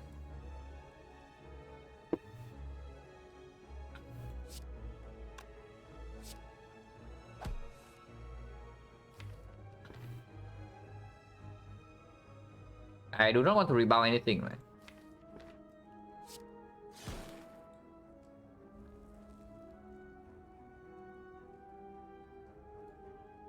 Defense rebound is full block.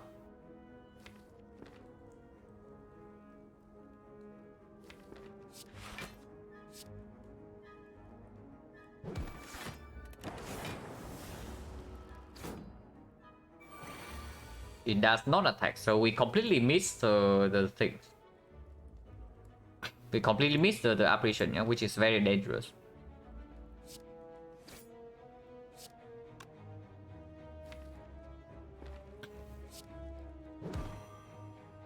If we draw to Dooming Loom right now,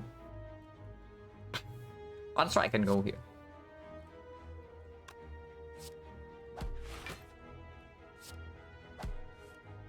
We don't draw into Dooming Loom. Dooming Loom is the exact bottom card in our deck. And we miss all 3 apparition against this fight. Which is very scary, because next turn she can just kill us.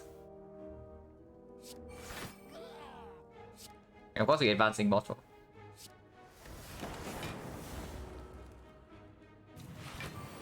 Where she doesn't attack.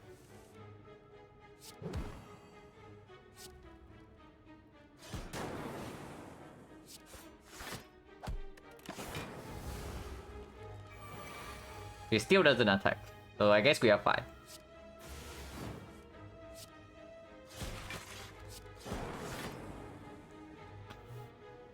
Okay, she never attacked us. We missed all the apparition, but we also never get attacked. Okay.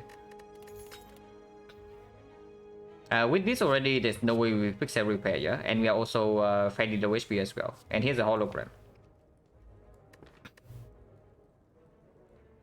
Reprogram in this spot before actual hologram and with bias cock plus, not interested. And there's a hologram that we can upgrade right away.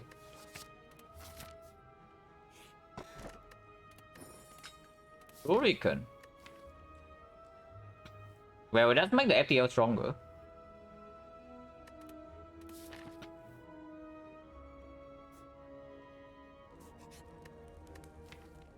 Hologram upgrade still, yeah? It's still hologram upgrade, and then maybe we go here if we have nothing else to do, we upgrade apparition.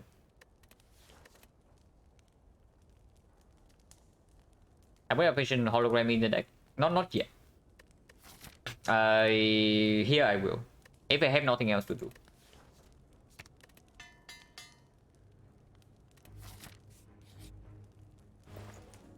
Well, almost got outplayed.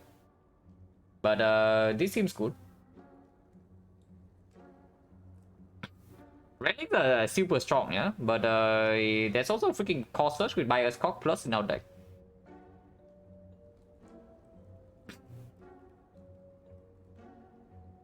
Yeah, this thing is strong, this thing is strong, this thing is strong. But there's also this. Prepare for the bottle turbo, yeah. I see Core Search, I see Mega Prep, I see Remove, and now we don't even need to go here anymore. That is probably it. And with Core Search bias in our deck right now, there's no need to actually have defense anymore. And Strike plays with the fan, Strike plays with the Shuriken.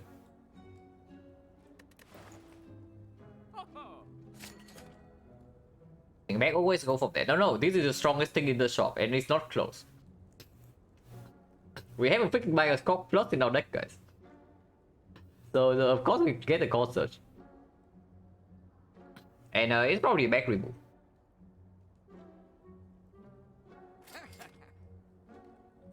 Hey, I think remove stronger than this. And remove defense. What about removing Zap? We have no compound driver at the moment. Defense are just complete trash. But this thing is a dead card in the champ fight. The champ fight is basically just sitting in 5 focus Frost Ops plus the Dark Orb here. And defense does play that, but this thing cannot be played.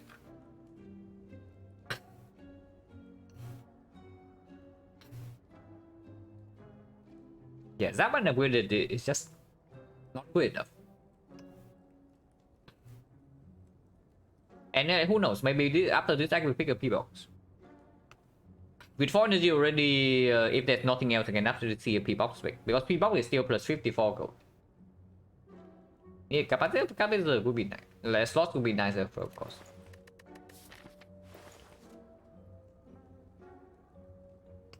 Yeah, we just remove this, right? Because it's true, we don't have the slot to.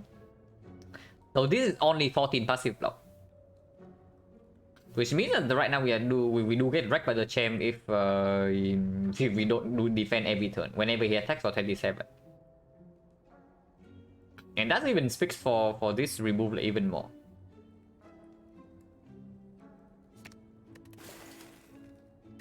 Unless you tell me that we should buy the defrag to make our force block for 9 instead. Consideration for defrag? Probably not. We have like enough focus already with this for the late game. And buying defrag right now also is up a remove. Maybe it's up an upgrade. Yeah, maybe for free, but I don't pay go for it. Do I to upgrade? Yeah, but the apparition and then I don't know, maybe turbo, maybe the second apparition. Upgrading 2 apparitions is not even that bad. And because like right here we don't even see mirror anymore, yeah. A second apparition upgrade is just fine. Late question mark? Colosseum? Forgotten Outer is free. No, Forgotten Outer is freaking Bloody Idol. Not that we need Bloody Idol. Bloody Idol right now is not even that good. It's okay. Also, we had Dreamcatcher with the Reaper. Okay, never mind.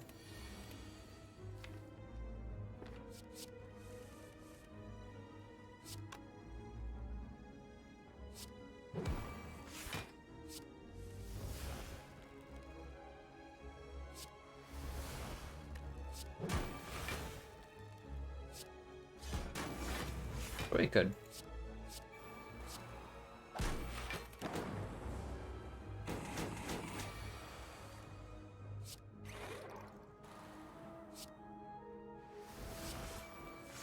Oh, the synergy.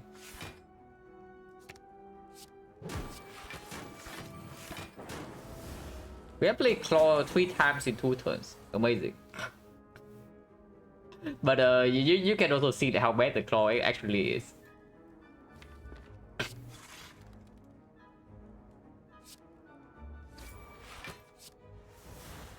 This does not kill, and we get to do 1 more turn to set up Immortal.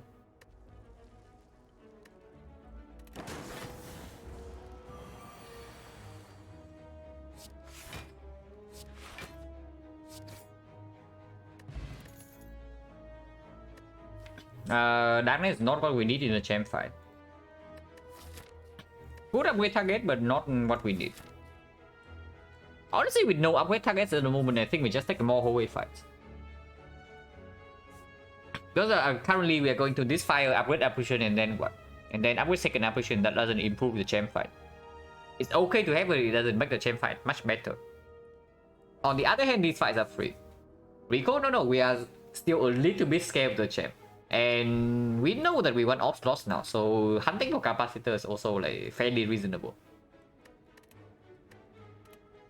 Let's keep and take hallway fight, yeah. Wait, do we get a shot or what?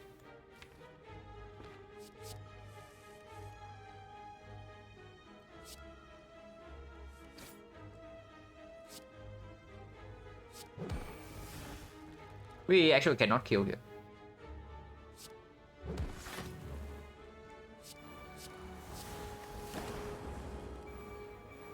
This is no, cannot be 60. We don't have enough power to store this fight like that.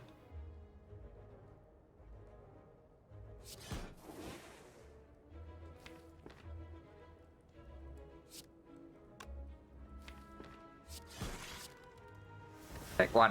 1 is none. Actually, we don't even take 1. But yeah, we can get this here. And we can rebound the hand of wheel, so it's 40 gold.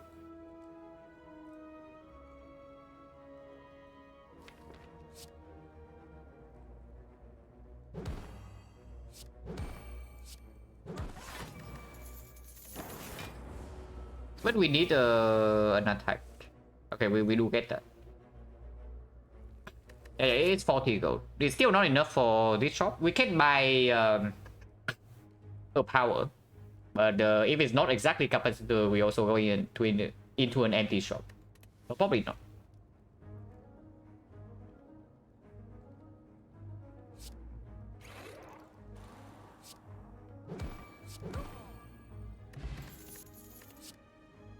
Definitely not what we need. Weak pot.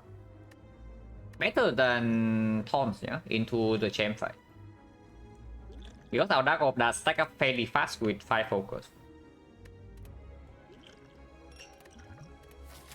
And yeah, shop is still not enough gold, so we go here.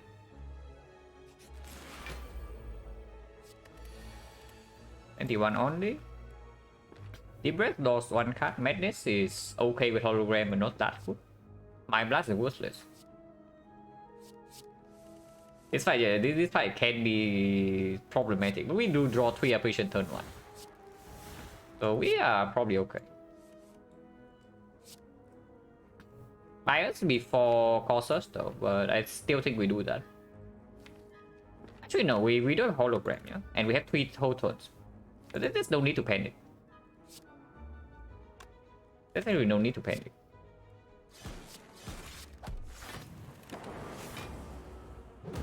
Kill red, yeah, we kill red right now.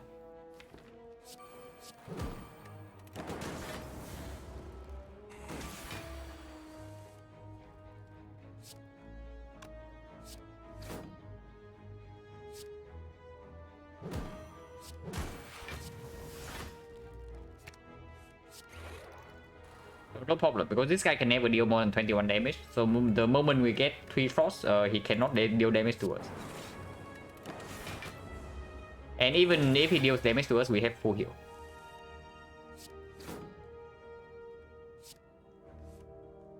But yeah, he can never deal damage to us, okay. This kills, so I don't want to kill. Not yet at least. 8 is fine.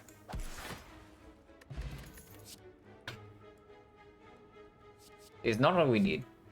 Recycle though. Recycle is an upgrade target. Right now we have operation upgrade already. And operation upgrade is still good against the champ, yeah? Like at least one of them with the hologram. Recycle gets a little bit worse as well with the Halo World. And we are definitely playing this in the champ fight. Infinite right now there's nothing that suggests Infinite yet. Honestly just a skip here. It's just a skip here into upgrade apparition. As well, Hello World, because the main thing you want to do with the recycle is just to trim your deck down the second cycle. Because otherwise, if you only want recycle as the energy source, then there are way better cards to do.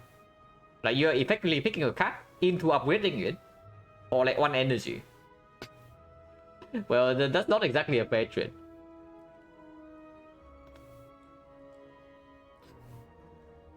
Would be better to go kind of make us rock. No, then you go sick. If you go like super big deck, then you don't want recycle.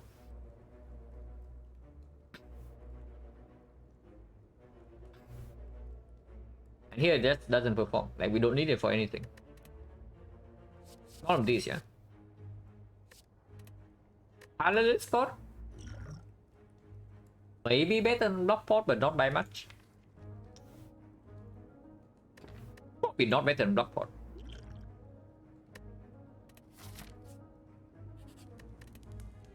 And yeah, operation upgrade, one of them at least.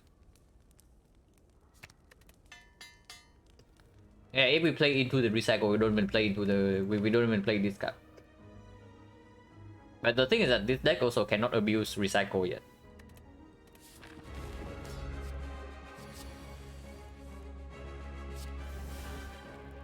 Damn soul for what?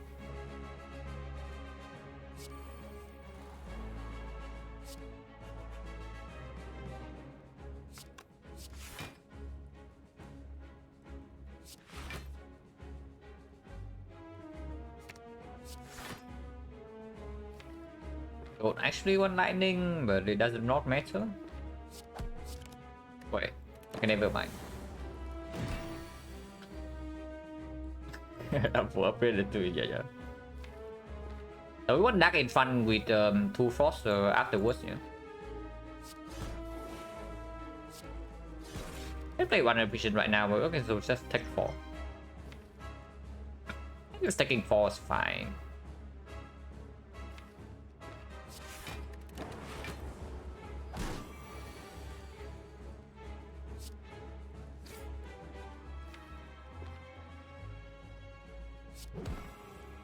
Not the core search.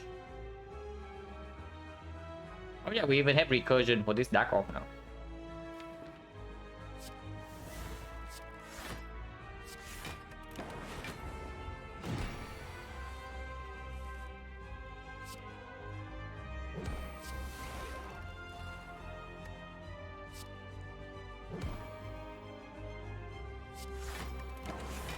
We have dual casted. Oh my god, look where it go.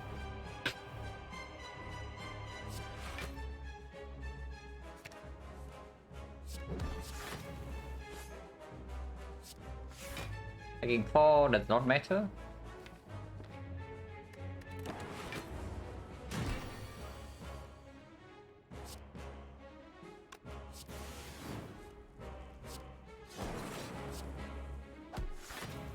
Also doing some shuriken scaling here.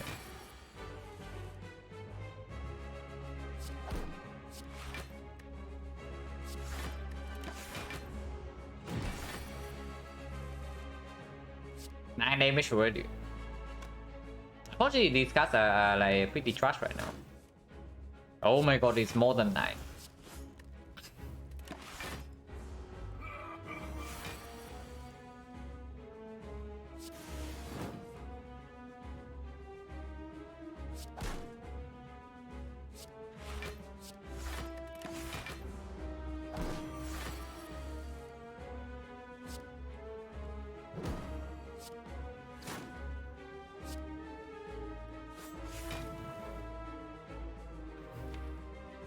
Dual cast next turn, yeah? Okay, but dual cast this turn. Dual casting this turn is not exactly super good. So I guess we wait for one more deck cycle then.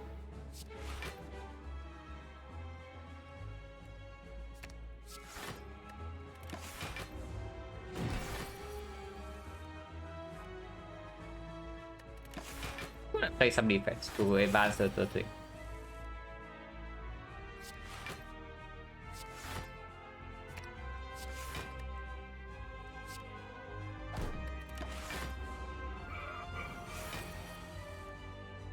Yeah, we kill this turn then. Good, so we play one more card. Clear 6 with Corpus Bias in the deck. A very obvious tick.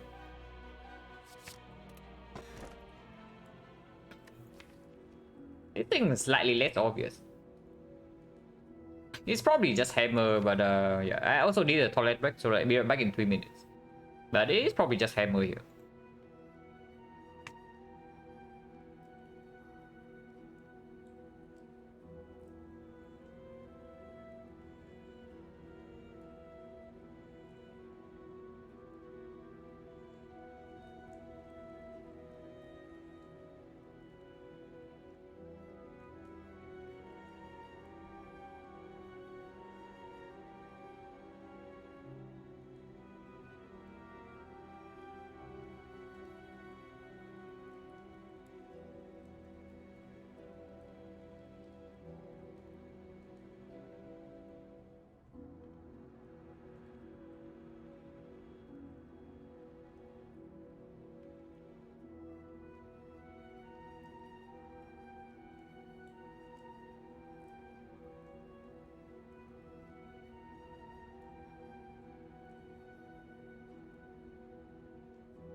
So Joker probably never, yeah. We have 5 energy, backup prep turn 1 with Halo War, with Turbo, with Hologram, with Sick, with FTL. So yeah, probably never Joker. And yeah, if we with apparition in the deck and with these things, with no off slot yet, if we see Echo Form, of course we're picking that. And it's already without Echo Form. With Echo Form is even more annoying.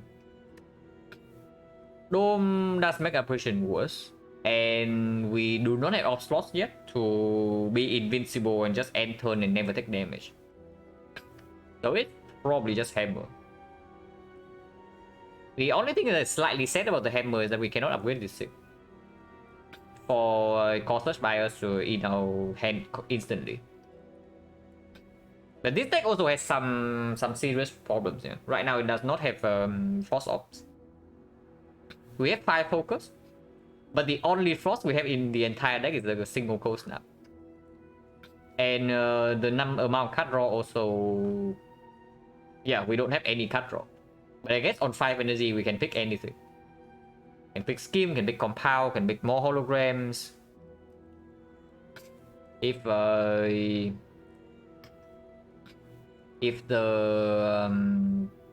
overclock comes up with it, we can maybe pick that as well.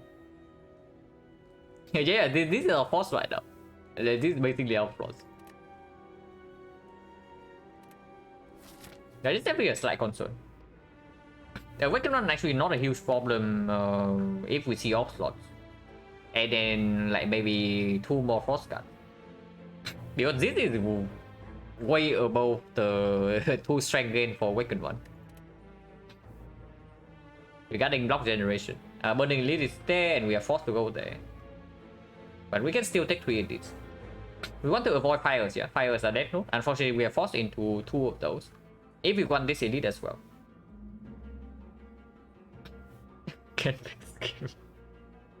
Yeah. How's question mark? Golden Idol means the question mark gets better, but only if we get to do multiple shots. We cannot. Red Mask still complete garbage. Red relics are fine. OFI is not super good either though. But we have to choose right now whether we want 2 or 3 question marks. This is another 4th question mark here. But that is it. This one we get to choose. 4 question marks is probably okay. Really am interested in more card reward screen to see the capacitor, for example, though. The rare relic is good, it's better than always, we already know that. Madness complete trash on 5 energy with no card draw. Maybe it's not that bad. We do have holograms, so there are something, maybe some things can be done with the Madness. Any upgrade question mark? Yeah, Apotheosis for Form Sensory Stone.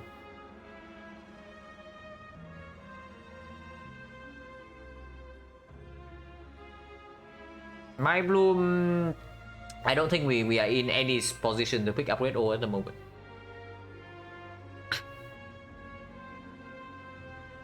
So Golden Idol is very good, but we don't actually get to use the Go until like here, which is fine. It's not that late, and it's still before the Burning Edit. Red Relic for Red Side Relic when we can go here instead of another question mark is also good.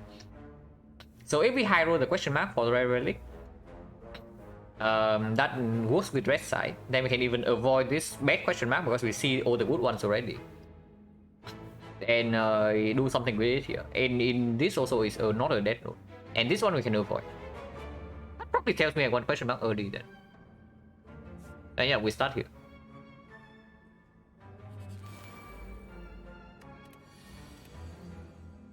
Oh, they are pissed.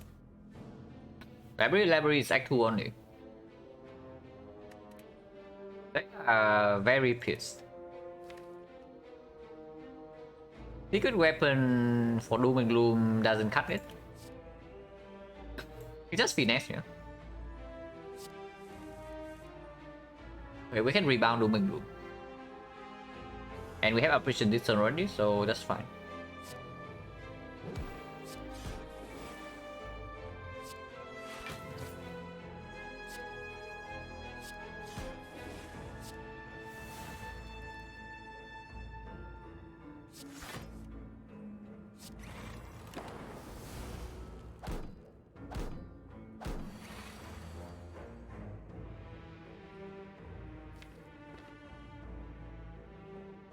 Hologram is not in here, but there's another apparition.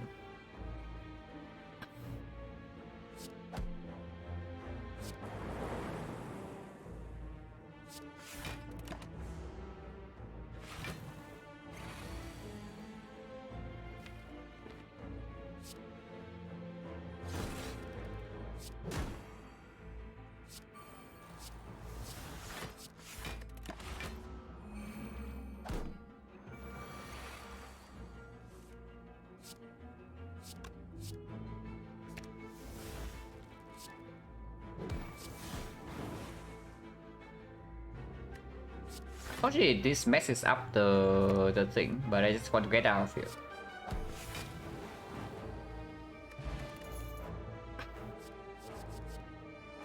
I have to choose. First card roll 5 energy or second force sword with 5 focus. That's also a reinforced body. I guess compound rival has the higher shielding. Because if we see, let's say we see one coordinate or maybe even one glacier, the frost field can be solved immediately. But cut roll we pick like any cut roll.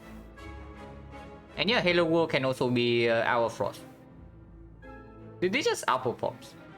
Reinforced body on 5 energy is interesting as well, but we have no dexterity. Energy gain is limited to turbo. So it's like strong, but not that strong.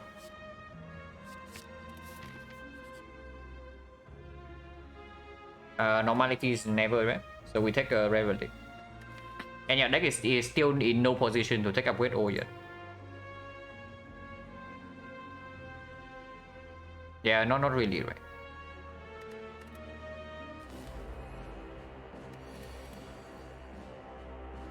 And the value, I don't know about petrol value in this fight.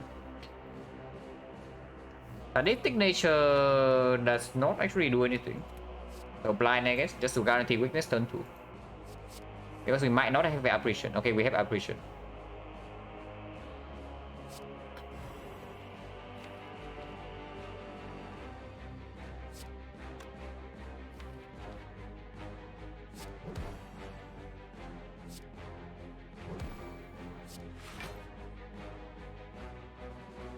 Blind again or beam cell. It's actually beam cell.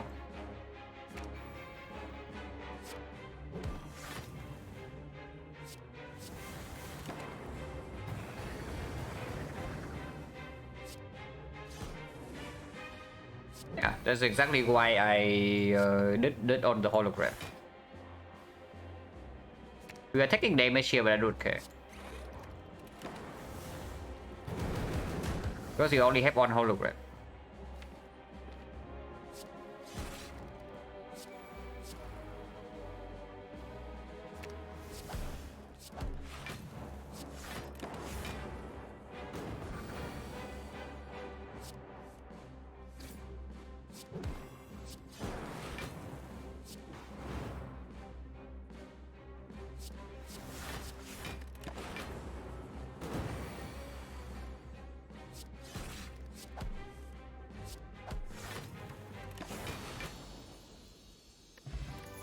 Not quite red side relic, but it's okay.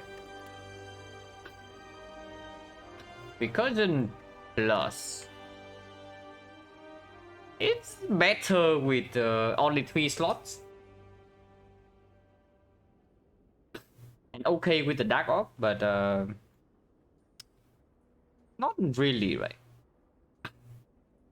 With only one hologram, with no 041, with no plasma, it's not good enough. Reinforced body is back again if we still want it. But it's still reinforced body minus. Reinforced body plus I probably take. But minus with no dexterity, probably not. Oh, another skip.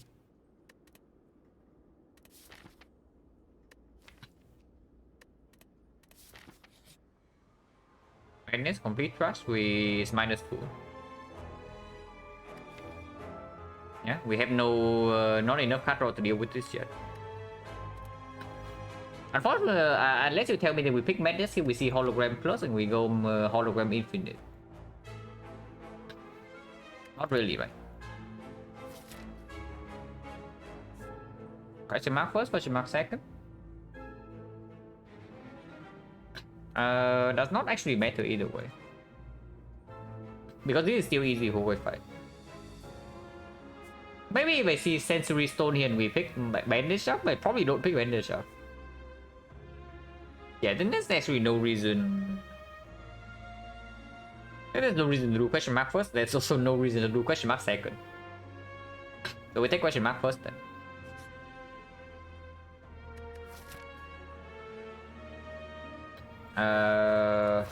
Shop is right here.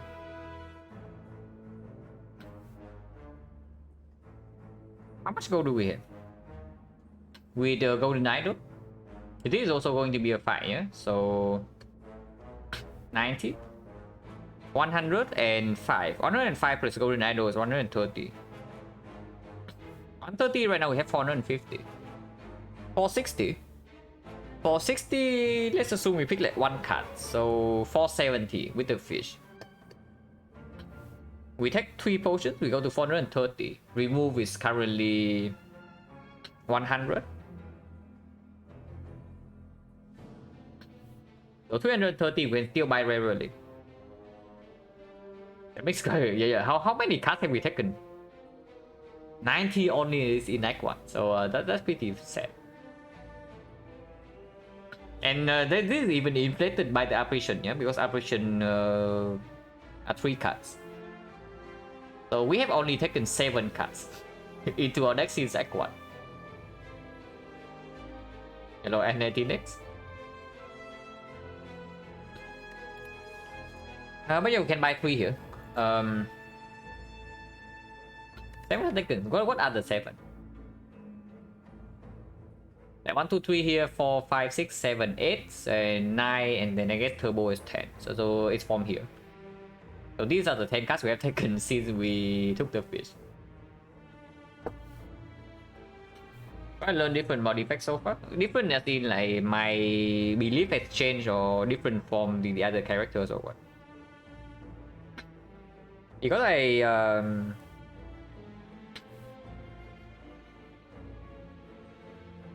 I think the biggest thing I have learned is that you probably need to evaluate like how you are going to whether you have a direction to scale or not fairly early on, and that impacts your boss relic and the rare card choice, like even since Act 1. Like if you just pick good orc cards and then or some general wood cards and then you hope that you see some scaling later, sometimes you just die. Like if you do not have potential scaling since Act 1 and the relics are also not the super premium, then you probably have to play into that and pick the card that is stronger late game instead of the card that is stronger right now. And that also reflects exactly in the run we lost the other day. Like I picked Electro over the Sick. Yeah, I picked Electro over the Sick because Electro was stronger at that time, and we had a lot of orbs. But picking Sick in that spot immediately opens up like potential plays later on, and we did not even need the freaking Electro. So that could have been the run losing mistake like right there. And Act 1, Act 2 pathing also, I probably have to change Act 2 pathing on defect like quite a lot if we don't have a clear scaling solution. Like path for the nodes that actually might give you late game answers is what I'm thinking right now, instead of just doing things to solve Act 2. Because usually defect doesn't have a lot of trouble against Act 2 boss. At least in my opinion so far. Like defect does fine against Act 2 bosses. Like one Dark Orb and yeah, the champ is done. One AoE, good AoE card and the automaton is also done. If you have Frost Focus, then the automaton also super dead. Collector is still annoying, but that's just for basically every character. The defect doesn't need as much as Silent to beat the Act 2 boss. So you can definitely be a little bit more greedy to prepare for the late game.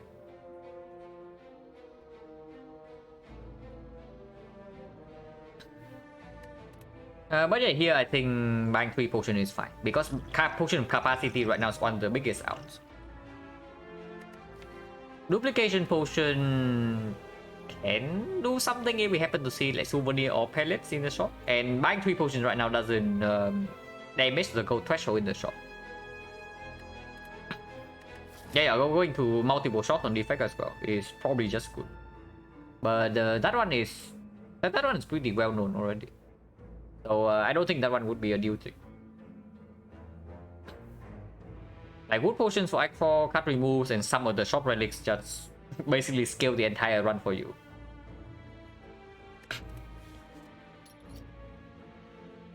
Not super good. Essence of Darkness is like okay. Energy pot definitely not needed, yeah. So and this is way better than this. Quick potion. We don't have any access to the quick yet. So maybe it's slightly better than this, but not always. Not really. yeah, never goes to the job.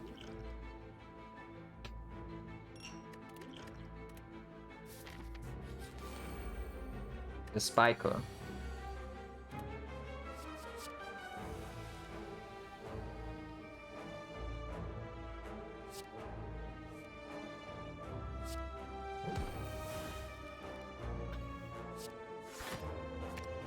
We are doing it, guys.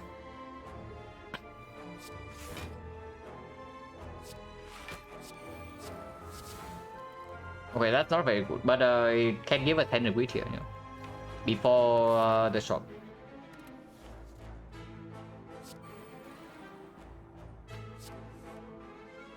Unfortunately, whichever card we put on top right now will be drawn if I play this Flash of Steel. It's also no zero cost, no operation, no FTL. I guess we put this on top and play it next turn. Nah, this is better. We need Frost. We actually need Frost. And we're stalling. We are stalling if we can. Red it was from Neo. We transformed 2 into Halo World Beam Cell. This guy was really good in Act 1, by the way. Yeah? It's extreme. It performed like super well.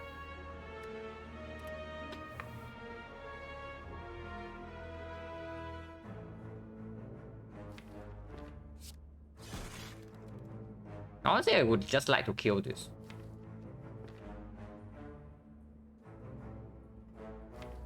Lazy is annoying. Maybe not that annoying. Yeah, maybe it's not that annoying.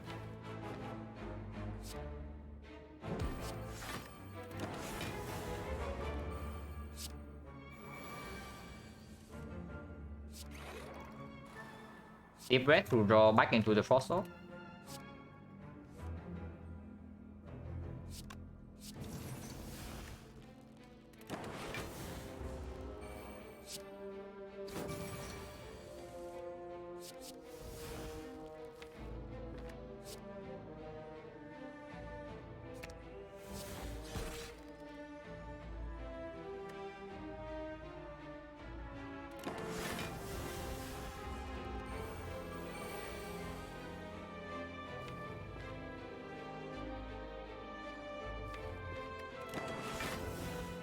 Maybe trying to do it on 2 of them is a little bit ambitious.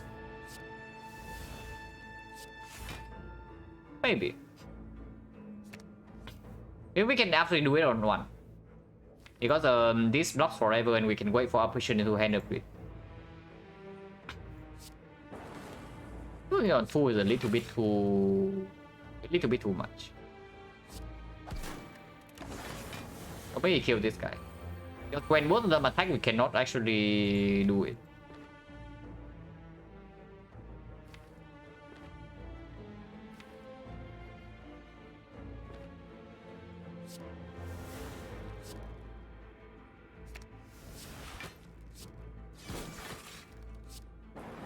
But now we have time.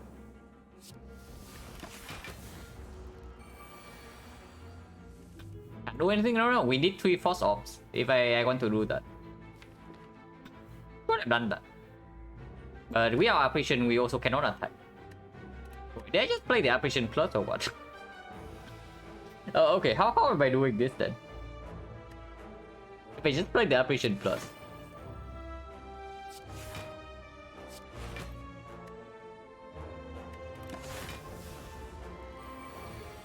I don't know. We are waiting for Hand of Wheat here. And if I just want to kill, we have. Okay, what do we have? wait, I removed Zap already. Whatever. We have sadistic nature into Dark Shackles, but not the countless cards can kill without any other bomb. So it's easy. It's easy. We just need to sit here and do nothing.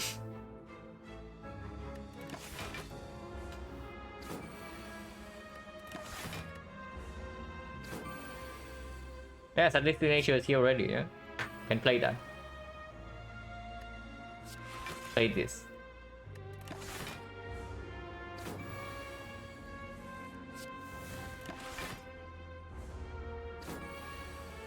Yeah, this is a kill already. We can play this.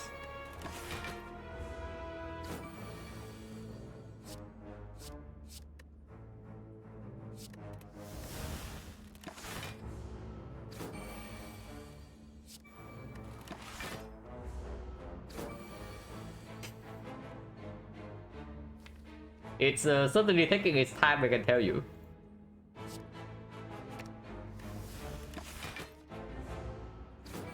And even when we get it, yeah, it's not instantly over yet. But after we get it, we still need to block 19 somehow.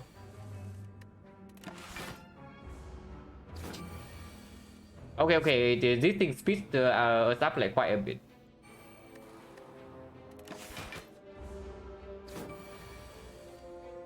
We wait with this, yeah? We wait with this. Because if we play this after Hand Wheat is down, we upgrade the Hand Wheat right away.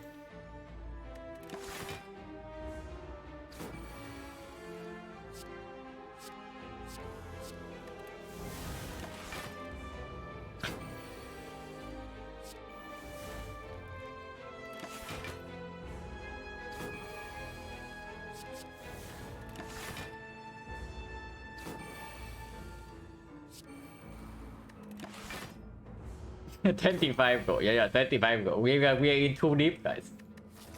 We are in way too deep here. We cannot live without 35 gold. It's impossible.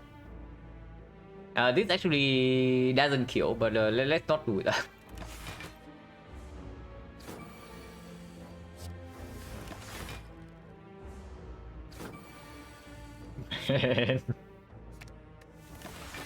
And this is with double magnetism already. Okay, triple. Okay. Surely this is the time. Surely this is it, guys. Did we get it? No. So I hope that for a second, but not really.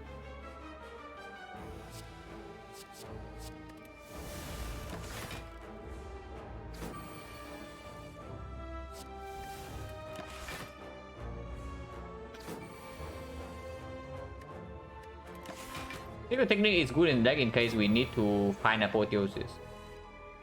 Okay, this is it.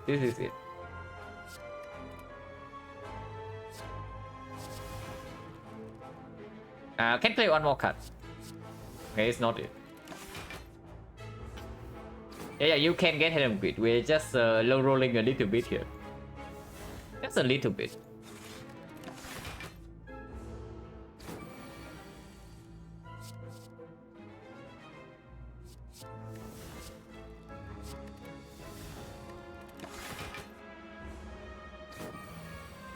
Just a little bit. Okay, 4 of them. Surely 4 will do it this time. If 3 cannot do it, 4 will surely do it.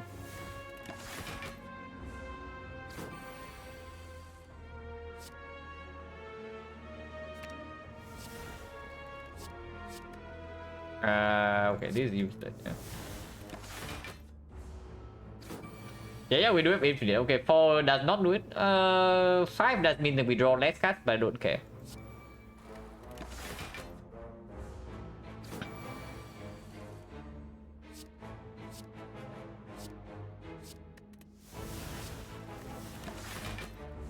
Deck size limit? Probably way larger than what we can see.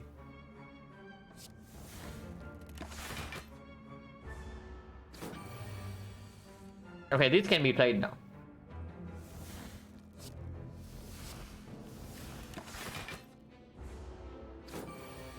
Ah, finally. We are not here yet, yeah, but now we need to draw into Apotheosis, play the Apotheosis, and then block for 19, and then kill this. So, Forethought on the hand of grid.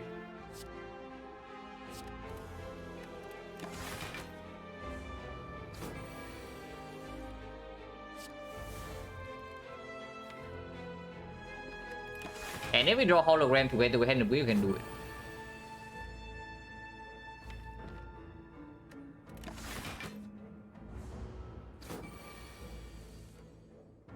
Yeah, hologram's coming, hologram's coming. Oh yeah, this hologram is also Forethought. So of course we draw the hologram to hand of grid. Yeah, we will prepare for this already. Okay, so how many cards? 1, 2, 3... Yeah, 1, 2, 3, 4. So we play one more card here and we are fine. Not this turn. Wait. Wait, no. We only draw 4 cards. So we are going to draw to hologram, but not a hand of grid, because we have way too many magnetism right now.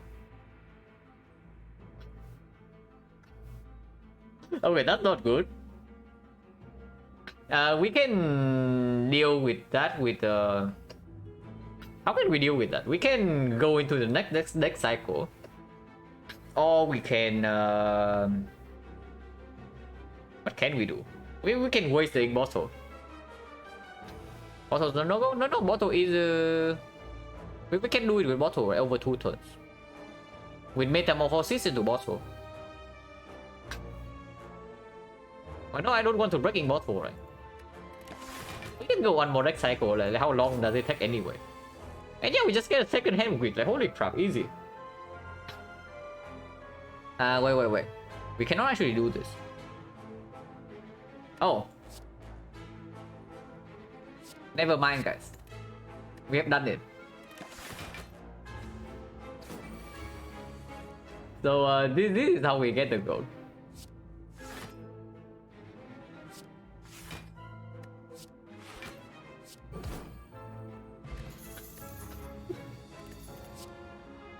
So yeah, plus 25. Just imagine if this 25 go actually wins the run. Yeah, AAZ plus 25 boost every single time.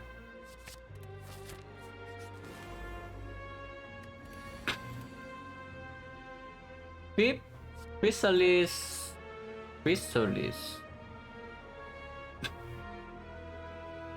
I am scared of this fight, by the way. Spike, yeah, Spike stops buffing at 19 turns. And then he attacks every single turn. In lower ascension, I think it's like 17. Yeah. I am actually scared of this fight. Like, how are we beating this crap? Our block value does have a kind of a maximum. Our damage is not that fast either, but maybe we can do something with the shuriken. It's definitely not this year, and Crystal is probably stronger than Chip.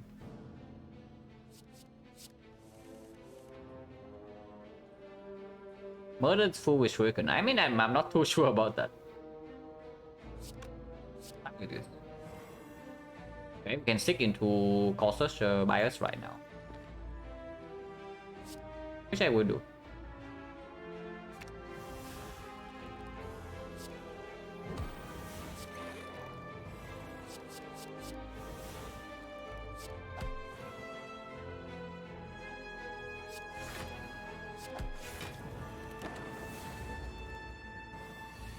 I wonder if Essence of Darkness ever comes down here. With Pantograph, maybe not. Potion Chance is what? We saw One potion, right? So 1, 2, 3, 3 fights. One potion, 50%.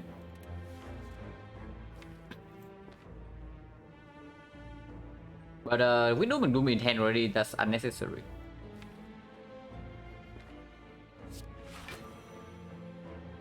Order is wrong a little bit, but I'm not sure whether I actually want to play the third attack or not. So we do Bow Lightning Doom and Doom, and then continue. Yeah, I do not actually want to play the third attack, so we can take 8 here. Or block with this. But if this fight goes long, this will get full value later. So we wait.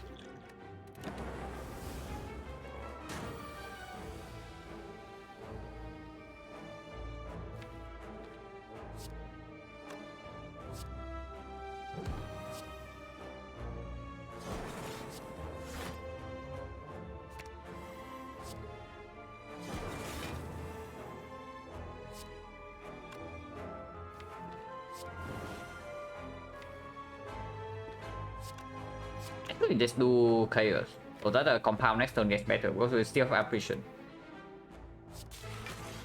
Can never buy.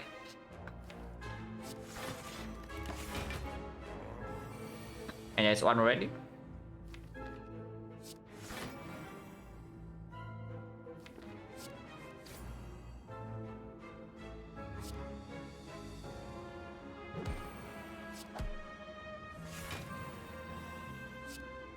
We have hologram in the deck for this one.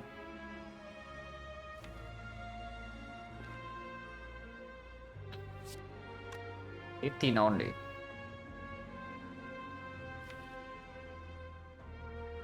Honestly, triple we cannot do big dark here. We probably play triple frost into Shuriken block with energy hollow wood, and one turn with this. Playing into big dark orb right here never makes sense. And we can use this to triple evoke the frost for 30 block if we are forced to.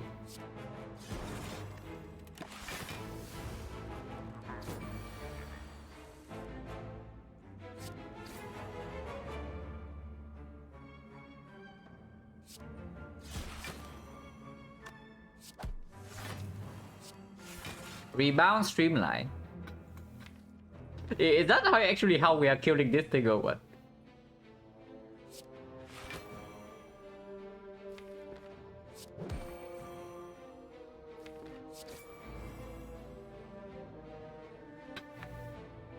Silent score is like 19.8 or something.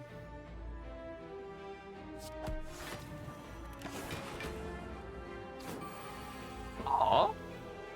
Okay, this turn's trouble, yeah? By trouble, I mean we are freaking dead if we don't do something.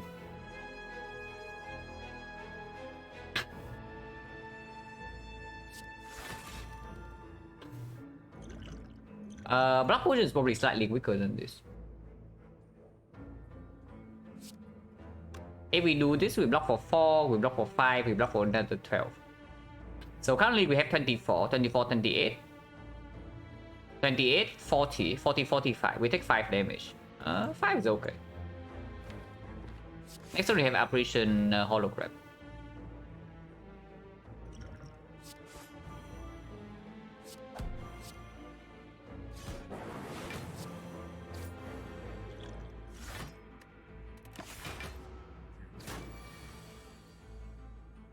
Yeah, we always draw into the hologram.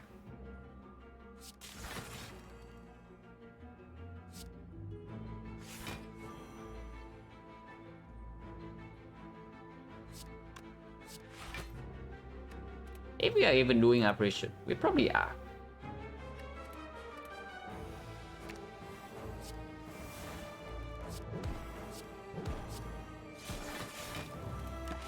Because next time we just kill.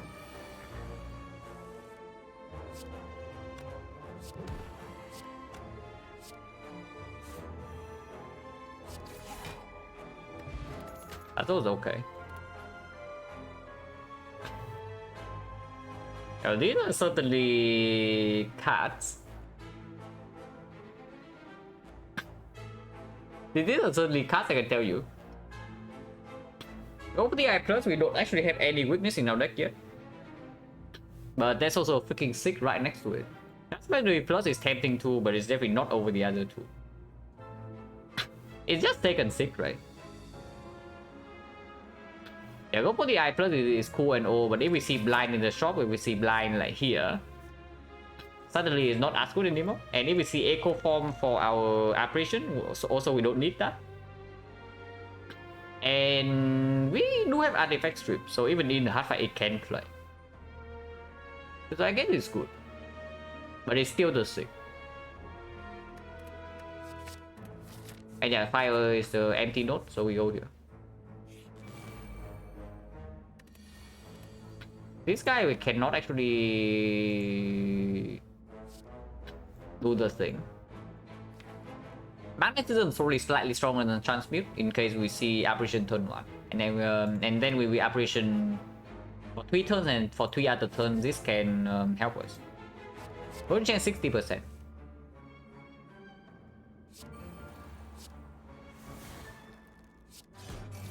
Take 1 here or do turbo defense? That's 25 gold. Yeah, this guy doesn't give us enough time.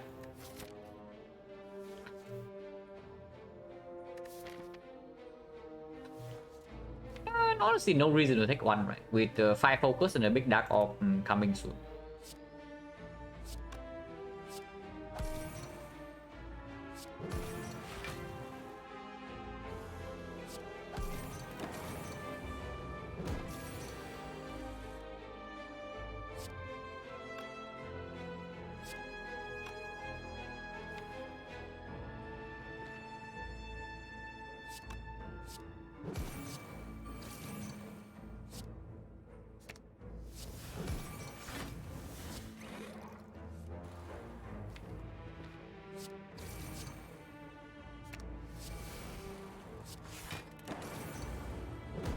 Puzzle? No need to puzzle. Like, don't need to take damage when we are super chilling here. I would super chilling? We are probably super chilling.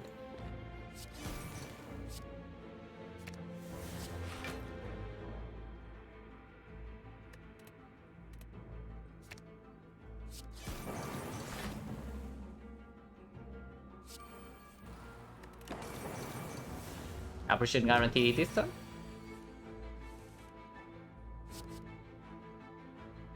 And amplify the magnetism. With hologram in the deck, it's probably better to just do boost sequence here.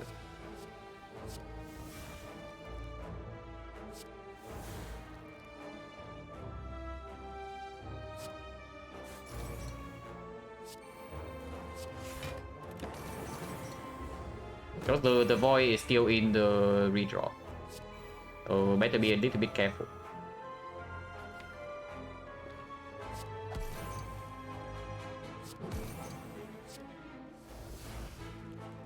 And yeah, hologram next turn for operation, and we are fine.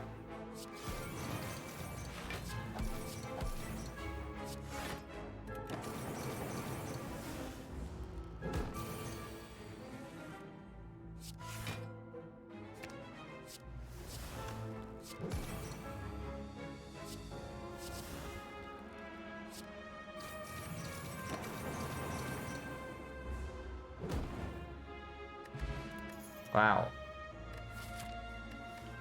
Exactly what we were waiting for. This is not the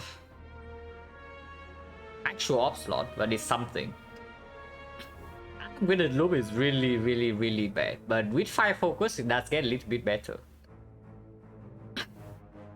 If we happen to see upgrade potion, we can use that as the alternative instead of the op slot potion.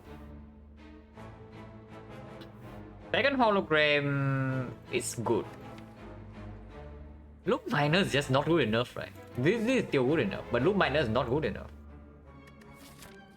And if we see like runic capacitor here, or the capacitor itself, the loop miner is going to be very sad. Unless 2 mobs give us apotheosis. This is just hologram. And of course we take the elite into shop. Magnetism every single fight or what? But I mean, it plays in this fight. We have the boot here. There's 25 gold. Technically possible, but this fight can be very annoying to store.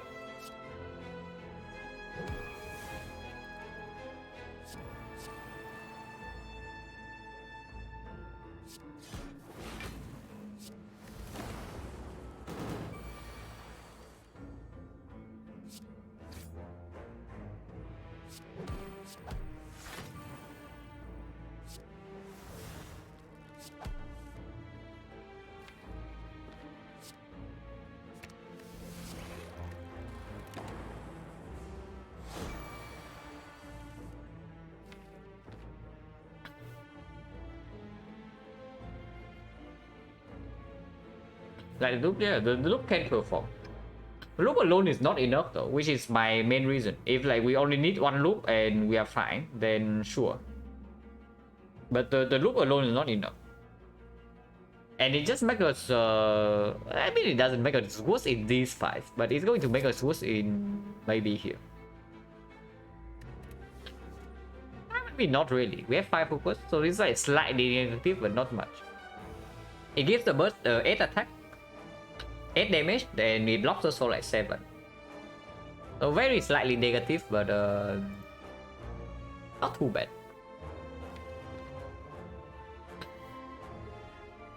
Deep breath into 6 over.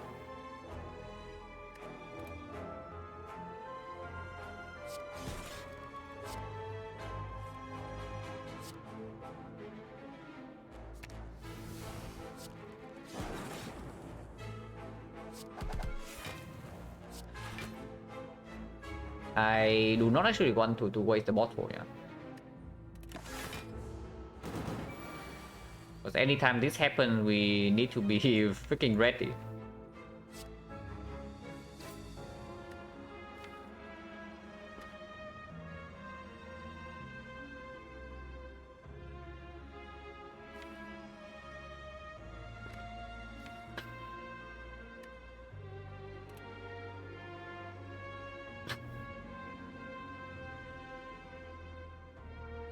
Recursion into dual cast, block for 10, and then we can hollow. Now recursion into hologram the cold snap into dual cast that blocks for 37, 40. That probably is fine.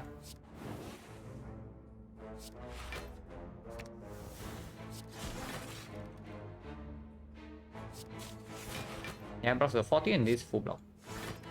Could have taken one. But we know the distance is not 45, so that is fine. And yeah, we just get out of here, yeah? This fight is not super store friendly.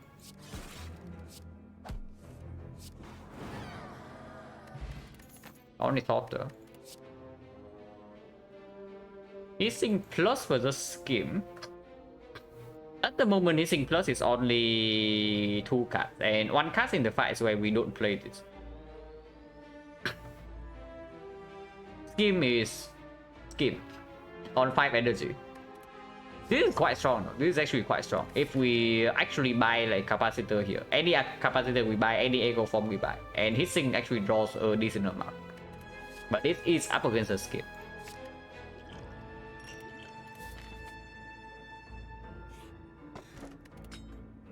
Okay, capacitor plus waiting for us right here. Loop plus as well, yeah? Now loop plus I will take.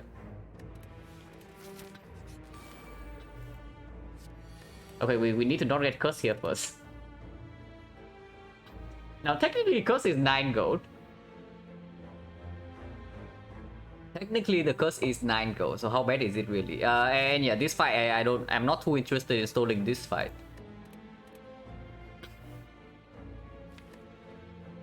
So we probably do not do our magnetism thing here.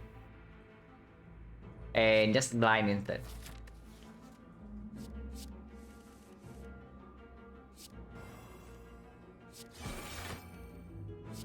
Actually not that.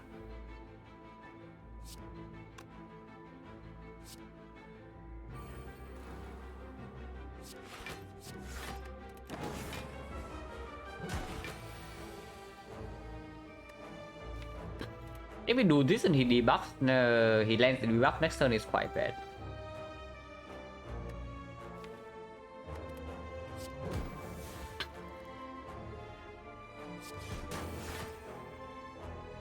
But I guess it's fine.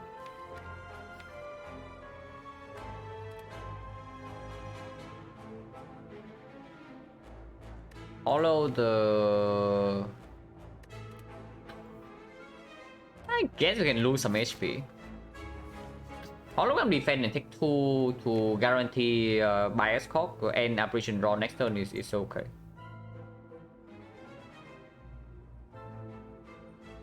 At least verify isn't that hard. Yeah.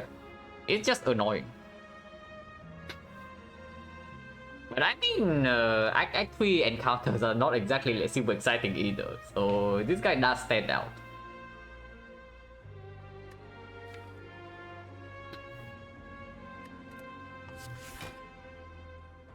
Act 2... If it's Retromancer, it might actually hurt a little bit though. But we do have Toy Ornithopter as well. A Hollow Skin? Hollow Skin is okay. But we do take damage this turn if the scheme doesn't draw into anything good. I just take damage here. And we keep the Immortal as well.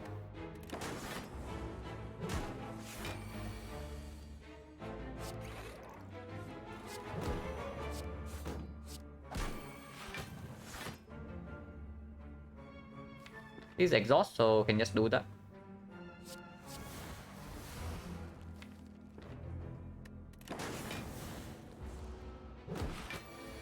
First here, of course, we pierce the thing.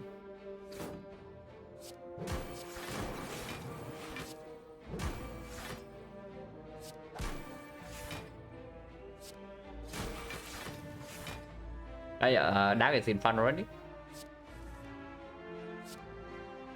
They can redo again.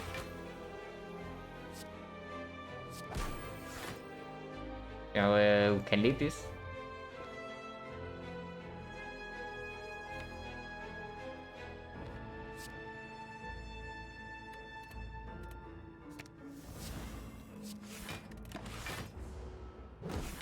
I want to actually draw to attacks this turn in case he's doing the thing.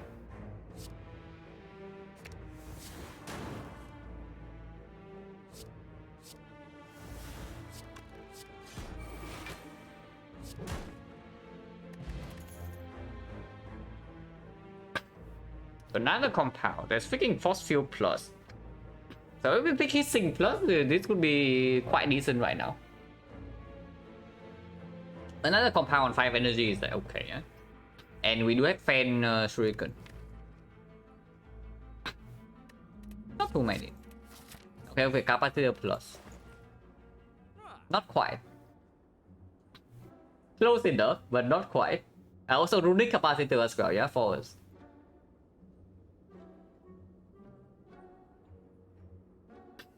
But okay, what are we buying here? We are definitely spending our gold. Not all our gold, but at least some gold. Tori is way too expensive, right? But Tori is okay, but it's way too expensive. If we take Tori, we cannot even take remove. Like, Tori into this fight... If this doesn't give us 333 gold, this fight is only... 37 gold. 37 gold, we buy this, we go to 170, like 209 or something, so we cannot take cut remove. If we do remove Smooth Stone, we can still buy anything in the Act 4 shop.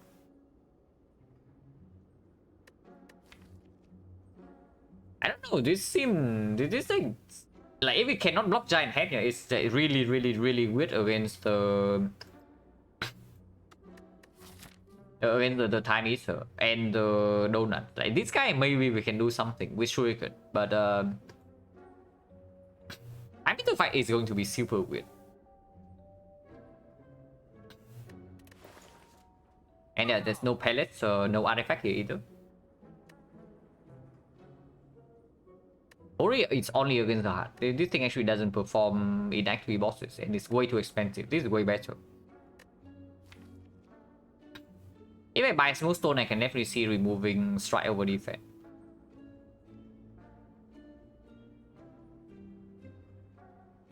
Yeah, we can remove strike by the Smooth Stone, and honestly, might even buy the deck spot just for the actually boss gauntlet. If I do that, how much gold do we have in Act 4? Like, I spent 300 and 22. So we have 180. 180 can still buy any shop relic, can still buy any potion, can buy any rare card. Plus 35 here, got 250. And the remove definitely plays immediately, yeah? If we say that we are struggling against the Act 3 bosses, which we might be. I can see it. Of course, the downside is that we have to do Burning Lead, which might be Retromancer without potion use. If we say that we buy next spot for this for one of the boss gauntlet fight. I mean, next spot is not even that strong. It's like okay, but it's not even that strong. And we do have Pentagram. Yeah, maybe not, right? Because Burning Retromancer is no joke either. Like we might actually have to use this. Probably not. Yeah, probably not. But I can still see Smooth Stone remove. And then we don't buy the potion then.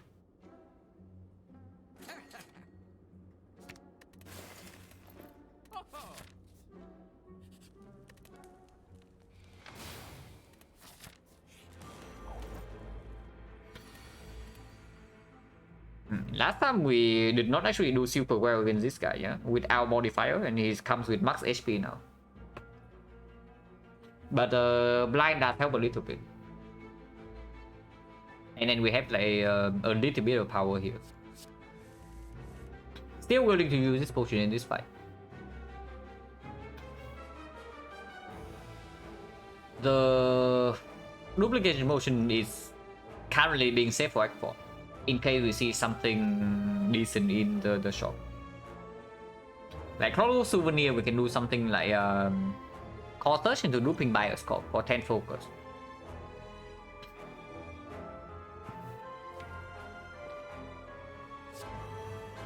When do I use this then?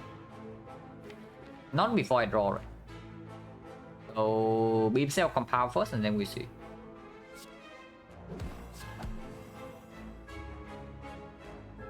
Yeah, I can do Essence of Darkness into Bolt Lightning, into Hologram the compound.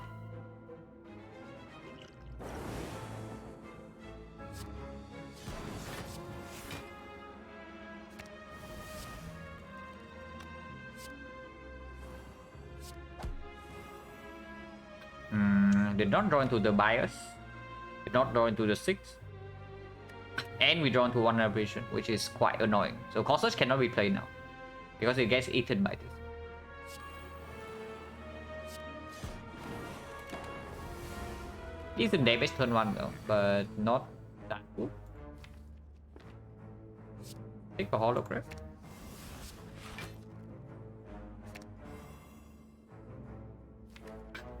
The other 6 and be safe.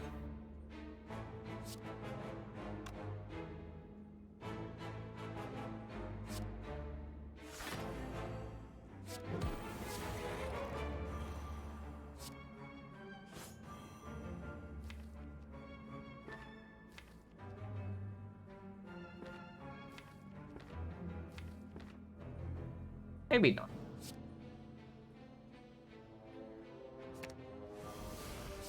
Let's just make the compound draw 3 and get on more strength here.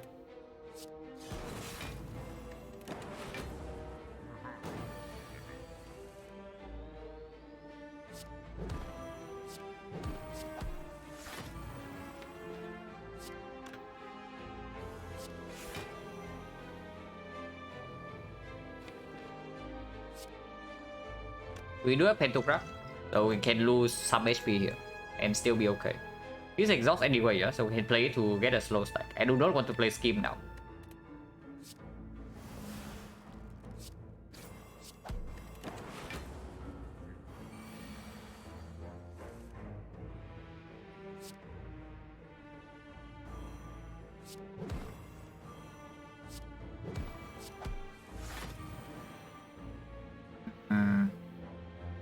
incoming damage quite a lot.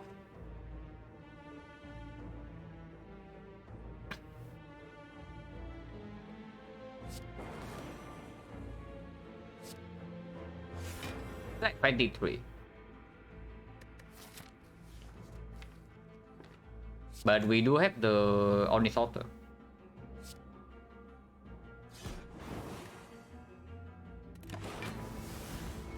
Ouch.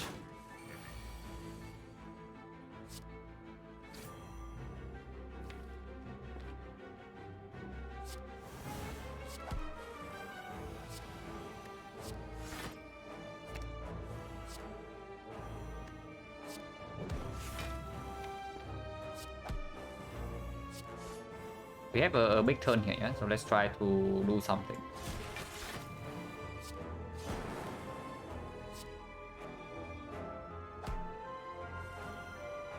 Yeah, we just kill this turn.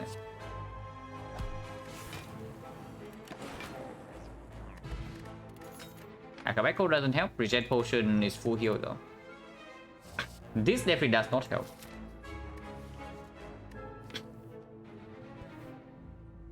Yeah, Beam Cell Plus is strong, but it's not what we are trying to do at the moment.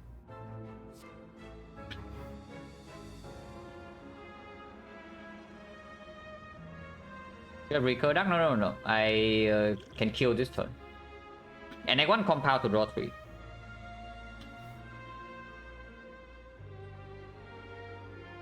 This doesn't do anything.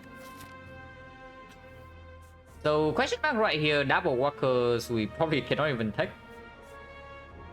I mean we can take, and we will take that. But what events are there?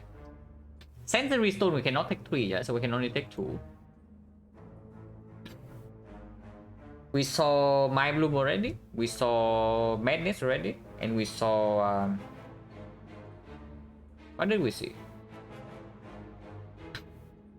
Yeah, there was Mind Bloom, there was Madness, there was a fight,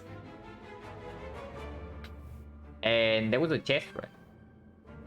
Oh, was Frozen Egg here? No, Frozen Egg was here. What did we see? After we have not seen Red Mask yet. We have not seen Red Mask, we have not seen the Sensory Stone, and we have not seen Double Walkers. We have not seen Folding. Sensory Stone doesn't even bail us out right now, and we cannot even take 3. No, Red Mask, no, it has nothing to do with that. It has something to do. What I'm considering right now is that do we really need to see one more cut or not, and what events can give us something that also bail us out, so that we don't have to go for the fight to see one more cut. And yeah, Sensory Stone doesn't bail us out, yeah. Falling definitely does not.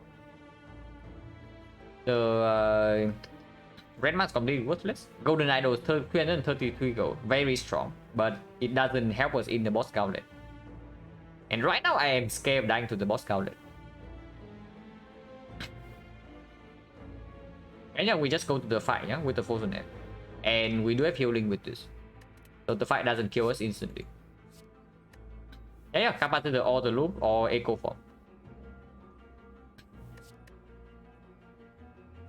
These cannot be taken.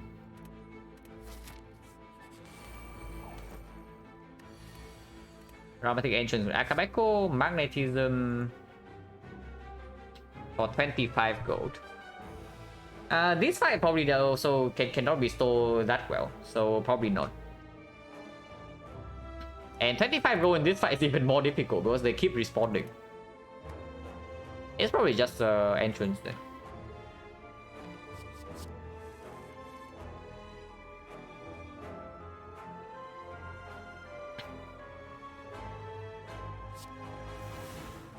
We draw all 3 apparitions turn 1. That is spooky.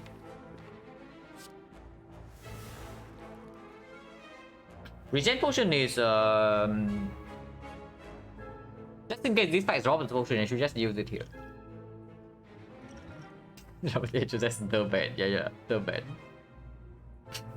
Like the guy in the impervious art as well. I think for Act 4 doesn't make sense when you can buy potion again for Act 4 and I'm scared of dying here. And now. Because yeah, we draw 3 apparition and 2 holograms turn 1. That is certainly something.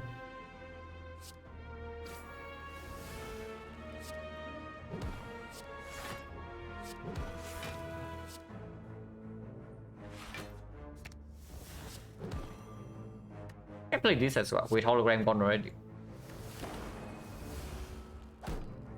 And we just try to get out of this fight as soon as possible because we do have a full heal already.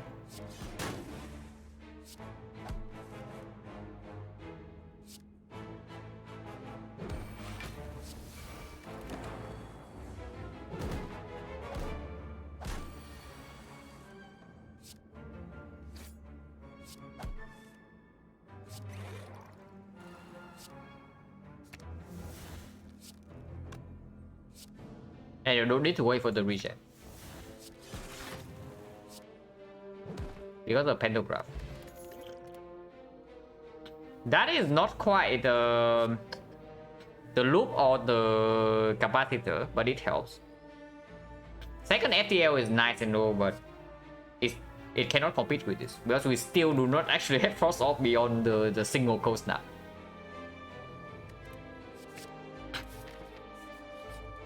Nothing to do here. Blind in this fight is good. It is okay, but it cannot compete with this yet because we actually don't have weakness in the deck. And we have a lot of card draw.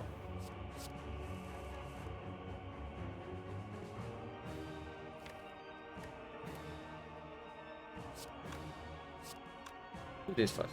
See what card it is first. Because if it's like Doom and Gloom, maybe I want to do that. Mistake already. Should we have it 6 for the Doom and Gloom into Doom and Gloom, and then we can still play FTL. Now I cannot play FTL to draw a card, but I still want to Akabeko the Doom and Gloom, like for sure. Because this thing needs to die.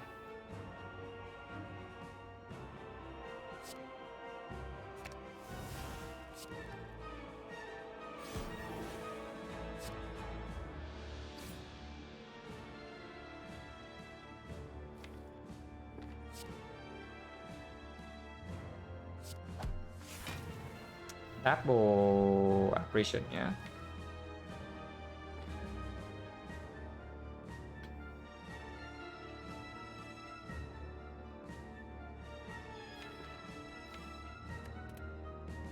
You can see this.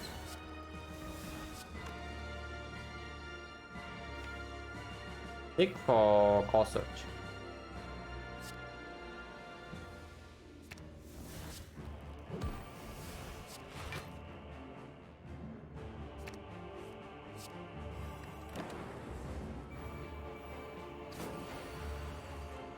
You can get 5 strength, but not interested.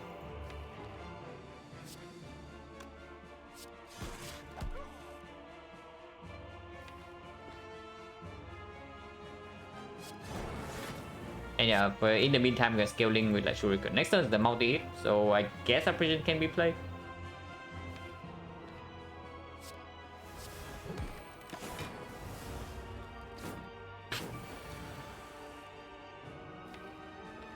Hello world.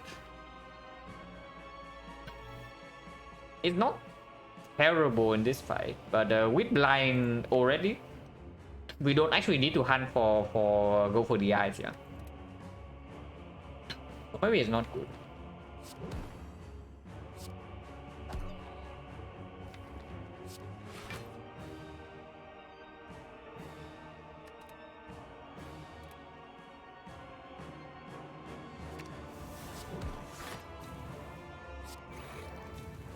This is definitely good though.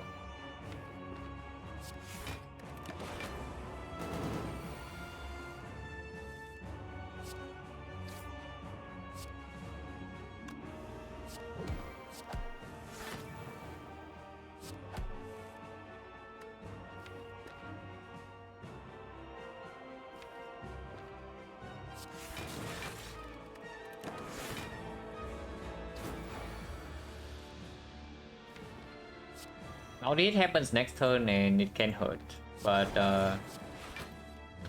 we have triple force and weakness. It's only 28. 28 is totally fine. 28 is like super fine.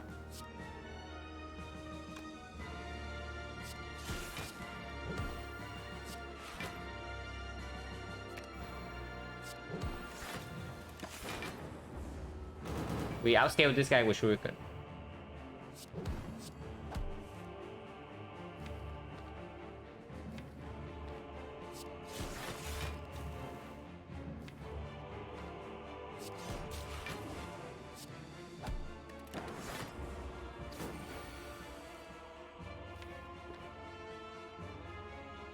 Something OD is ours kind of bad, but I guess it's okay. Drawing into blind immediately is not good though. I guess we hold on before killing.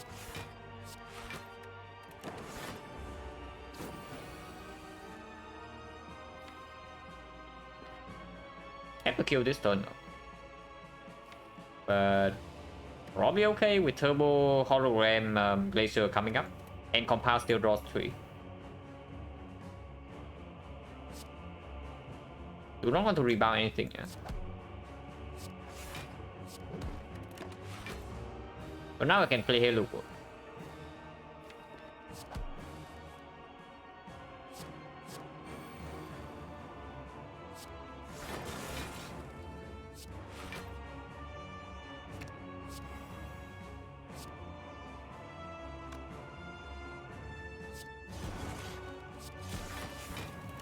Also 8 strength from Shuriken.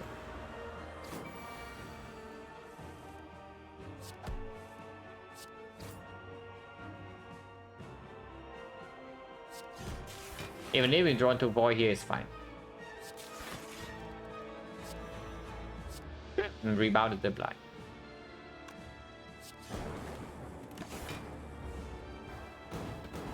But yeah, in this fight I know that we are probably okay against, but when I'm scared with the next fight. No matter what it is.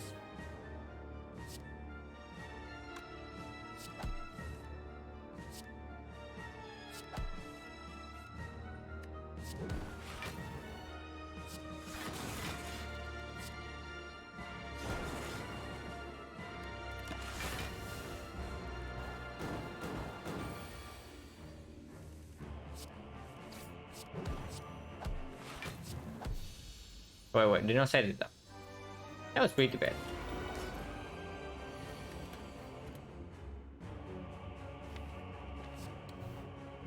Panacea into flex pod. And then we bias cock core surge. We can also do Panacea into duplication potion bias cock. But that is going pretty all in on the Aqua shop. With beam cell 5 strength here with no weakness. It's really weird, but this is always a pick. Yeah, I know we can do bias if we are scared, but that is also not exactly a super good play.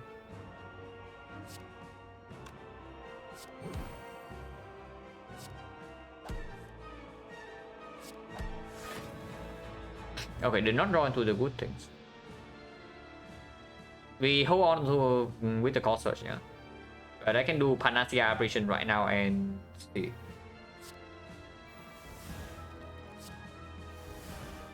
Lightning is okay. This can be used if he's debuffing us. Not debuffing yet. Honestly, with vulnerable, we just pop the 5 strength. Yeah, we just pop the 5 strength.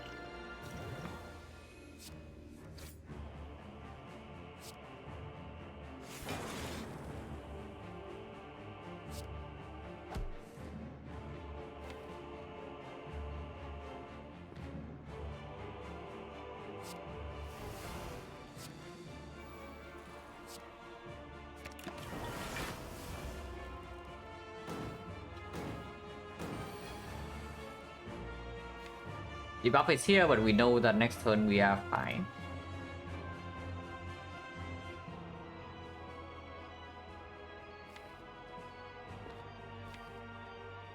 If we try to draw these things this turn, we might not be fine next turn. So let's actually not do that. Next turn we have Hollow into Core Search into Buyers, which is already end. So 1, 2, 3, 4 energy used already. So Rebound Doom and Gloom doesn't make a lot of sense.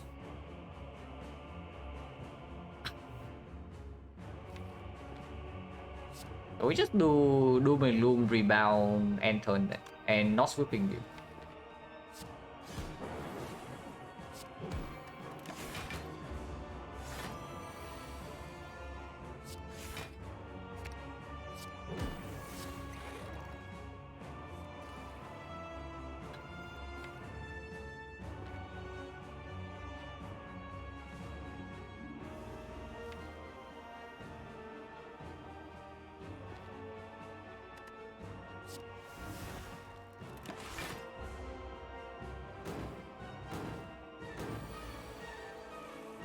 Yeah, go for the Ice Scoop.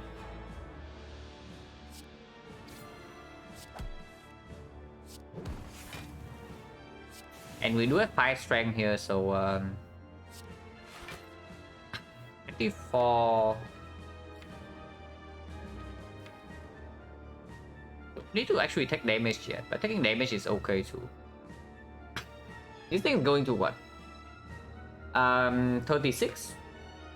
36 is 27. 27 is currently taking 3 if I do not defend. Deal 19 more damage. Not super relevant because it's going to split soon anyway after we play like 2 compounds. No reason to take damage yet. Because we can always take damage like a turn, in a turn like this.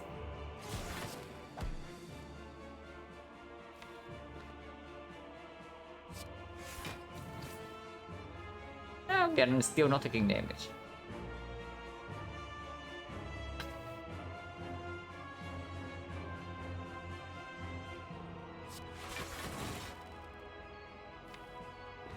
Yeah, I just end turn here.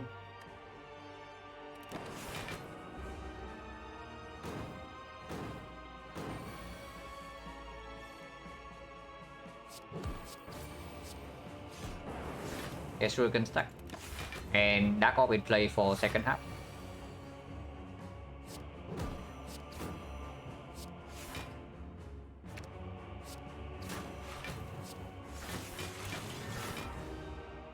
Should be fine. We have like 10 strength now, and he's vulnerable and weakened.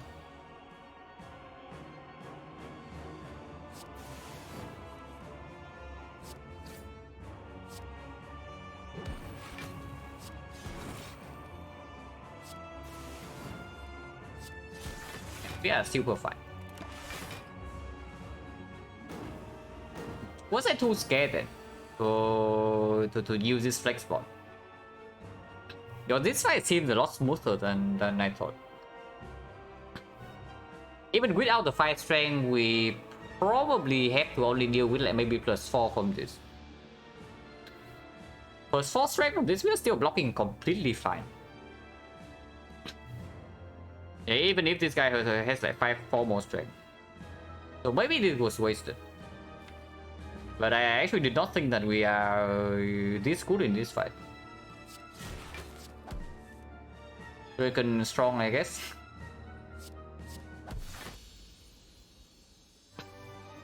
Yeah, I guess Shuriken mid cell is kind of strong.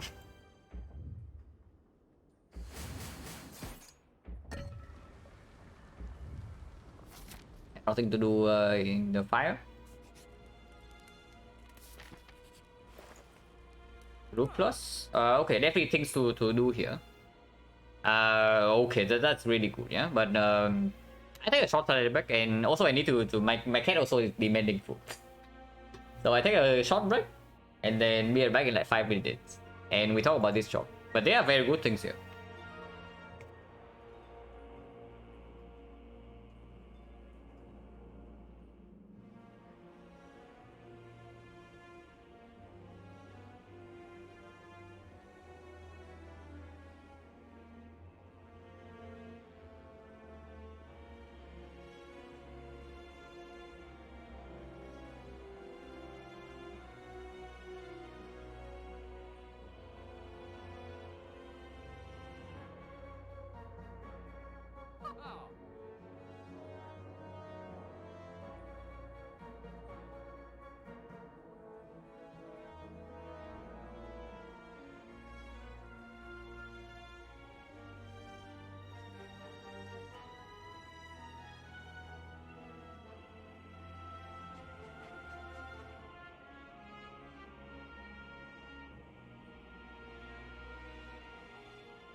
So card is negative, yeah. For the even with the fish, if we want the card to be positive, you need to buy how many things? After buying the card, we have 144. So we need to buy 2 cards.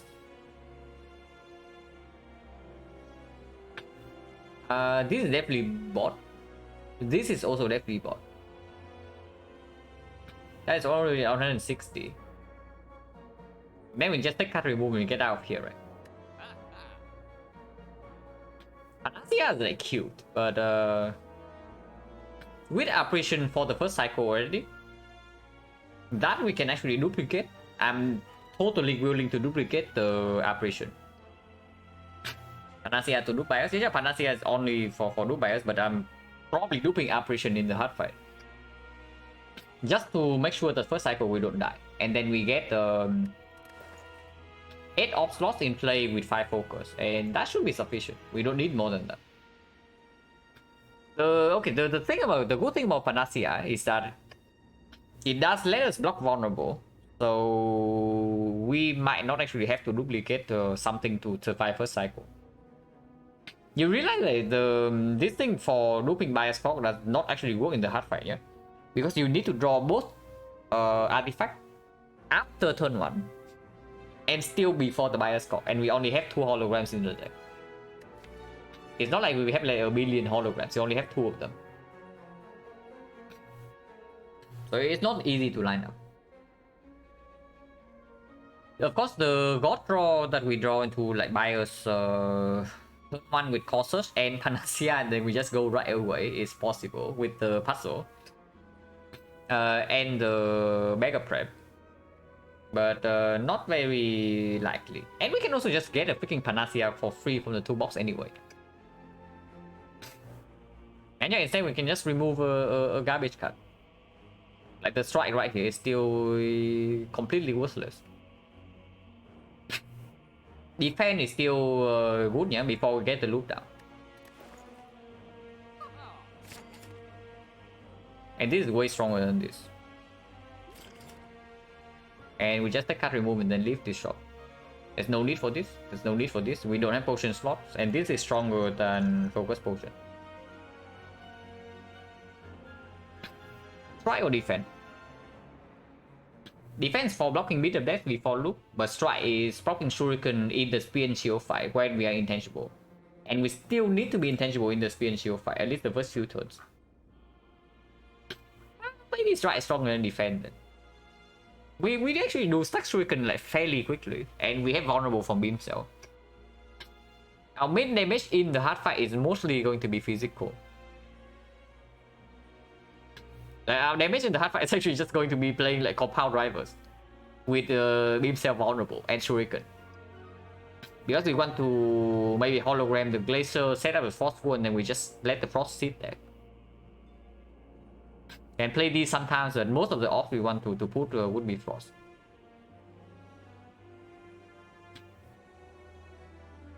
It is probably defend remove still. Yeah, it is probably still defend remove.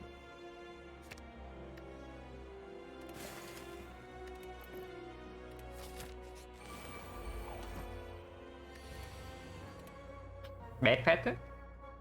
If we don't draw intangible turn 1, good pattern if we do, and no intangible turn 2. Just spike a slash body unspent. So that's stalling for nothing. We actually have more than 35 though. I think the header is better than blind. Is that even true? If we don't get to strip artifact, then and we don't even want to use potion, yeah, and then we don't kill them. In order to actually kill this guy or this guy, we need to strip artifact to deploy freaking beam cell. And turn 1 we draw 7 cards already.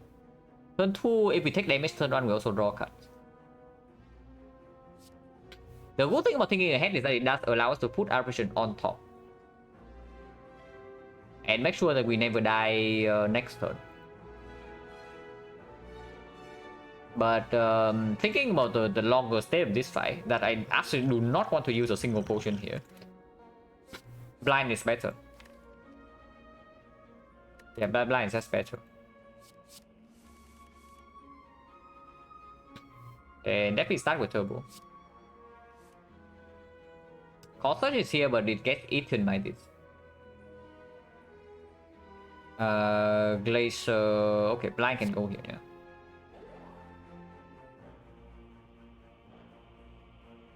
Glacier compound, and then we see. Power again. Okay, I can seek for the bias cock and go right away with that.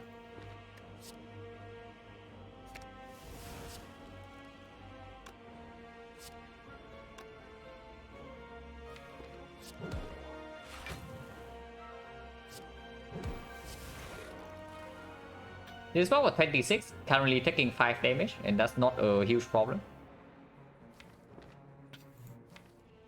Hologram blind wastes the immortal, but guarantees weakness on this guy, and we are taking 1.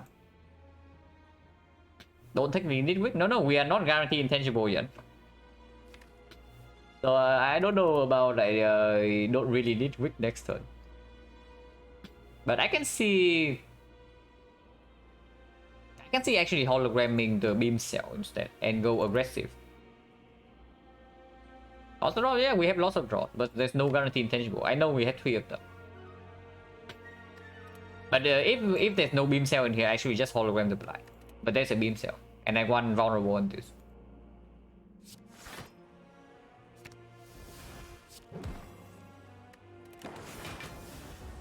Like 3.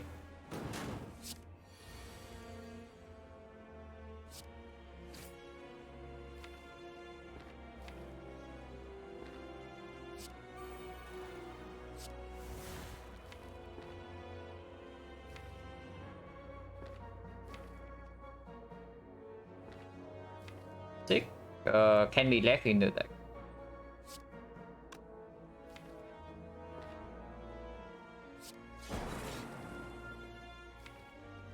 Can seek a strike actually to get another shuriken strike. I do not actually want to draw into apparition all the these things right now.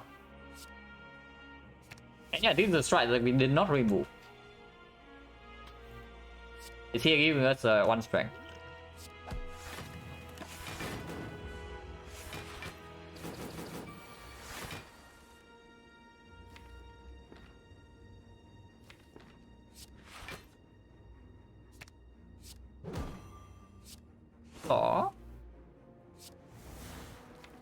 This we have hologram in the deck, so we can shuffle right now and be okay. But unfortunately, it doesn't even shuffle. Next turn we're not being attacked for a huge amount, yeah. So I don't want to waste apparition here. Next turn, however, is a big amount, but now we get to compound.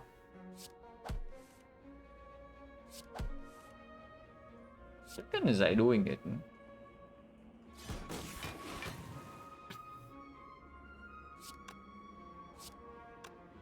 This guy is attacking us for a very large amount next turn, but we recursion this and then we can cast this thing already. Don't actually need to weaken this because we... Wait, this guy gains 30 block. And we don't have enough strip to weaken this guy in the first place, yeah? So blind probably should still go here for insurance. Yeah, I know. The plan is to proc Dark Orb next turn to kill, but this guy has 61 right now, so it's not that easy.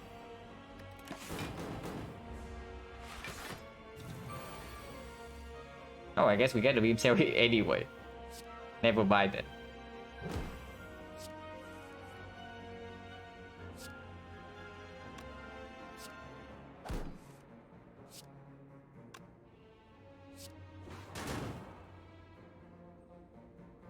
Okay, we are fine.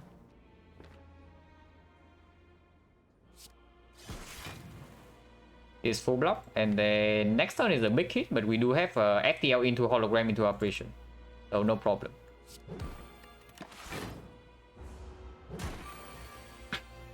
Yeah, even if we bottom deck the hologram, we don't care. And we just kill with dual cards right now. And Immortal to 9. So very nice. Strike dummy for the strike that we did not remove. Glacier plus. There's Glacier plus and there's also a freaking skim. So I don't know. It's probably Glacier, right? We do have 6 slots in the hard fight and we do need to fill them fairly quickly. And with triple compound, single skim, and hologram, we do have enough draw already. Okay, not enough draw, but enough draw that our energy stops supporting. Counter Potion is very powerful, but with the... If we don't need to duplicate the apparition, we can also just do the loop plus. And that is also phenomenal. This is way more flexible than Countess. Because Countess also needs to be popped on turn 1 and then we lose 5 HP.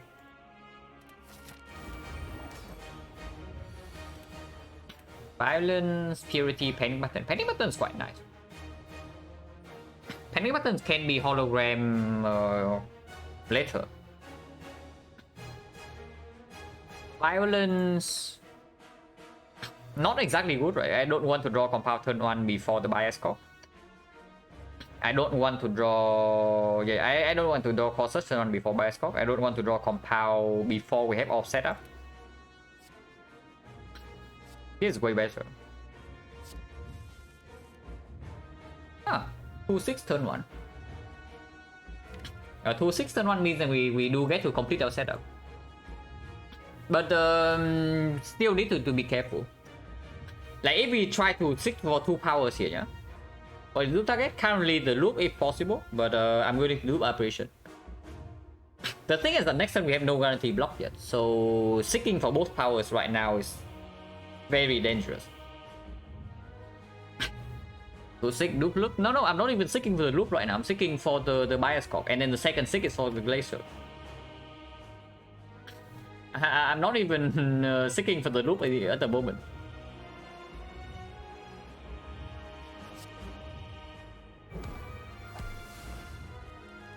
Oh. Well, maybe that changes something. Maybe that changed a little bit. So now we can actually do bias cock into 6. We cannot get loop in front. We cannot get the frost orb in front right now if we seek the glacier is the main problem. So even if I do the loop right now, it's going to do the lightning. So next time if we get big hit, we die. Yeah, loop is not here yet, so we definitely do not seek for the loop. We seek for glacier. Honestly, I think we even seek for double glacier. No, we have no energy. So seek for glacier and the second seek might be cold snap, or maybe even Halo Ward. Regardless, you can start with the bias cock first, yeah. We are never looping this. Start with no. Loop first. Seek first. Seek for glacier always happens. And we seek for the glacier minus and not the glacier plus. But this is better to draw next turn. And hologram is in our hand already.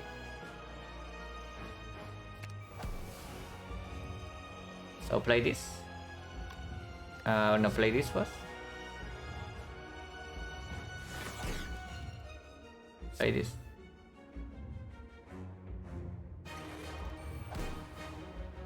Can play 2 more cards, so it's perfect for 6 plus 1.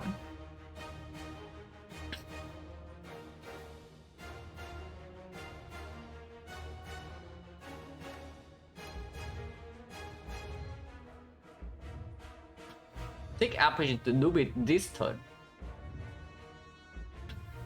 But then we break turn 3, we still die, right? Like right now we have 44 and we block for 14. So it needs to be the big hit and we need to draw 0 block. If I seek for the cold snap right now, yeah? If I seek for cold snap right now, we have 3 frost orbs. Like if I seek for cold snap right now, we have 3 frost orbs. And then we... Any orb evoke, then we did. Any operation we did. So this saves, this saves, this saves. So 1, 2, 3, 4, 5, 6, 7, 8, 9, 10 hits in the draw pile.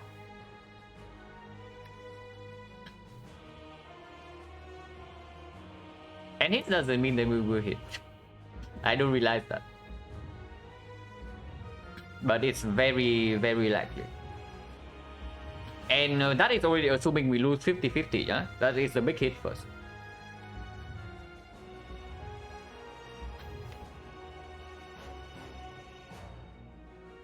If I seek for Halo War instead, and we have 48, multi-hit, we still don't die.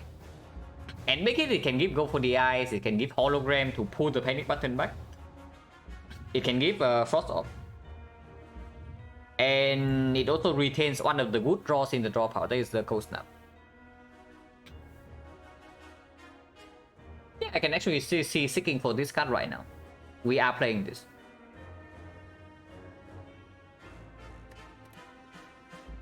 Yeah, that's better, right? That's just better than seeking for Cold Snap immediately.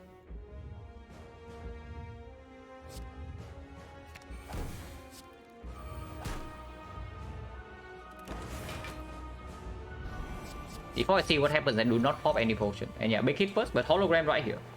And we can hologram the freaking panic button. But we don't need to do that because we can just do...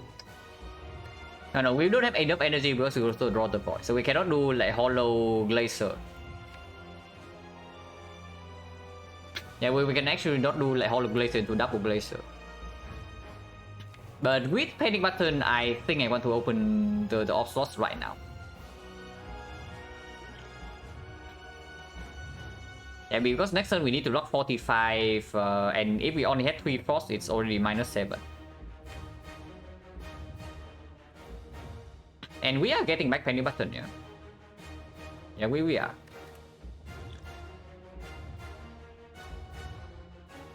Can even do Slime first then. Like we do Slime first, we lose 2 HP and we heal by 5. So we do is actually only 1 HP to play this. Because we are not full blocking this turn. Now we're not full blocking this turn. Panic Button is 22. Do we actually live next turn then? It's like 28 and we need 45. 28, 45 means we take 17 next turn. So how much do we take this turn? We are blocking for... We play 4 cards here. So no, this is only -1. So we are at 43 right now. 43 and we play 1, 2, 3 cards. So we lose 6. So we gain 2 here, we gain 5 here, and we gain 23 here. 23 and 5. So 28. 28 plus another 28, we take 11 here. So 11 plus 1, we take 12. We are 32 HP. And next turn, at most, we take 17. So even if we draw burn, as long as we don't play a single card, we win. Not win, but we don't die. So yeah, that's just the line then. 9. Potion. Laser. Hologram Panic Button. Panic Button.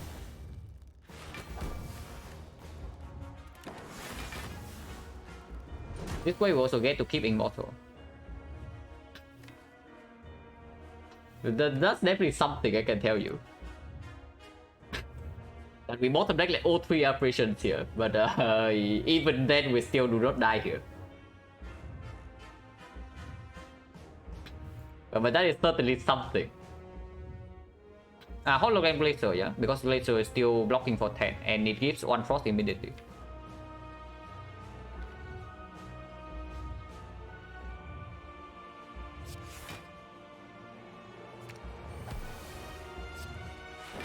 So now I can play more cards.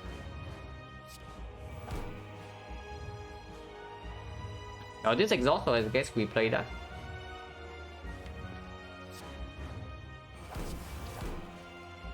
And now we get to loop our loop. I do not want to advance and go to World Turbo.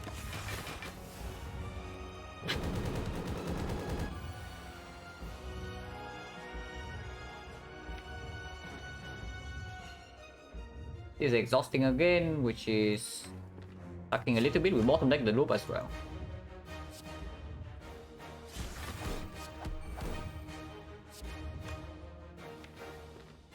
Power drivers I draw 1. But that's fine. And still rebound the compound.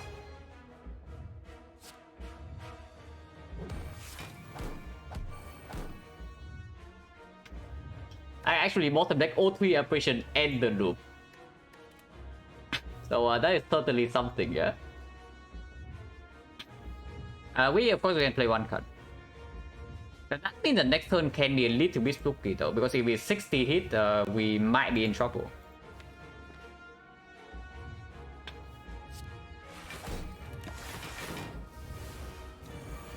Okay, not 60. So now we get to do our loop in peace. Maybe even evoke something first, but this turn we are taking damage currently. Just do this to see what card from Immortal first. Okay, this is fine then.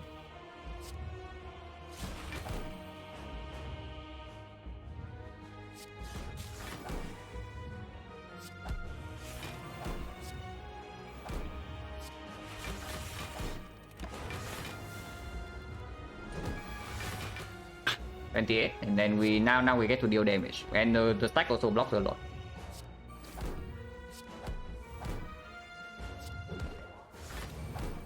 And yeah, Ornamental Fan also allow us to play cards. Hologram Glacier into like Hologram Glacier full block this and allow us to do a huge Dark Orb next turn. We are still not ahead in this fight, yeah. We are still not ahead because first cycle was really slow, and we don't actually have weakness in this deck. So be careful a little bit. Hologram Glacier, at the moment we are taking damage, so I guess Hologram Glacier to full block is fine.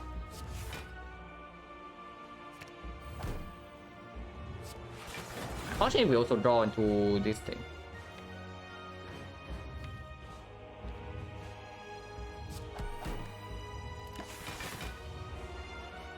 Loop Dark, yeah. Exactly what I'm doing. Like looping the Dark Orb to get a Mega Dark.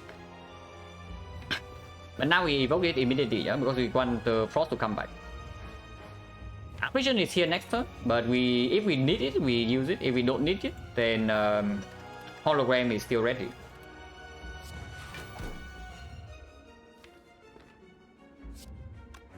Shuffle everything here out, yeah. I do not actually want Bow Lightning in the redraw.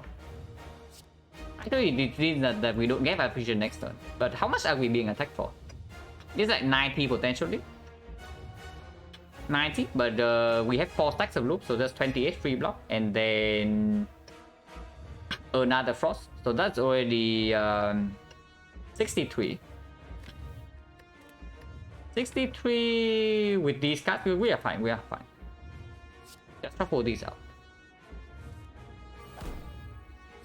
And yes, this strip artifact, so go for the eyes from Hello World right now also performs. I do want 1 lightning though. It blocks a little bit less, but it draws more cards with the compound. And of course, playing it also gives me Shuriken stack.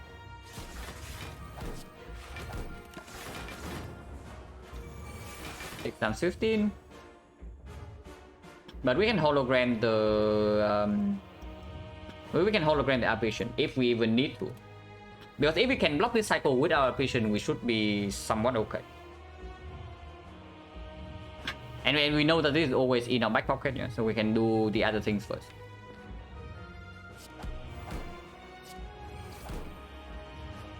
Dark again. If I just do Hologram Beam Cell into Recursion into stack. Stack is blocking for 14. Currently having 21. 54, we play 4 cards, so we lose 12. But this is 14, so it gains 2. Gains 2, gains 10, so gains 12, gains 18. It's 18, 51 plus 21 is 72. 72, so we can reacting 18.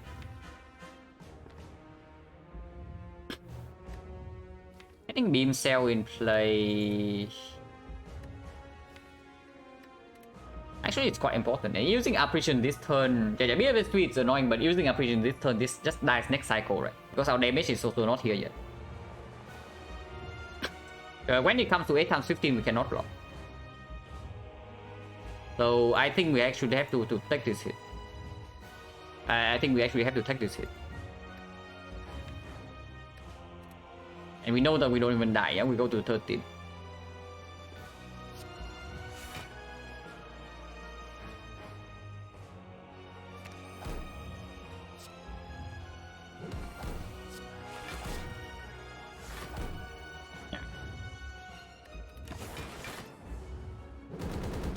Still in front.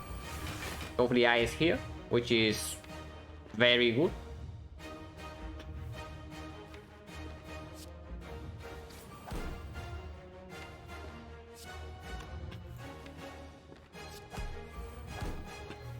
We can do turbo again. So of course we channel 3 ops and put the dark in front again, yeah, for damage next turn.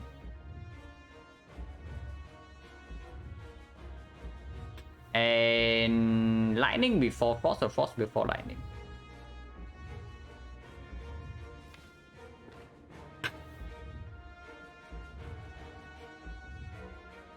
The lightning is going to be here, and then we evoke this dark orb next turn, and we play another glacier and override this lightning, and then we get lightning loop for the next cycle.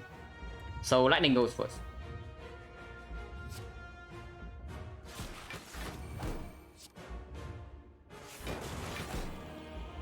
This has immortal for next turn. We can go immediately, but putting another void in here when we need apparition next turn when it's 8 times 15 is probably not it. And Shuriken Sack is gone already. I don't even want to draw into compound this turn. So we wait, because we know that charge battery compound driver is coming next turn, and we can rebound the compound.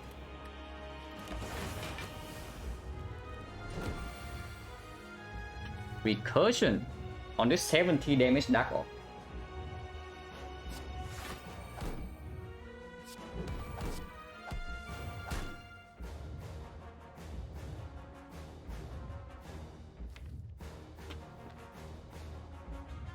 Can die next turn if the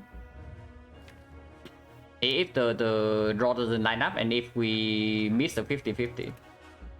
But this damage is very good, yeah. Trying to recursion takes 4 damage here. Defend into recursion takes no damage, but we also do not get 1 strength. I think our HP matters more at this point, so it's defend recursion.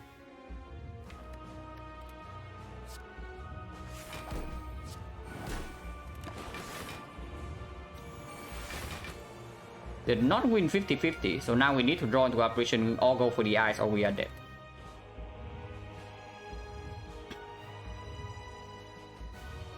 So compound first. Or can we block this hit? 120. Glacier is 18 block plus another. There's no way, yeah, there's no way. Ah, easy every time. And this is the apparition we saved last cycle. Exactly for this hit. So we saved this apparition last cycle exactly for this hit, yeah? And here it is. So now we can freely play cards, because this definitely comes down this turn.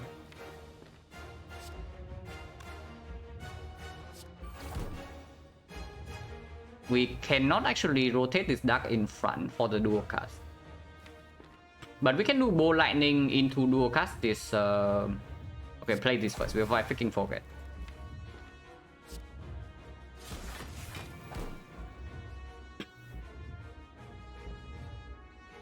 Yeah, we can dual cast this lightning.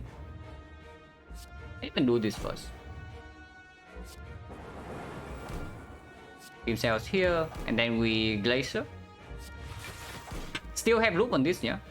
But now this thing's under 200, and we still have loop on this to block next turn with Force of Hologram, go for the eyes, and then this Dark Orb will kill.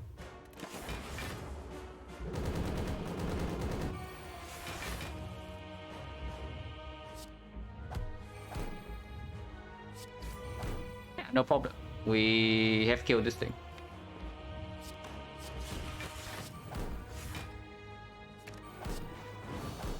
Quite nice.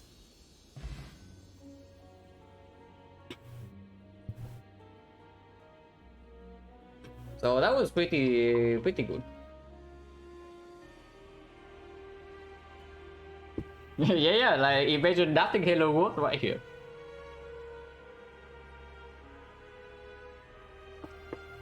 And yeah, we barely found enough scaling up until the very end.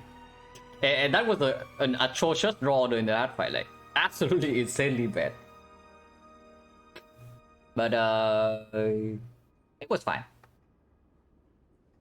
And what did I pick over the first loop? Like it was one of the compound or the hologram. Like, absolutely did work. Or maybe was it a sick? First turn, yeah, first turn was pretty good, but you see that we bottom deck O3 apparition and the loop plus. So after the first turn, it all went like I don't even know where it go. But it slowed us down by one entire cycle, basically. By bottom decking these cuts, and we also almost died first cycle. If no, not exactly. We did not actually take damage first cycle. But yeah, we just didn't get anything in play. Except the 5 focus. Yeah, like Hello World, this run we got this thing from Neo and it played like all back one really. It's just good.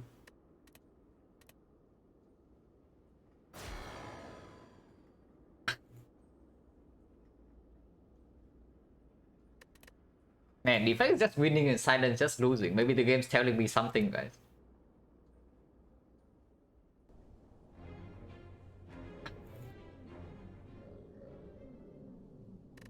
We are at like a 9-2 or something, yeah.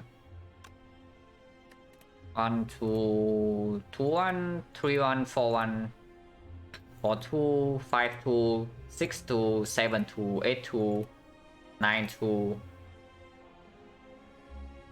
Oh yeah, this was the run we suicided to get real Neo bonus. So started from here. So yeah, it's 9-2.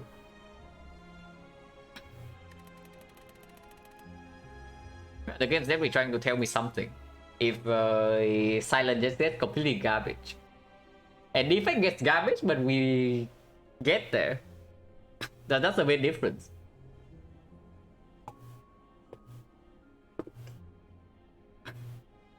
How was this one? Like, Icon was pretty okay. Icon was good. Also, this second ghost fight is just the second ghost fight here is pretty not super ordinary. We basically play Halo War and Magnetism from the toolbox, and that kills the Hexa Ghost. I was thinking that Doom and Gloom was going to kill Hexa Ghost, but it's actually just toolbox Magnetism. And then, yeah, of course, Apparition here performs. Act 2 was not a lot of trouble. Act 3 is when we started feeling the heat. Because the lack of scaling is showing, like, its thing. Like, especially start of this fight. Yeah, the moment we do this fight, we can also see the deck was not blocking very well in a longer fight. Yeah, defense versus Giant Head is like either you, if you are playing ops, like either you just do nothing and he can never do anything, or you eventually just take a hit every single turn. And then once again here is Burning Giant Head is not that much better than this one. Okay, what did I pick over Loop? And where was it? Oh yeah, here I picked second hologram over the Loop. And yeah, second hologram absolutely performed. So no problem here. I think it's easier fight compared to Runas. Maybe. Because honestly, most of our damage turned out to be beam cell physical with the Shuriken. So the Donuts fight would have been problematic for sure. This fight we just pop the flex spot and get 5 strength, get the beam cell, and then hit him to death. This fight was surprisingly easy. I actually did not expect this fight would be this easy, but it was. I guess if the only power you play is the bias cock, then this guy is weak.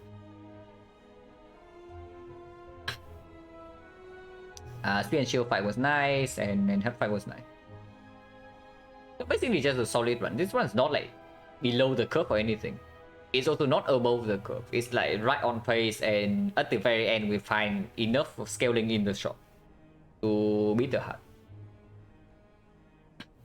So this one's like right in the middle. Ready quality, how is it? This is very good. It's in the shop though. This thing's surprisingly very strong. But we also build, we also like take cuts like towards this.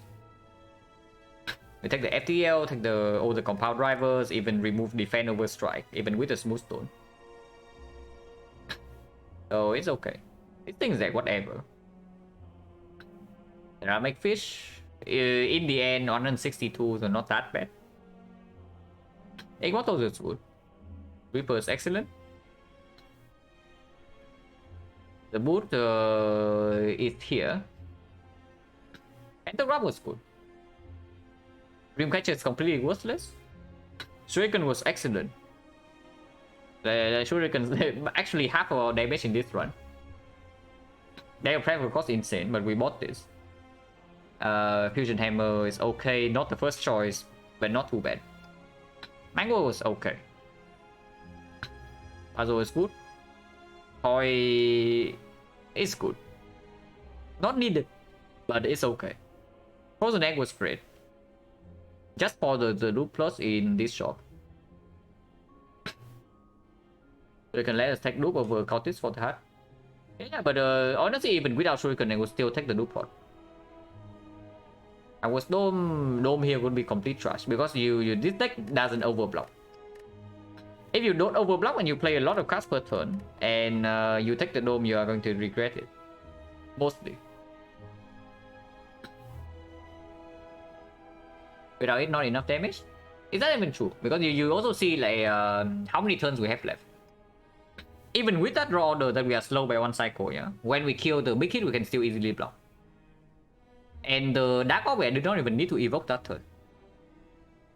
And we overkill by like 50-60 damage, and we don't actually have a barrage in this deck who scale off the Shuriken. And after the big hit, it was the off turn, and then one more turn. So we actually had 3 more turns to kill. Well, not 3, 2.5. And we overkill by 50. And I don't think Shuriken actually deals like 200 damage in the hard fight. I mean, it was good, but with how the fight play out, I don't even think that we need the Shuriken to win. And go end the run at 12 HP correctly. I mean, the line here would also be different if we do not have the mango, because I intentionally took the damage to go to 13 in one of the turns.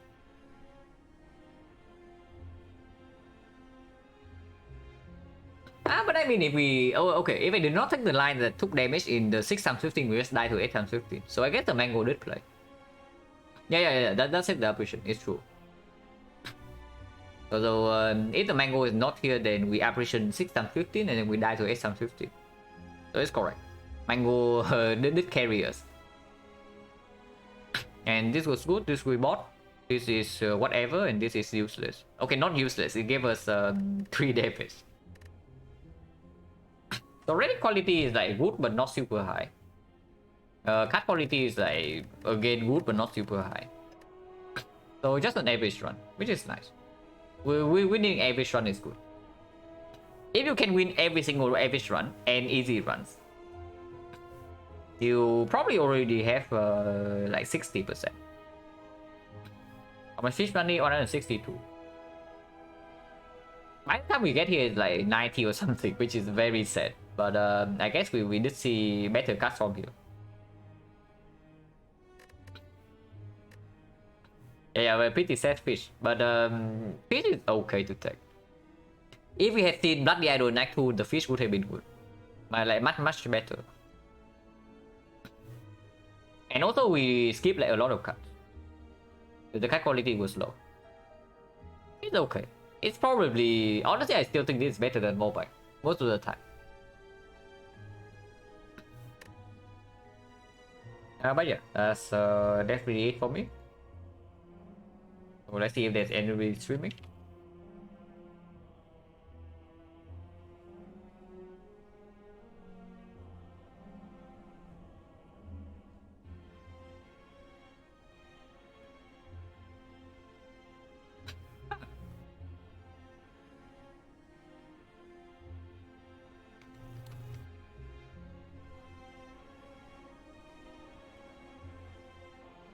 If you don't know about Hollow, he's pretty much the, as far as I know, he's pretty much the best like XecnaR player. So yeah, check him out. Also pretty good Silent-5 player as well. I have watched like quite a bit of him.